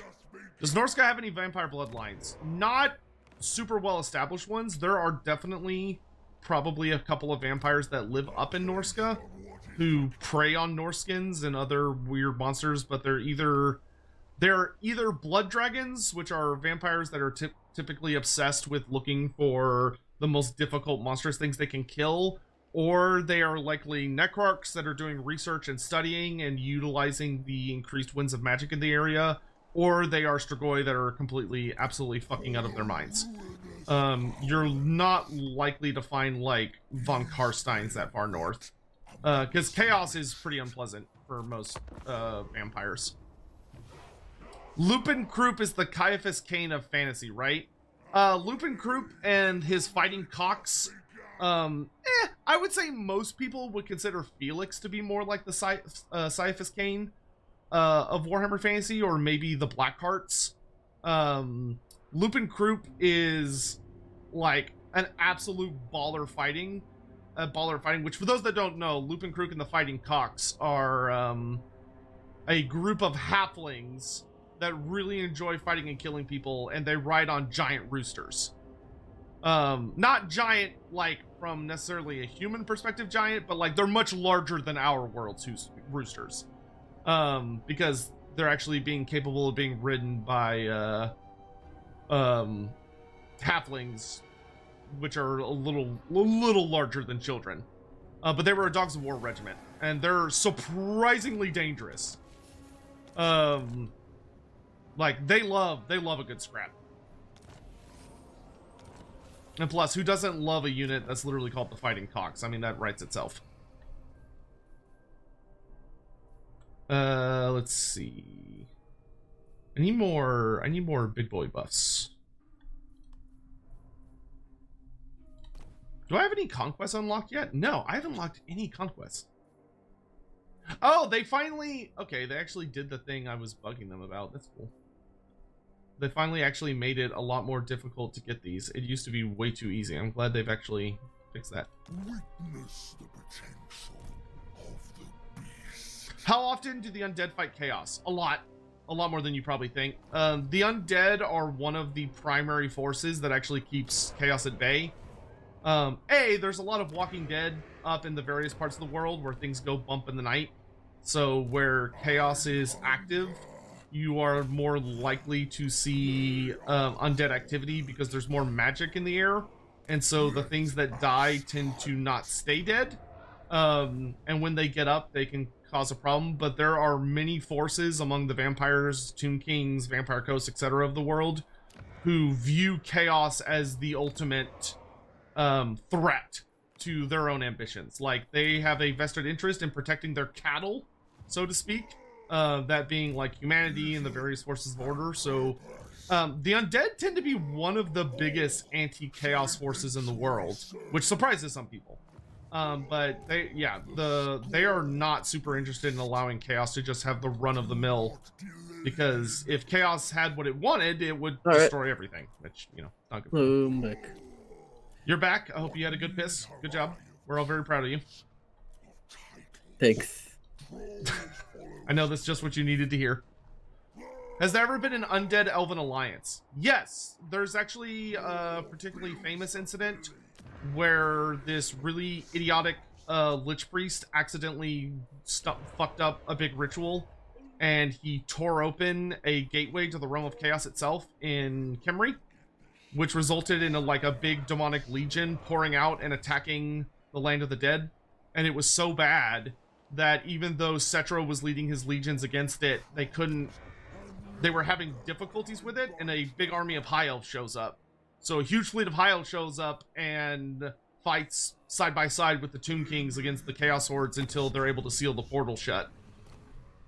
And Cetra, in his magnanimity, allows them to leave with their lives as his generous gift for coming to his aid and acknowledging him as, like, superior. They were very, very careful when they were dealing with Cetra, because his reputation is well known. But today you are. I'll see it through. Was Cetra gotten a shit rock? No, Cetra was doing pretty okay. It just would have taken him a while. It was more of an issue of that Cetra couldn't be everywhere at once.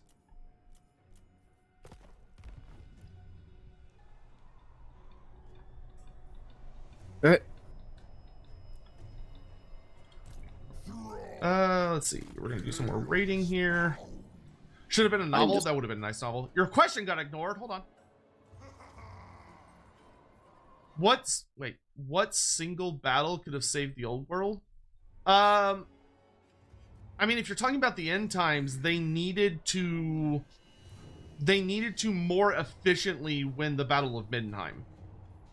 The problem at the Battle of Middenheim was that 2 of the incarnates died before the big ritual, and they really needed all 8 of them. So Grimgor and the Incarnate of Fire, which at the Battle of Middenheim was oh gosh, the Phoenix guy, oh gosh, I can't remember his name all of a sudden. Phoenix dude, both of them died. They would have needed both of them to still be alive. Phoenix dude. Can't fucking remember his name all of a sudden. He rides Ashtari. Ashtari is the name of the Phoenix. Trolls follow strength. My wrath simmers. I hate when I can't remember someone's name. No, not a Lithnar. It's on the tip of my tongue. Caradryan. Yes. Caradryan. The captain of the Phoenix Guard, who is now a legendary hero in this game. And CA got to hilariously save some good money by putting him in the game because he doesn't have a voice actor, because he's mute. He doesn't talk. Well, he's not actually awesome. mute. He's not actually mute. He just refuses to talk as part of his oath of silence. Ah, I see. Because to become a Phoenix Guard, you have to go into the Chamber of Days, where you get to see everything that's going to happen. You get spoilers on the rest of the timeline, but you are sworn to never speak of that which you witness. Yay, we got Bjorn Bearstruck. The Bear Man's here. Wonderful. I'll put him in this army for now. I'll eventually make an army themed around him. Not the Chamber of Gaze. We're not talking about... We're not... How am I going to say that? The Chamber of Days. Wait, no. What was the joke? No, you know damn well what I was going to say. So, I will refrain from the low blow and we can move on. Uh-huh. The crew requires more magic. It's just chat. Are there morally good necromancers? There are many necromancers who start off morally good.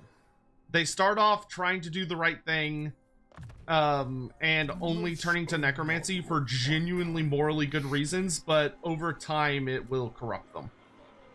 Because dark magic is... Dealing with that much dar is basically like dealing with a form of super cancer that rots your soul and your mind and your body from the inside out.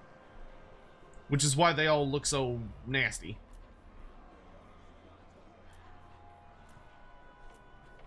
Beast, monster, madman, bolster the horde. Let's see. I think I might sit in this settlement for a little bit and recruit some fresh beasties. I would for the end times, so Old World faction was in the best position? Leading into the end times, the faction in the best position was probably,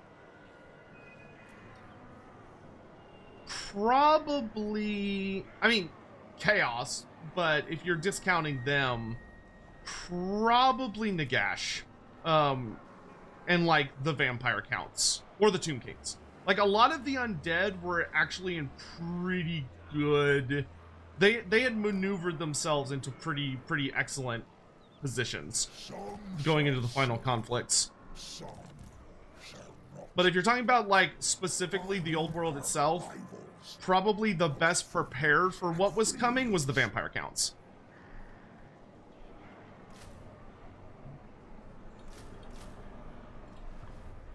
Okay, we're gonna spend a couple turns recruiting some big beasties there. Grab that. Oh, I can level up Krakadrak. Hell yeah.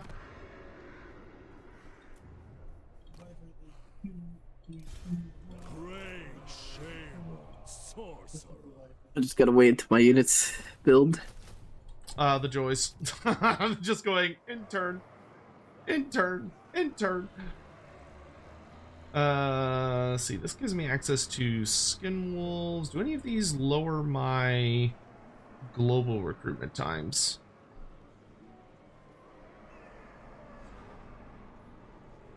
No, I don't think so. That's unfortunate. Fuck it, we'll just build Trollkin stuff. Did Nagash know the end times was coming? Yeah, he knew. He knew.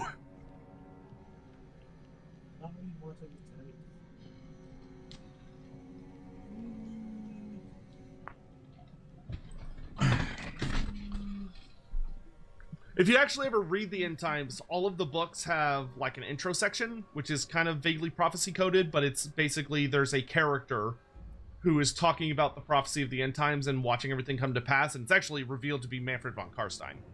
So like he like sees, and if he knows, Nagash knows. Are evil gold wizards that make illegal gold that are hunted down? Yes, that has happened. There are gold wizards who make gold illegally, and that is a super big no-no.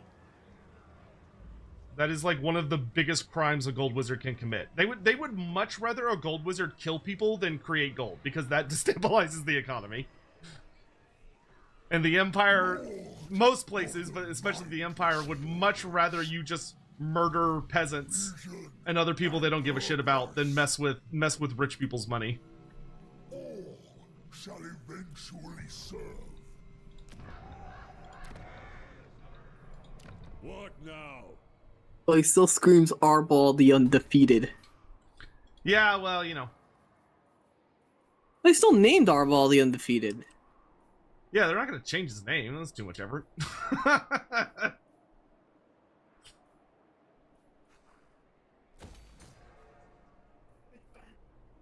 My one hero that died. Or that came back.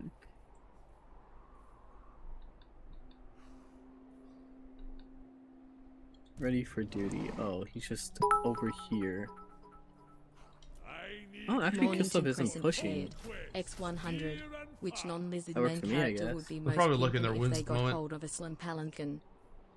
Which I non-lizardman mean, you also have an character- army there. I think that's You also have an army there. I think that's kind of deterring them right now. So, yeah, they're probably a little scared of it. Though I'm recruiting for a few turns, which when you're recruiting the AI just kind of pretends you're not really there. Which is an exploit you can use to catch them. For anyone out there listening, if they're ever being really annoying, just constantly running away from you, just start recruiting units that take more than one turn, and the AI will be like, oh, I'm safe, and then you can just cancel recruitment and jump on them. Oh, Saran Khan. Who would look the most bitchin' on a Slan Palanquin that's not a Slan?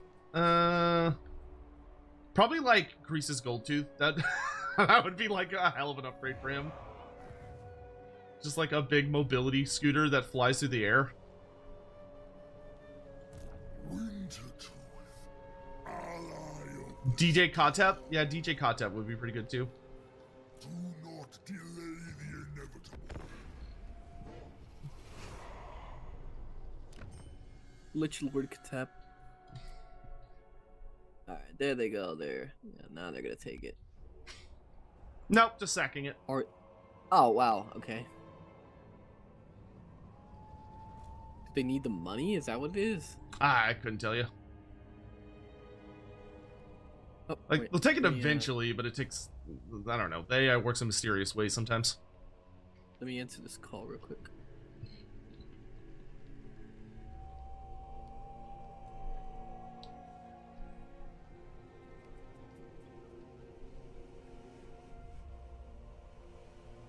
The hunger. It affects. Oh, I've got Cheetos. Hell yeah. This can sustain me for a minute at least.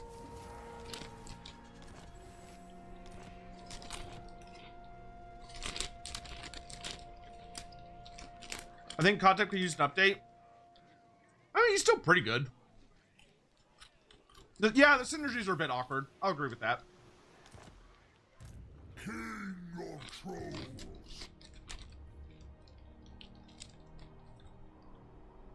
Has Nagash ever interacted with the Lizardmen? He fought them.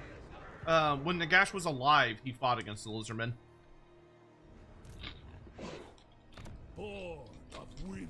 They came up from the Southlands and attacked him. Wind wielder.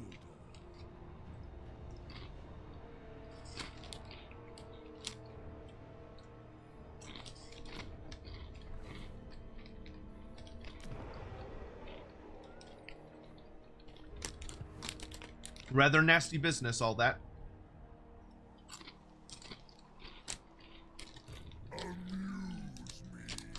Nagash is what the voluntarily celibate community should call themselves. They have not earned the right. They have not earned the right. Only when they have defeated death do they have the right to associate themselves with Nagash.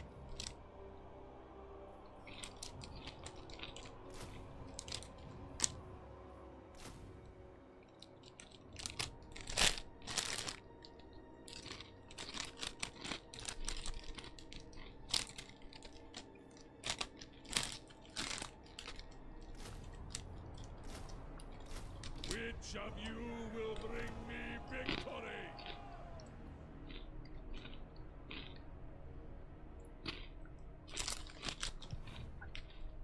Are all wizards virgins? No, but Serve many death of wizards are virgins.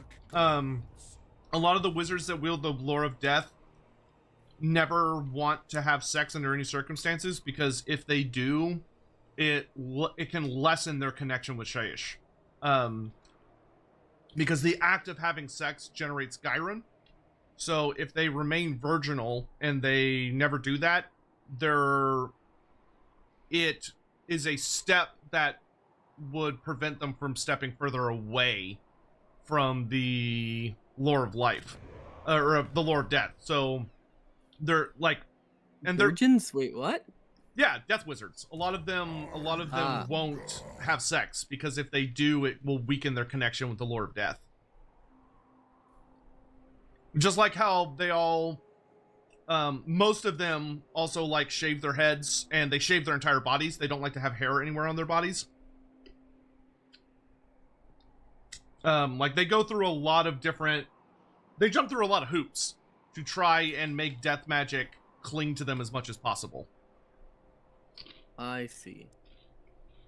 Also, I unfortunately forgot I had a doctor's appointment today. Oh, what time is it at?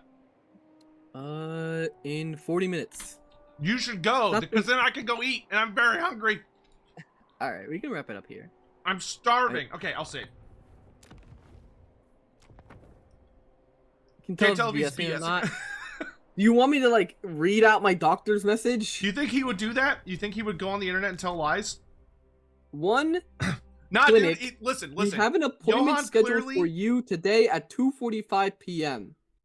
Johan, it's okay. He doesn't need to lie. He's got to go feed all of those homeless artists that he pays pennies to. He's got them locked up somewhere. He's got to go I've been sprinkle ignoring bread the on these text. 'cause artists. I usually have all my messages on silent. Hi, Johan. This is a reminder of your appointment with Doctor. I'm not gonna say my doctor's fucking name. Yeah, don't doctor shame. doctor.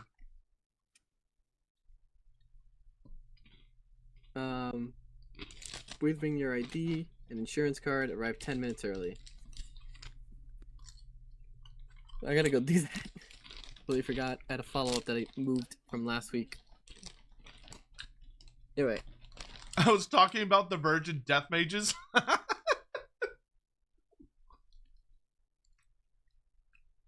Alright, that was fun though. Yeah, it was. It was a good time. Yes. Even if you are no longer, sadly, you're no longer Arbal the Undefeated. You are now. Okay, that wasn't my fault. Elspeth is believed to have canonically fucked, but it's not guaranteed. She might have chosen to stay virginal. We don't know. So I'll leave that to y'all's personal headcanons. Alright, let's find somewhere to go, shall we? Yeah, who do you want to raid? I'll raid whoever you want to raid. I don't know.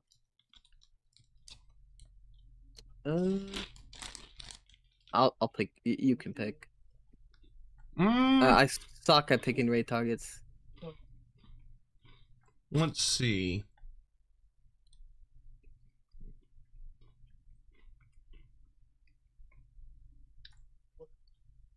Who's someone that can handle what we're sending their way?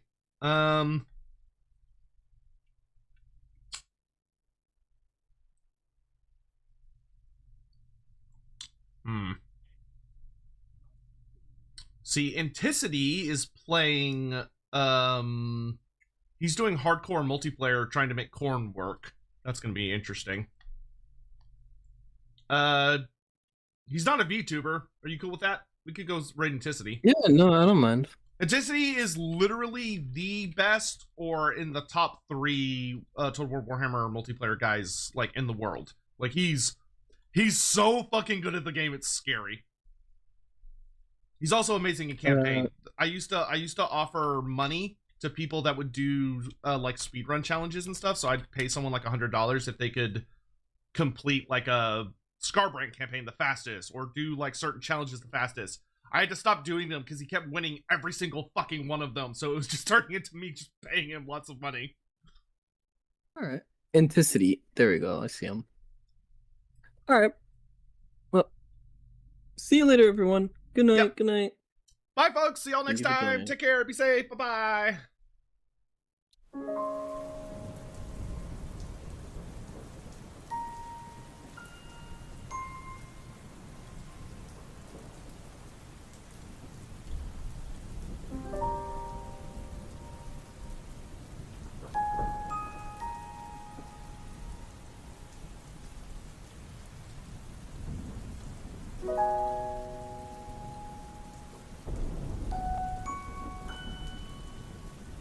Alright, and I got somewhere to be.